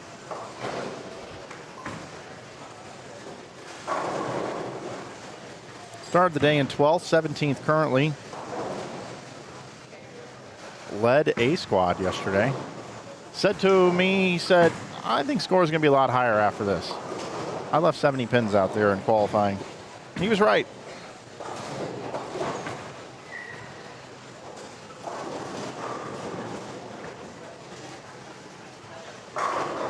Only 70. I mean, Yeah. he nailed it. So mentally, he's in the zone. If you can come up with a number like that. Well, just saw something the last 2 shots for on lane 6 for Jerry Mars. I know we're watching the other, but he was able to loft it, get the ball out to the dots at 7 feet past the foul line, and still get the ball to corner. When Stearns was his last 2 shots, it looked like he was playing more fallback and setting the ball closer to the line. Jace Meyer, 290. Nicely bowled, sir. 11 in a row. Well done. Looks like Andreessen, best he can do is 210. Dawson Peterson, best he can do is 183. Struggling a little bit over there. Billy Hibbard can still get to 2-0. Gonna bounce out of here. I actually want to check in on our leaders coming into the day here as they've moved over to lanes 3 and 4. I saw that Biondo is struggling a little bit. He's letter B. AJ Chapman letter A here, 75 in the 4th. With a strike up in the 5th. Made the flip from the end. 25 and 26 all the way down here to 3 and 4 this game. Siders is your tournament leader. 88 and a 5th.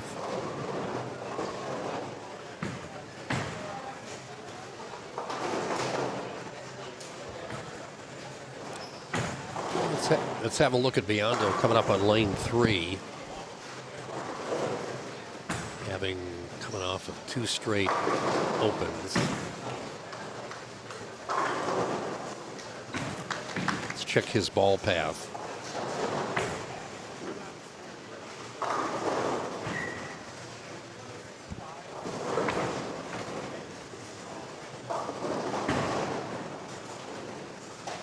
Not the best shot. Nope, never hooked. Nope. Too steep through the front.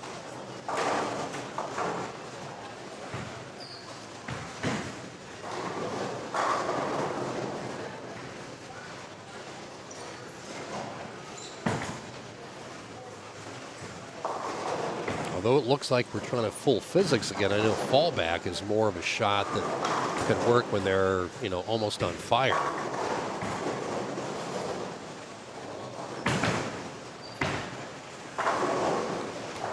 And in Jordan Bowles 212, Brady Stern is going to be 2-0.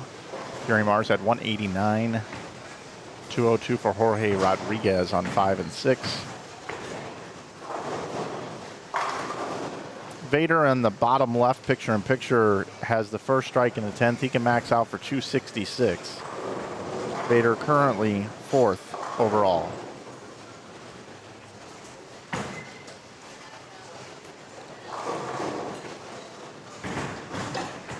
I believe Bloomquist just had 227.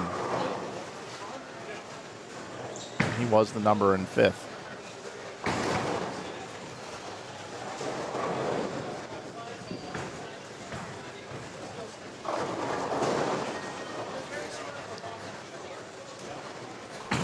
Vader leaves a light 7. Now can max out for still a decent, he's going to be in the 40s for points, bonus points. After spare will get him 255. So he'll pick up upper 90s. The 55 plus something in the mid 40s.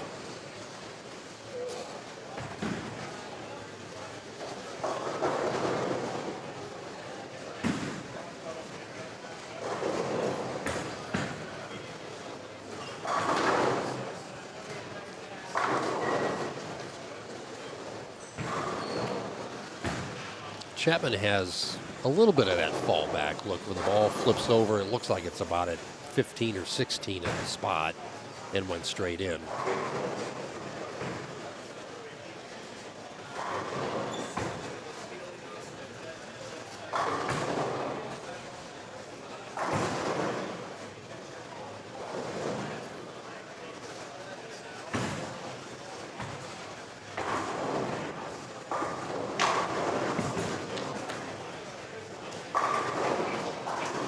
Biondo back with a strike. Good adjustment. Puts his hands up in the air. The big man, Brett Biondo. Brett Big Man Biondo.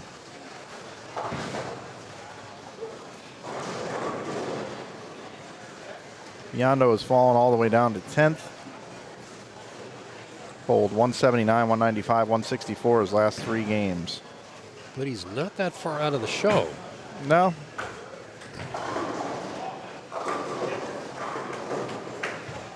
Chappie posting them now. With the right toe on the approach. Siders, your tournament leader.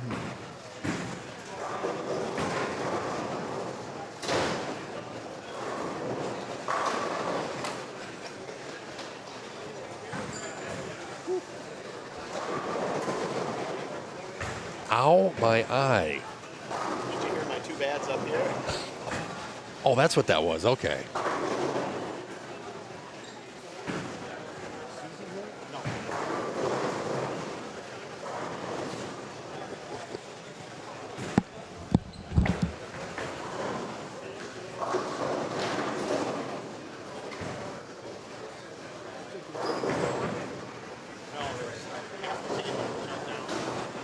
Oh, nice 6-7 conversion right there.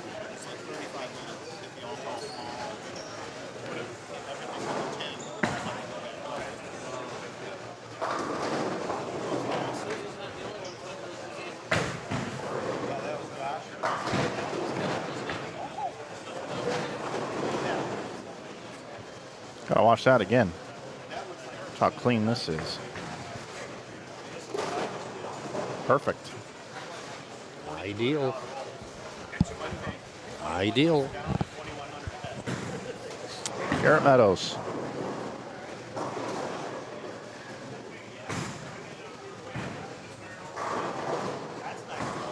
Meadows is currently in 12th at 35.89. Again, fifth is 36.70.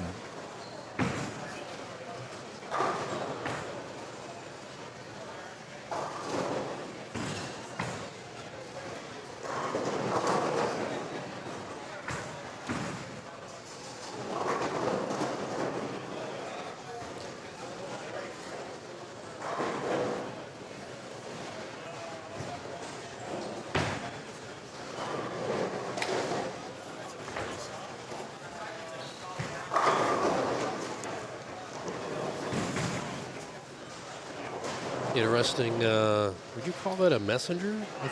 I guess so. Yes. Weird pinfall. The 5 stood there and then got knocked over, pushed over by the head pin.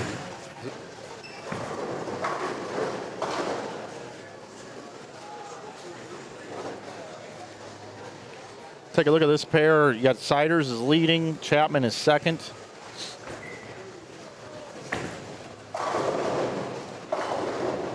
Where did Nakagawa go? Came in fourth today, all the way down in 33rd. 199, 216, 171, 184, 177 his last few games. And Biondo also dropped all the way down to 10th position.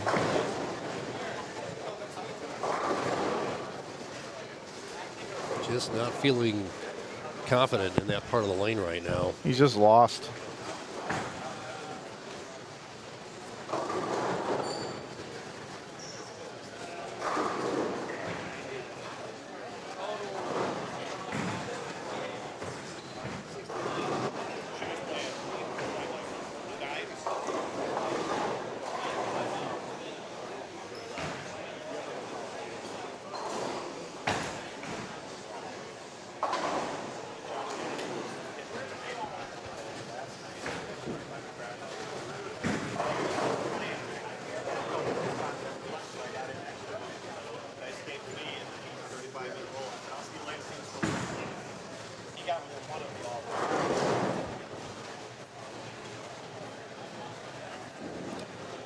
Sider's about to start his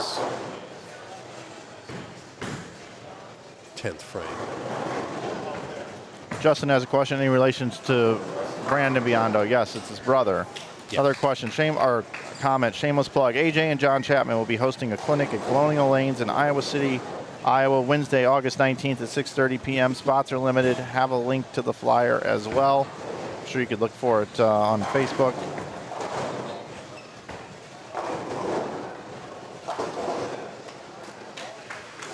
That's why AJ Bold, he came up and did some clinics up in this part of the country.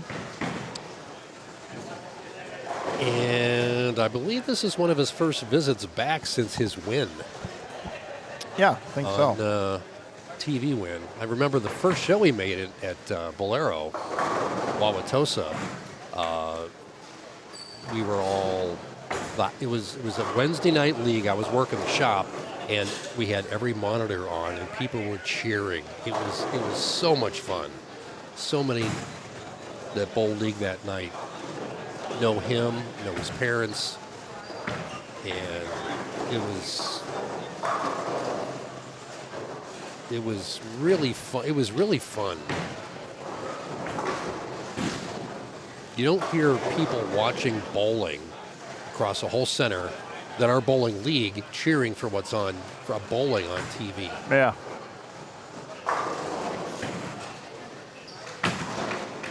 Oh boy.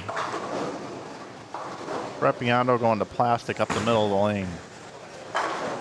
Just to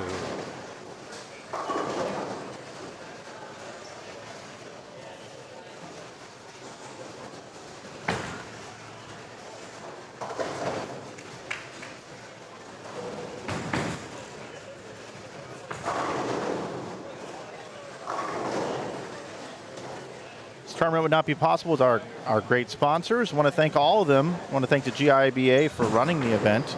Joe, Rosie, Jennifer. Also want to thank Ebonite for being our equipment sponsor. The Diamond Joe Casino right downstairs. Don't forget, winning is just the beginning. Head over to the Diamond Joe. Jerry Lanes donating all the lineage here this weekend. Shout out to Bob Hockman, General Manager. Thank you so much for all that you do to host these great events. Also, Brandon Steen, the Steen team. If you're looking for some financing or looking to buy home, commercial, real estate, any type of real estate, check out Brandon Steen and the Steen team. Also, our jersey supplier is IAMBowling. Head over to IAMBowling.com. You can save 25% with coupon code GIBA. Also, Kwik Star and Kwik Trip, local convenience marts up here in Iowa. Make sure you check out Kwik Star and Kwik Trip, and that's with a K. And, of course, the 11thframe.com Open would not be possible without the 11thframe.com, which is bowling's digital daily newspaper delivering news, analysis, and opinion, owned and operated by USBC Hall of Famer and career newspaper reporter and editor Jeff Riggles. Also, if you'd like to support what we do here on Inside Bowling, we do have a special. We've just introduced Dry Fit T-shirts. They are $19. It's our deal of the week. We do a deal of the week every single week on Inside Bowling. A lot of people have been taking advantage of that. We appreciate the people that did, and they continue to do so to support what we do here at Inside Bowling. All right, off to game 11. Just like that. 2 to play.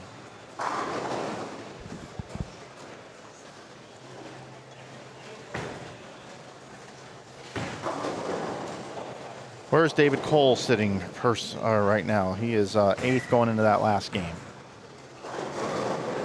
And if you want to see how everybody's doing, we've got a link posted down there in our chat room. You can check and see how everybody is doing. Mark, I'm going to step away for just a second. I will be right back. Okay.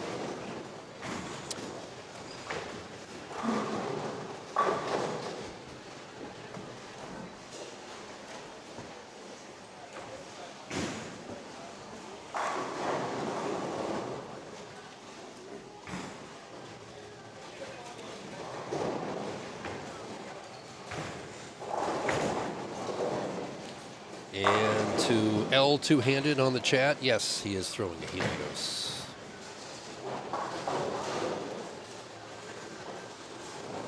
Same brand of ball. That good friend of mine, Stephen Casella, in the Berg of Ambridge, PA, Beaver Valley bowler, Pittsburgh, shot his 900 with a couple years ago.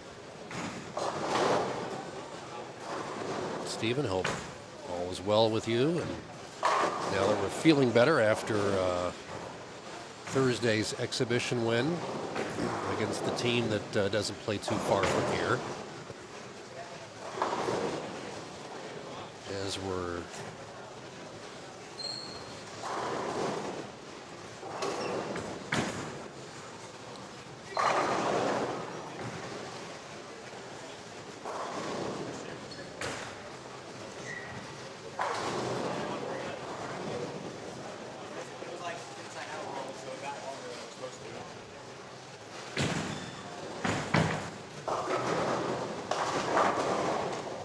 kind of surprised. Herzrud is playing that in that area, but obviously he's found something. Let's hope it's on that pair as well.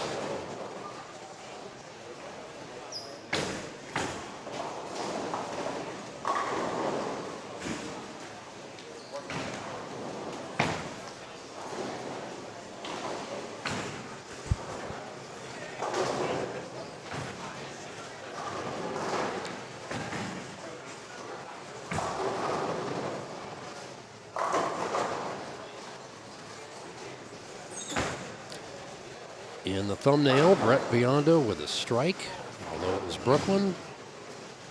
But of course, at this time of day, you'll take it. Sometimes you got to spend some time bailing water out of the boat before you can get going again.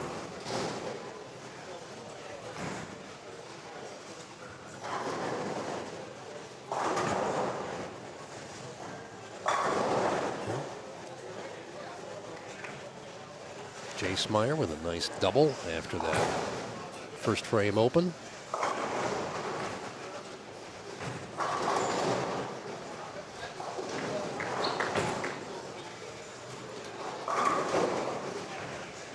scores for the last game are being collected and entered in the Google spreadsheet that we have the link to in the chat.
That shot by David Cole leaked it just a little bit. The speed and touch is still very much a factor as we're getting into the middle part of the lane that we didn't see played yesterday because, of course, there were only 6 games rather than the 12 that we have today.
In the thumbnail, almost a fallback look that A.J. Chapman's playing. But a lot of the players have, again, made that parallel move, or almost parallel move, like a 4-3 left, where the ball that was getting out to maybe 9 or 10 at the spot is now 13, 14, maybe even 15. For those that have more up the back forward roll.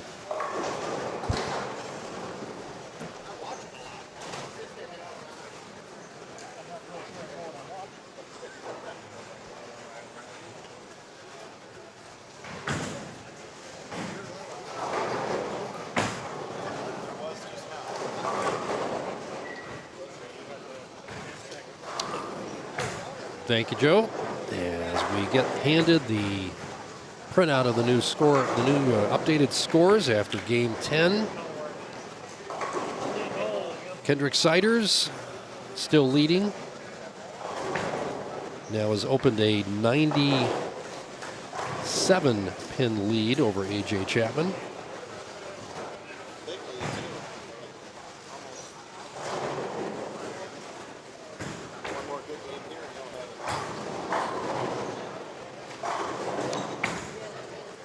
Mentioned A.J. Chapman in second. Robert Vader has jumped up to third with that 255 game. He is 137 out of the lead. Landon Jordan with his 212 is still in fourth. Darren Bloomquist is still fifth, and the number 3940. Siders is leading with 41.72, and Lucas Hersrud is sixth. Jorge Rodriguez seventh. Billy Hibbard eighth.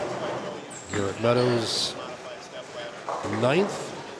And Jace Meyer, with his 290 game, bumped up to 10th. And he is exactly 100 pins out of 5th place. And again, the update, which obviously we have the sheet, so it's up on the link in the chat. You want to check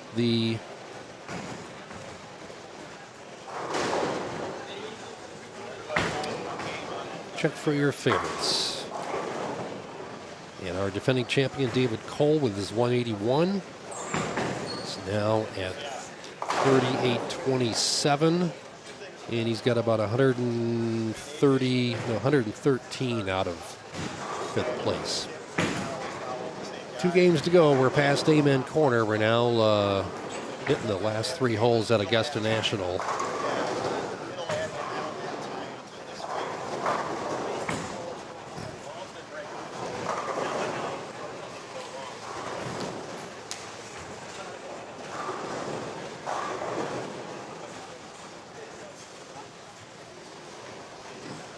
Bloomquist nearly with that messenger. Got the 7 out, but the head pin snuck behind the 10.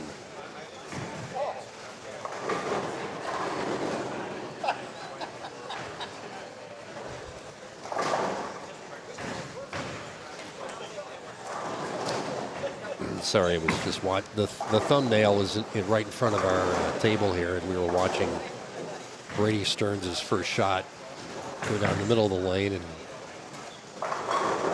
make a very abrupt left turn.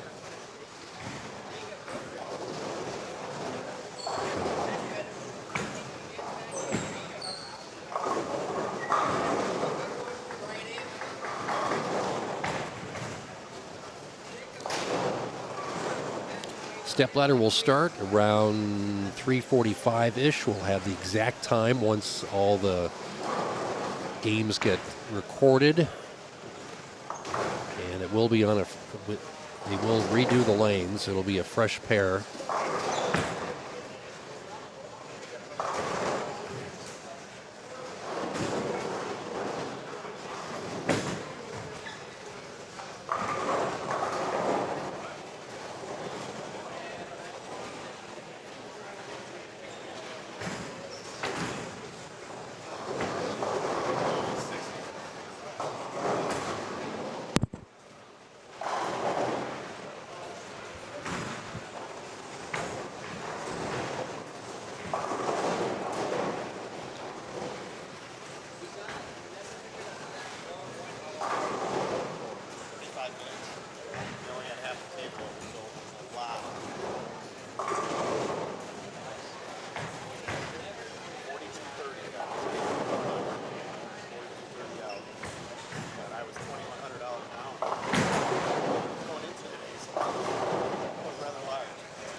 Leader Siders with a little bit of a hiccup there with a 4.9.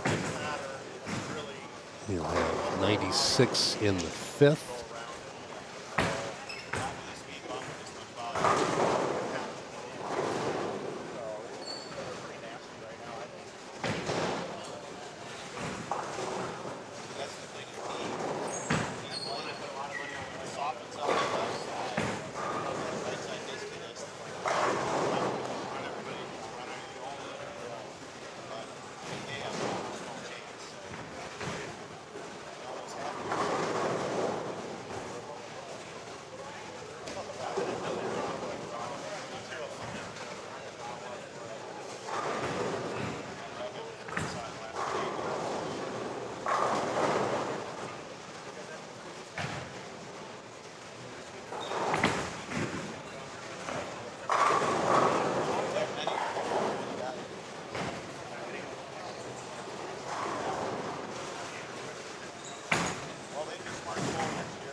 This is game 11 of the advancers round.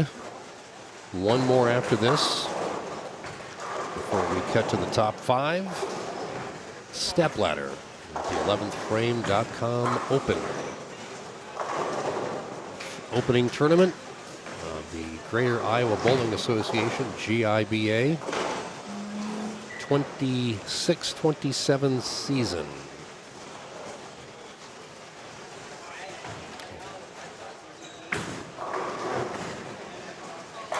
Scores came in, huh? Yes, Did you go over them at all, or? I did. Okay.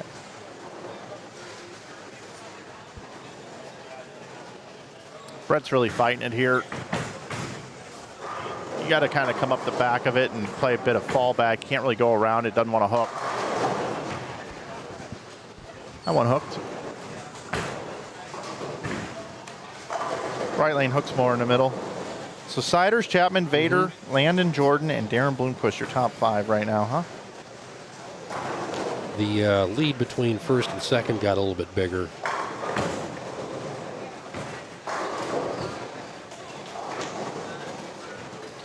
Vader from 12th today all the way up to 3rd. Landon Jordan from 6th to 4th. Bloomquist 14th to 5th. Lucas Hersrud 16th to 6th.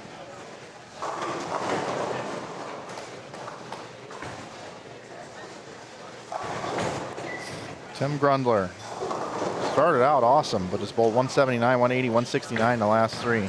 So people are really fighting once it gets late in this block on what to do. You got to move left because there's just too much instant hook. But then when you move left, some people just want to go around the pattern and turn it into more like a coast-to-coast show, and that just does not work. You have to play, as you've said multiple times, Mark, fallback. You just can't give it away very much. You don't want your ball getting right of either one of the rangefinders at all. And Siders just showed us there how to keep it wide, not stick to 4-9. He left it a little wide, and now he's got a bucket. Not the easiest thing to pick up on this flatter pattern.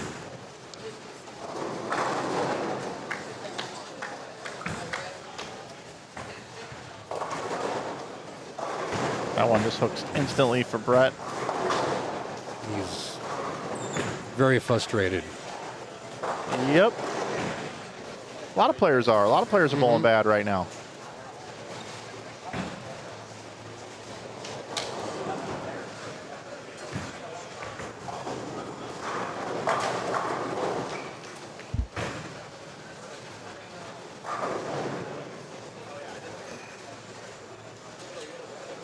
I believe our championship pair is 7 and 8 this year.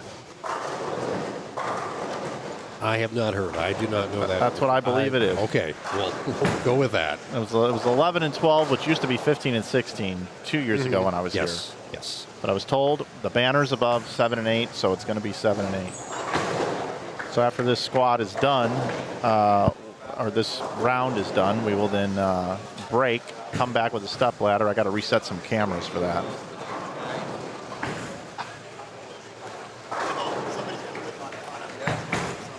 If you're just tuning in later this afternoon, this tournament, the round here of 12 games, there are bonus pins involved, and it goes the best game in the building gets 48 bonus pins.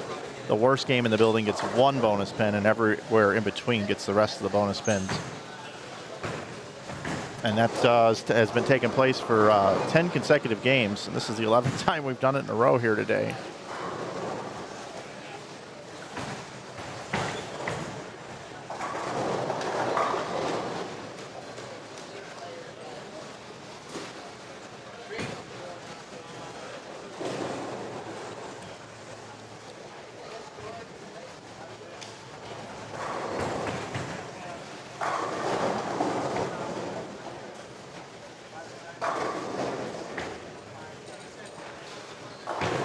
I'm kind of surprised other tournaments haven't tried the Flanagan format for an advancers round. I mean, it's a unique idea, and we've seen it work very well here. Yeah, somebody might. We just don't know about it. You know, but I haven't seen one. I'd like to see the PBA use it. Absolutely. I mean, for a while, seniors in the summer, or the old 50, they were trying all sorts of different formats. Yeah. Back when our friend C. John was in charge. Talked to him lately? No. I saw him more on the road than I do in St. Louis. I don't really run around in bowling centers in St. Louis at all. No, I don't. All the ones I used to be linked to have either closed or changed ownership. And where I live, there's just not much.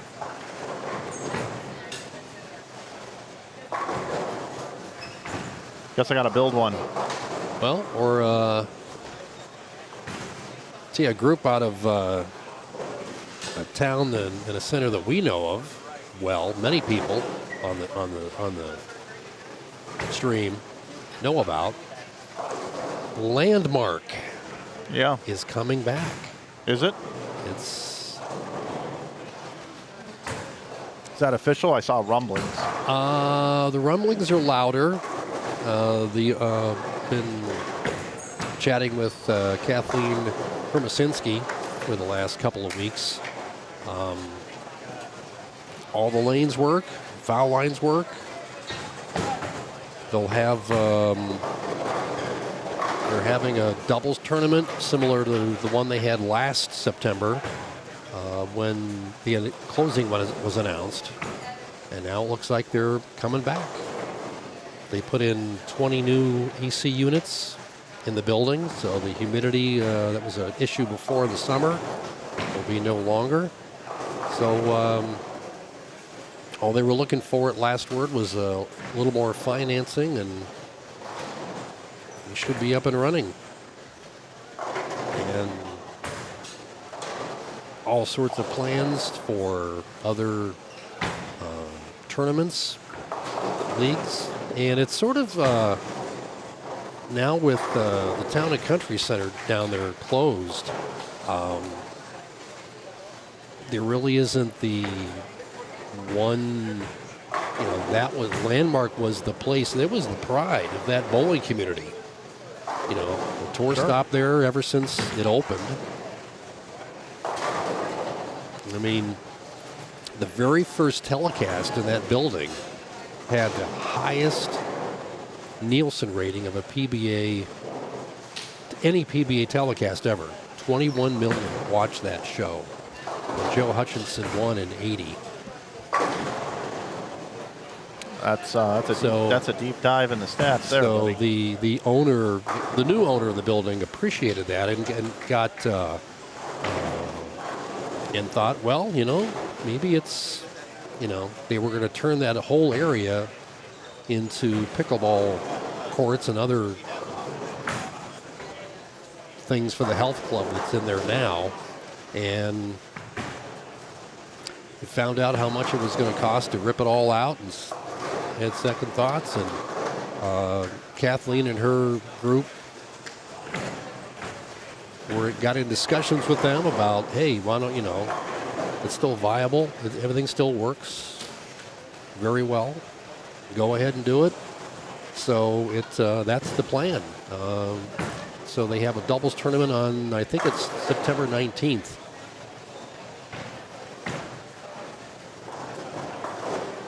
So that is the plan. Special Olympics would probably be back,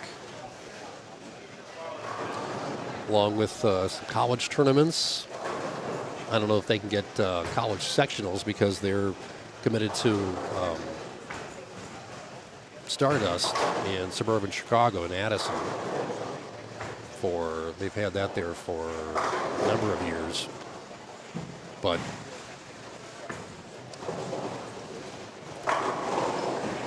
they're excited about it. I hope they get the casual play to support it as well. Yes.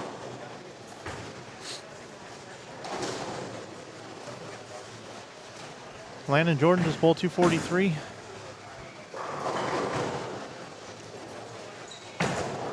He went to probably what he considers fallback. but it was obviously there. It's better, you know. He's got a nice string of strikes in that last game. Flanagan's going to more than likely make this step ladder.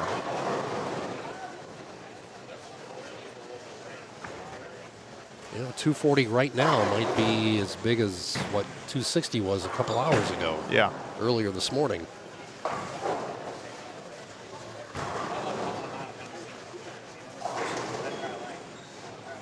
I know they talk about once you wear in a little area that the shot gets cliffed. That's the phrase of this generation.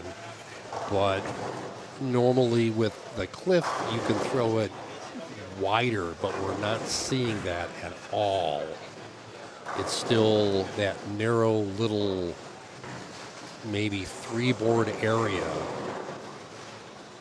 in the mid lane, but getting to it, it's, you know, like skipping a rock across water. If you're not, if the angle just isn't right, it's, or even another example for us old guys trying to play the track on an old wood lane back in the late 70s, where you had to catch the track at just the right distance down the lane, otherwise the ball would skip through it.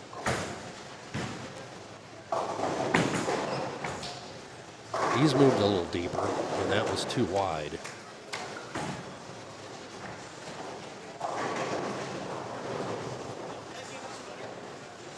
I think that body language just told us what we needed to know there. 5 and 6 is a pair that really hooks in the middle, and if you get a little bit wide, it's not going to come back. And even on the league shot, it's got a hang spot.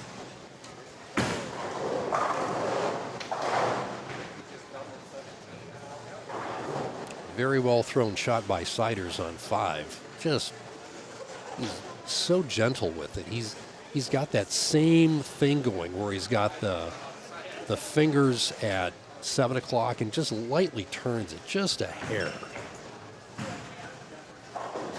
Woo! Wow. That's a fun spare.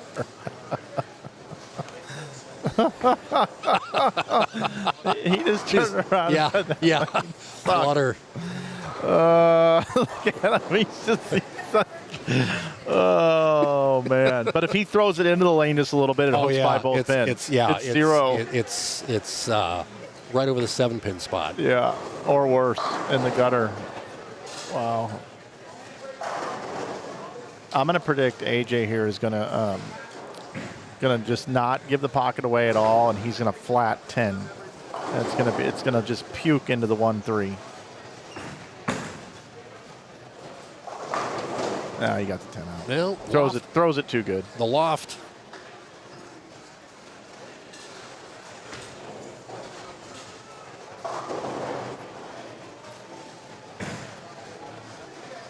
One more game.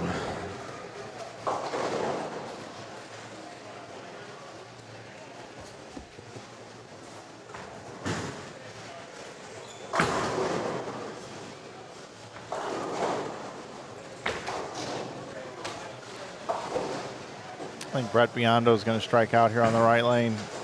This ball sees it a little bit better on this lane. Let's see what happens. Depending on what ball he uses here.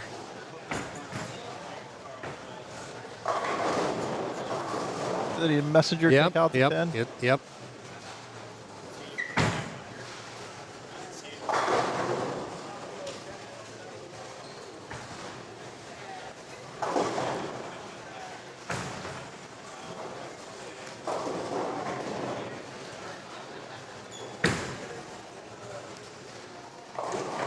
I think we could call that a roll block, which in some games would be a clipping penalty. A roll block? A roll block. It was very low. It's kind of scooted across the lane bed. Got the world. He does now. Or as a good friend of ours would say, Lois. He's got Lois. Lois? For Lois Lane. That's a Mike Napeism. Okay. Big and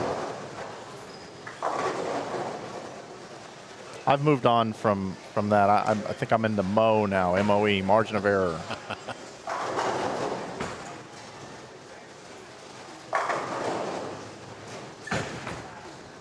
Easy. Easy game. All right, 1 through 4. It's in game number 12. We'll push it over.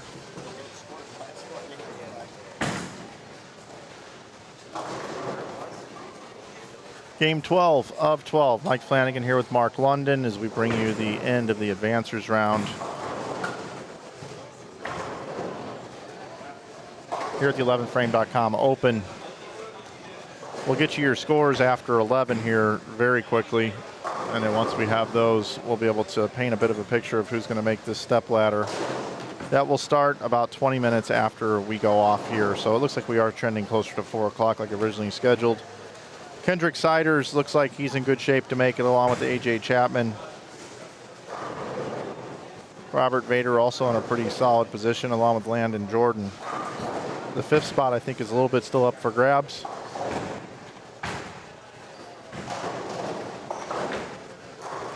And to answer a question on the chat, 5. Traditional 5-man stepladder.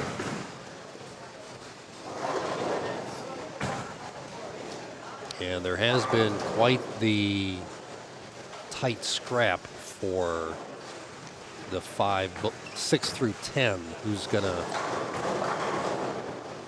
advance.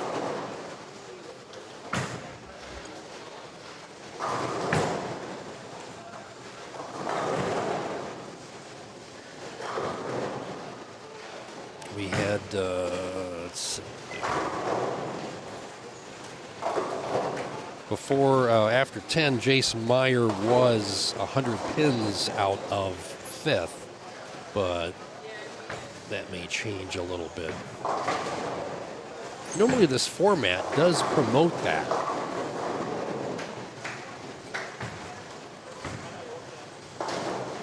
So whoever can survive can shoot those 230 to 240 scores at this stage of this round.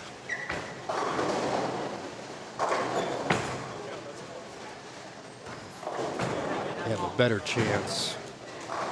We're not going to see.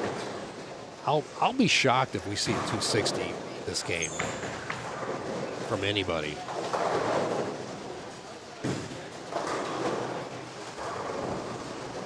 We shall see.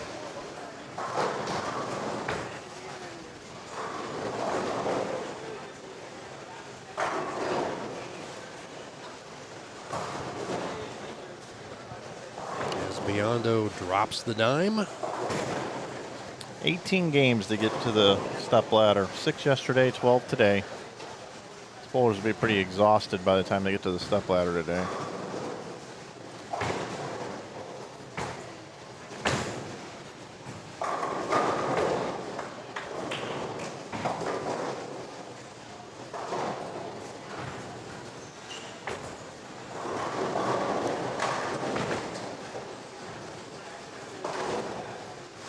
Players getting this deep on the lanes now, knocking down 10 is very difficult to do. Unless you're Kendrick Siders with that trick roll. Secret roll. Yeah. Got it figured out.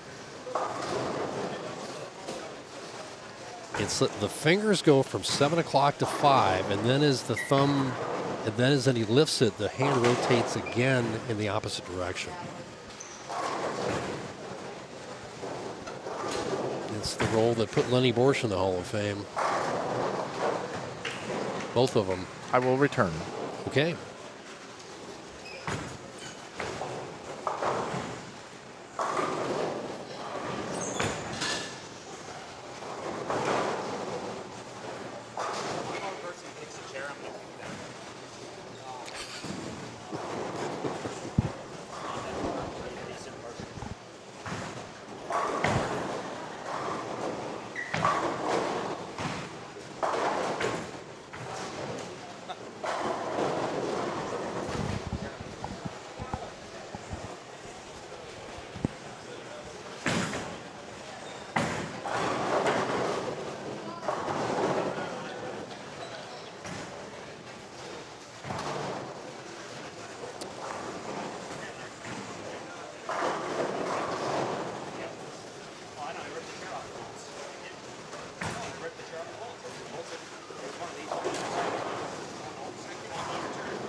believe Mr. Biondo has figured it out now, but it's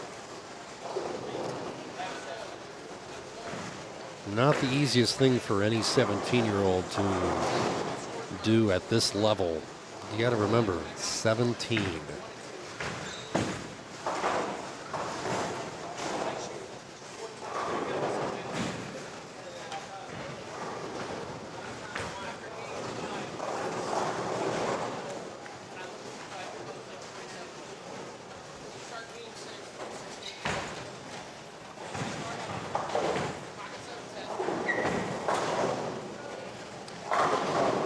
Checking the Google Drive that we've posted on the chat. See if we can get the.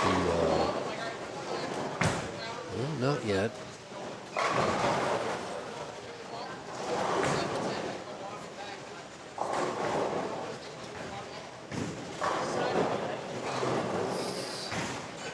See how we're doing on the updates.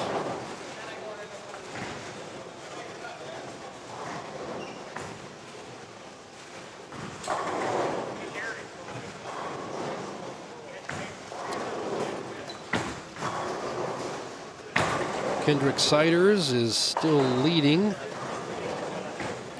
AJ Chapman is 85 pins behind. Got an update here? Well, not on paper yet. I'm reading it off my phone. I got it on the screen. Oh, yeah, better yet. Nice. Yeah, so you got Siders, Chapman, Jordan, Vader, Bloomquist. It didn't change. Same, yep. Same order. But Hersrud's right there. Rodriguez can still get there. Garrett Meadows can still get there. Need some big games in there, though. 275 was the high. Brandon Cryer must have found something. I don't know if he was bowling backup or regular. Probably both. Could be. Wouldn't put it past him. Siders with about an 80-pin lead. But Landon Jordan and Robert Vader, they could flip-flop positions pretty easily. And there's a big gap between Vader in fourth and Bloomquist in fifth. 80 pins there. Only 4 pins between Landon Jordan in third and Vader in fourth. And then a bigger drop between sixth and seventh. Between Hersrud and Rodriguez. There's 75 pin difference there. But, I mean, with a big game, Hersrud could jump into fourth. Don't think, he'll have to have a huge game to get to third, but it's there. Yeah, I don't know where Hersrud is right now. I don't think he's on. I don't think he's near us.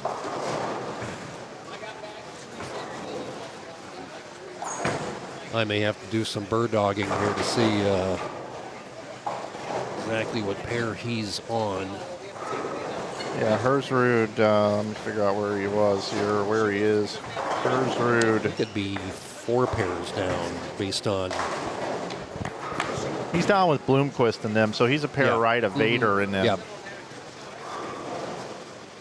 So yeah, they're 15, 16 area. I like this comment in the chat. The person sounds exactly like the guy on Bowl TV, but he's much better. So I don't know if they're talking about you or if they're talking about me. If they're talking about it exactly sounds like the guy on Bowl TV. I do work on Bowl TV. I don't know how I'm better here, but I don't know. Or if it's you and they think you're somebody else. But anyway, solidify your comment there and let us know what you really mean. Please. Yes, that'd be great. I'm curious here.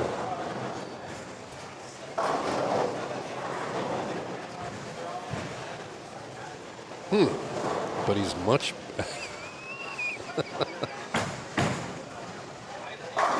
Well, I have been on all 4 major back on all 4 major stream services.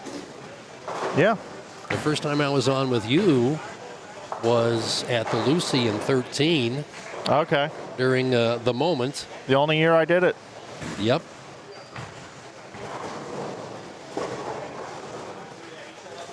They didn't really like the coverage they got from that. Well, I in the August column, when I analyzed breakdown media stuff, it's the Troy Walker media column. Yeah. I've named it for him. He hasn't thanked me yet. I'm not even sure if he's still bowling. I'm sure he is.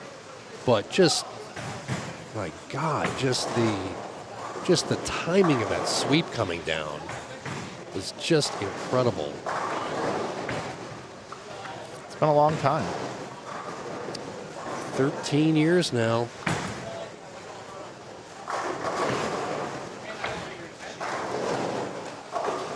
The first true viral bowling video.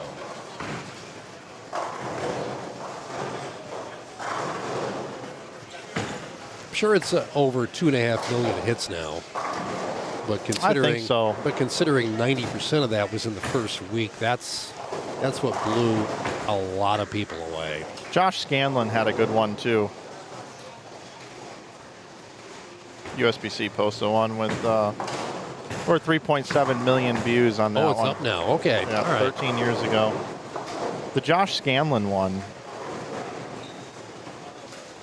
has a lot too. Crazy bowling shot 15 years ago, 5.3. So that was 2 years prior. So I think that's the first. I think that's the first viral one I remember. It was just called crazy bowling shot. But I think your use of the word horrific brought more attention to it. Yeah. Oh yeah, it's definitely clickbait. I clickbaited it pretty good. Definitely. Drew my attention to it, and I was at the time, what, 5 miles away. There were a bunch of people too that said in the comments, there was nothing horrific about this. I thought the mechanic was going to get crushed or something. Yeah. Horrific bowling accident. I thought it was pretty good thumbnail personally, or a pretty good title. Well, I think the tip of the hat was, I mean, it was on all sorts. I mean, it made the news everywhere. Yep. And then it was on. I mean, not only did David Letterman use it once, he used it twice. Yep. With when Marv Albert used to do his monthly appearance. I can't remember the title of the segment, but Not So Great Moments in Sports.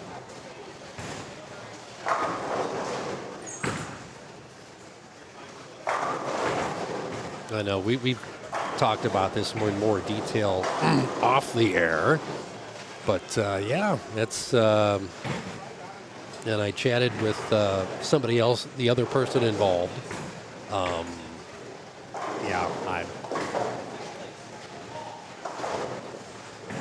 I'll leave it at that.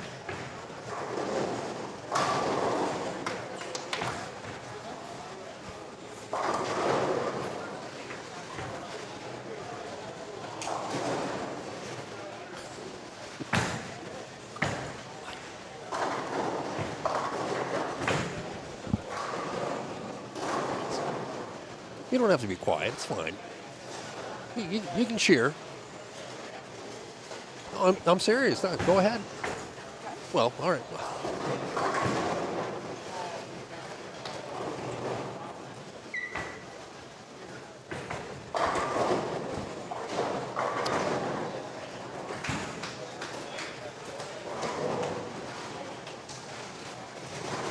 We have John and Sheila Chapman sitting next to me here, so that's what that little remark was about. Sheila was very much louder yesterday, but she realized that she's next to the booth and she respects the decorum of what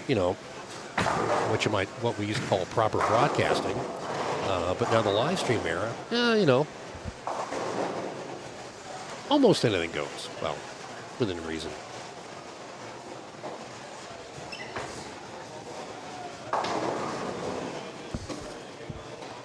But you have to remember too that unless you have not seen live stream bowling, we are very close to the action.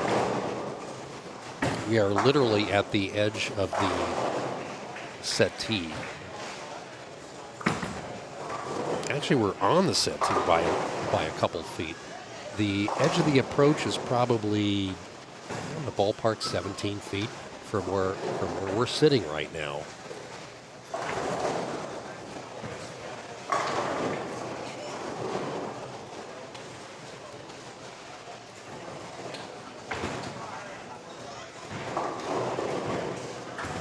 Brett Biondo had a nice 5-bagger there, stopped.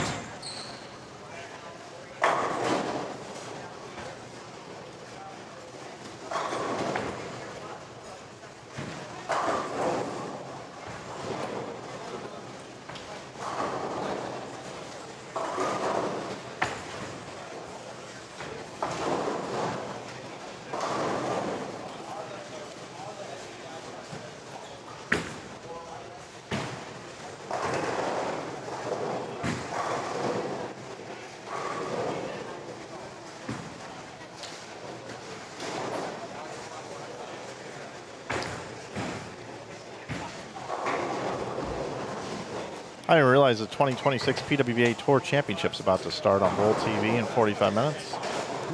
Wasn't aware. Had to get in my Pursuit for the Pins pick.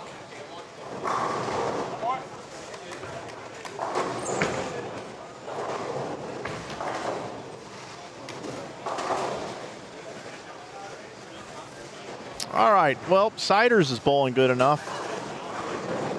He's good. Chappie's bowling good enough. He's good. Ooh. Siders tried something there. I don't know if he was trying that on purpose. Trying a loft. He hasn't lofted it all day. Hasn't needed to. Landon Jordan's doing just fine. Robert Vader is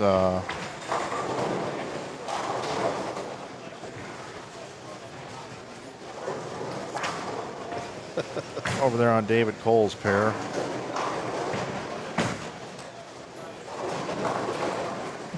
Gonna move over there for a minute.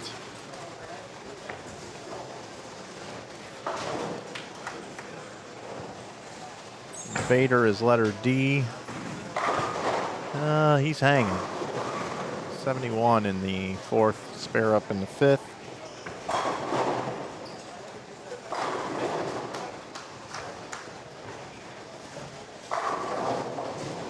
Oh yeah, that's the old. Yeah, that's 11 and 12. The old.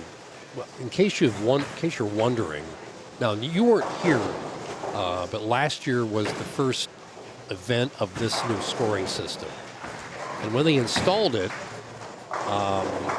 they had to change the numbers of the lanes. I saw that, yeah.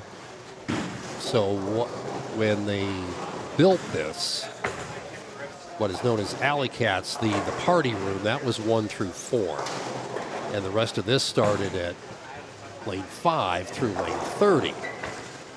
But when they put the new system in last summer, they renumbered everything. So out here in the main bay is 1 through 26. And Alley Cats is 27 through 30.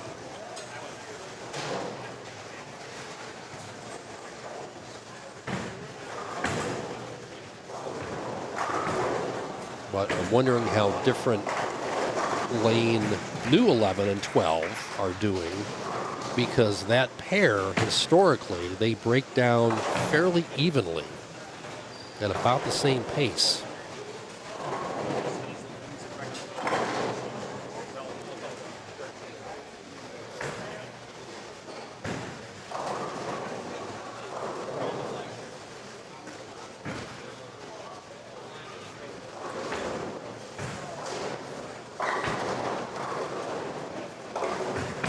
I think Herzerud's about to bowl 236. He strikes on this shot.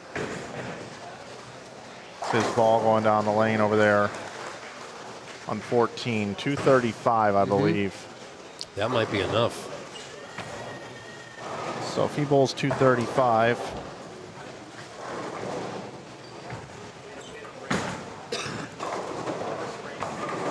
I don't know what Bloomquist has.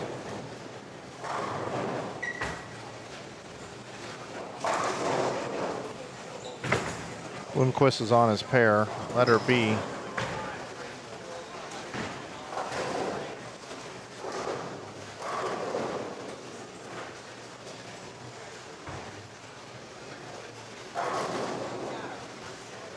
I think Bloomquist might have had 201. I'm going to go check.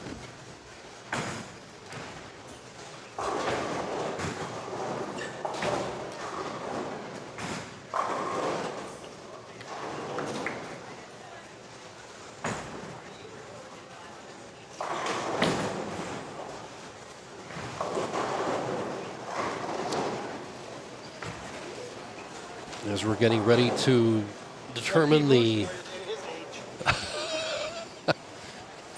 yeah, I add one in a couple days here. I add another year in a couple days here.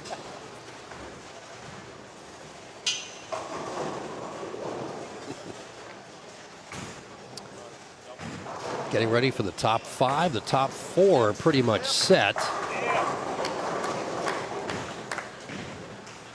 As our leaders pair is in the thumbnail.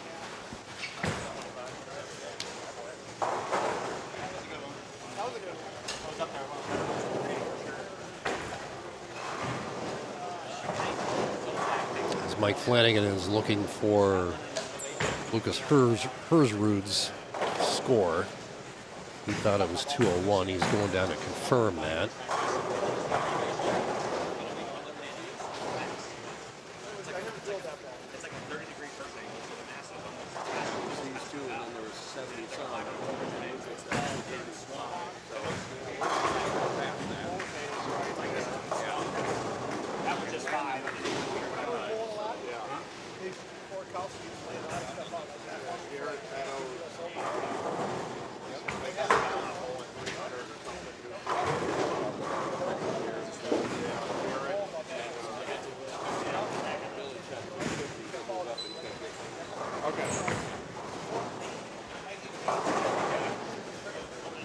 Yeah, it looks like Siders, Chapman, Landon Jordan, Robert Vader, and Lucas Herzrud is going to be your top 5, barring any sort of 300 game from Garrett Meadows. But that looks like that's going to be our top 5 here today. Bloomquist did have the, what was his, 201? 221. Oh, 221, okay. Yeah, and Herzrud had 234. He was backed by 7 pins, I believe it was. Actually, he's backed by 3 pins. Herzrud was behind Bloomquist by 3. So Herzrud's going to go around. And Vader's bowling fine. Landon Jordan's bowling fine. He's up right here. Strike here would be good for Landon. Oh, didn't quite get it over there. Almost. Even if he bowls 2-0, I mean, he does run the risk of Robert Vader going around him and him having to bowl in the first match. Chapman over here just to the left. He's now got a turkey going into the 10th frame.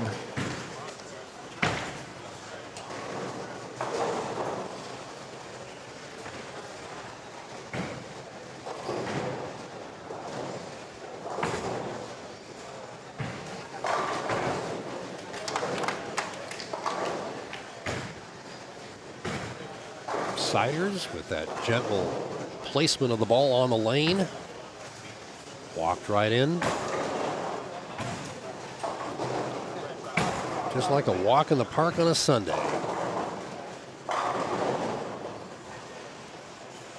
Alex Rosenblum, I took Jillian Martin, and I didn't do much research. I didn't even look at the pattern or anything. Wouldn't that be something if she pulls that off? Wow. Yeah, she might. It's only 25 players in a tour championship. Mm-hmm. I like what Gray says here, talking about our conversation earlier. I love the idea. 11th frame horrific stepladder finals coming soon. That would go over well.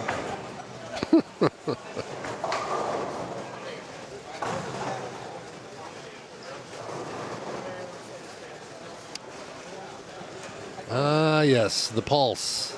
The pulse still has his finger right on it. Oh, yeah. After all these years. All these years. Still got it. Ain't going anywhere anytime soon. No, you never know. I think Jordan Walker just hit a home run for the Cardinals. We got the Cubs-Cardinals game on in here. Is that alive? I think so. Seems like we get rid of the graphics. On ESPN today. No.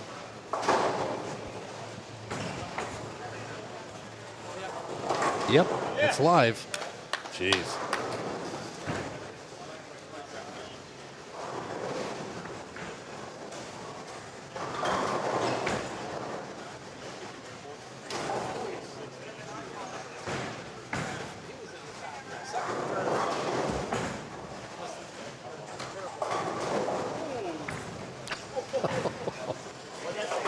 I think that would qualify as pure fallback from Siders.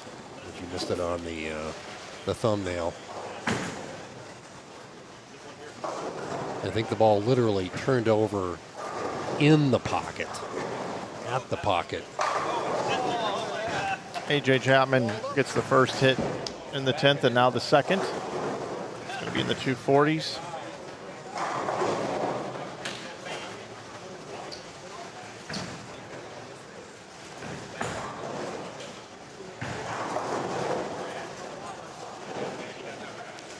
Let up on that just a pinch, but still had a decent look. Boy, you know.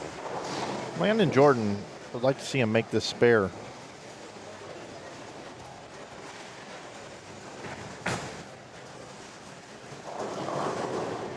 He's still in the ladder, but he can fall a spot.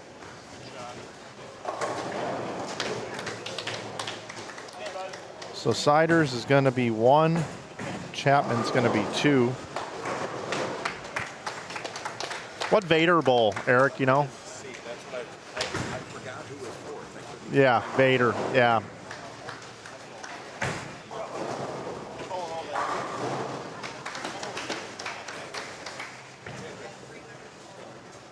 Jordan's going to bowl 2-0 here. We will not have a repeat champion, David Cole, despite bowling 300 today and being inside the top 5 for a period of time. It's in 13th coming into this game.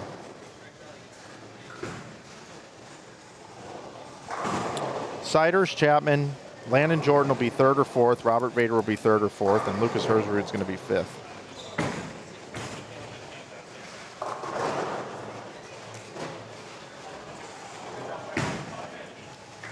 And our stepladder will start right around 4 o'clock, give or take, maybe a little sooner.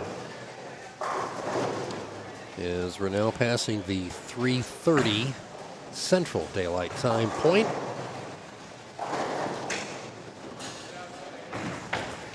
Landon bowls 201. We'll see where that sits when everything is complete.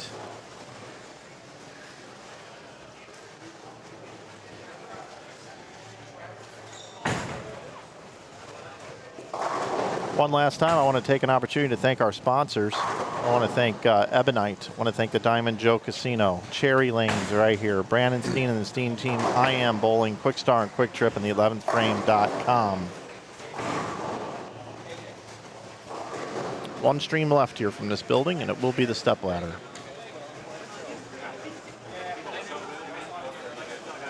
And the local paper, the Dubuque Telegraph Herald, should have the recap as soon as I can get it done up online before midnight. Otherwise, you can catch it in the PDF Monday edition when that's posted at about 3 or 4 in the morning. Okay. Mark, thanks for joining me, buddy. Sure. Appreciate it. My pleasure. And we're going to say so long for now. Getting ready to sign off here. Got a bunch of stuff I got to do to get ready for the finals. Camera movement. And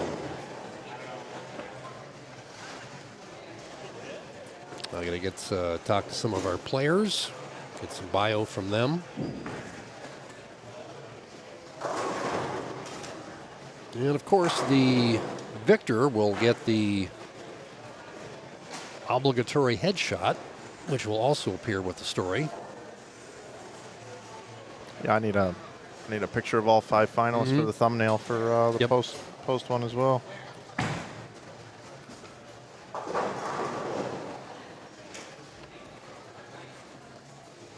Vader's still bowling. So Vader is actually going to now go around Landon.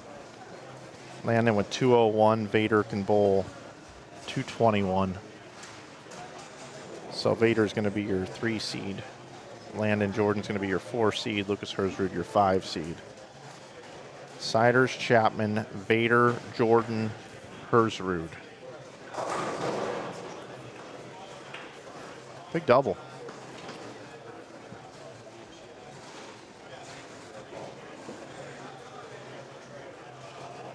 I'm going to go on a limb and say he's going to get at least 9 Okay. on the fill.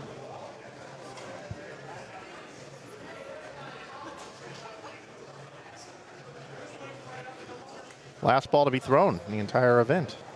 Correct.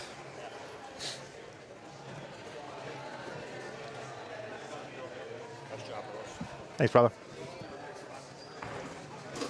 And Vader. Turns his back on a nice light wall shot. And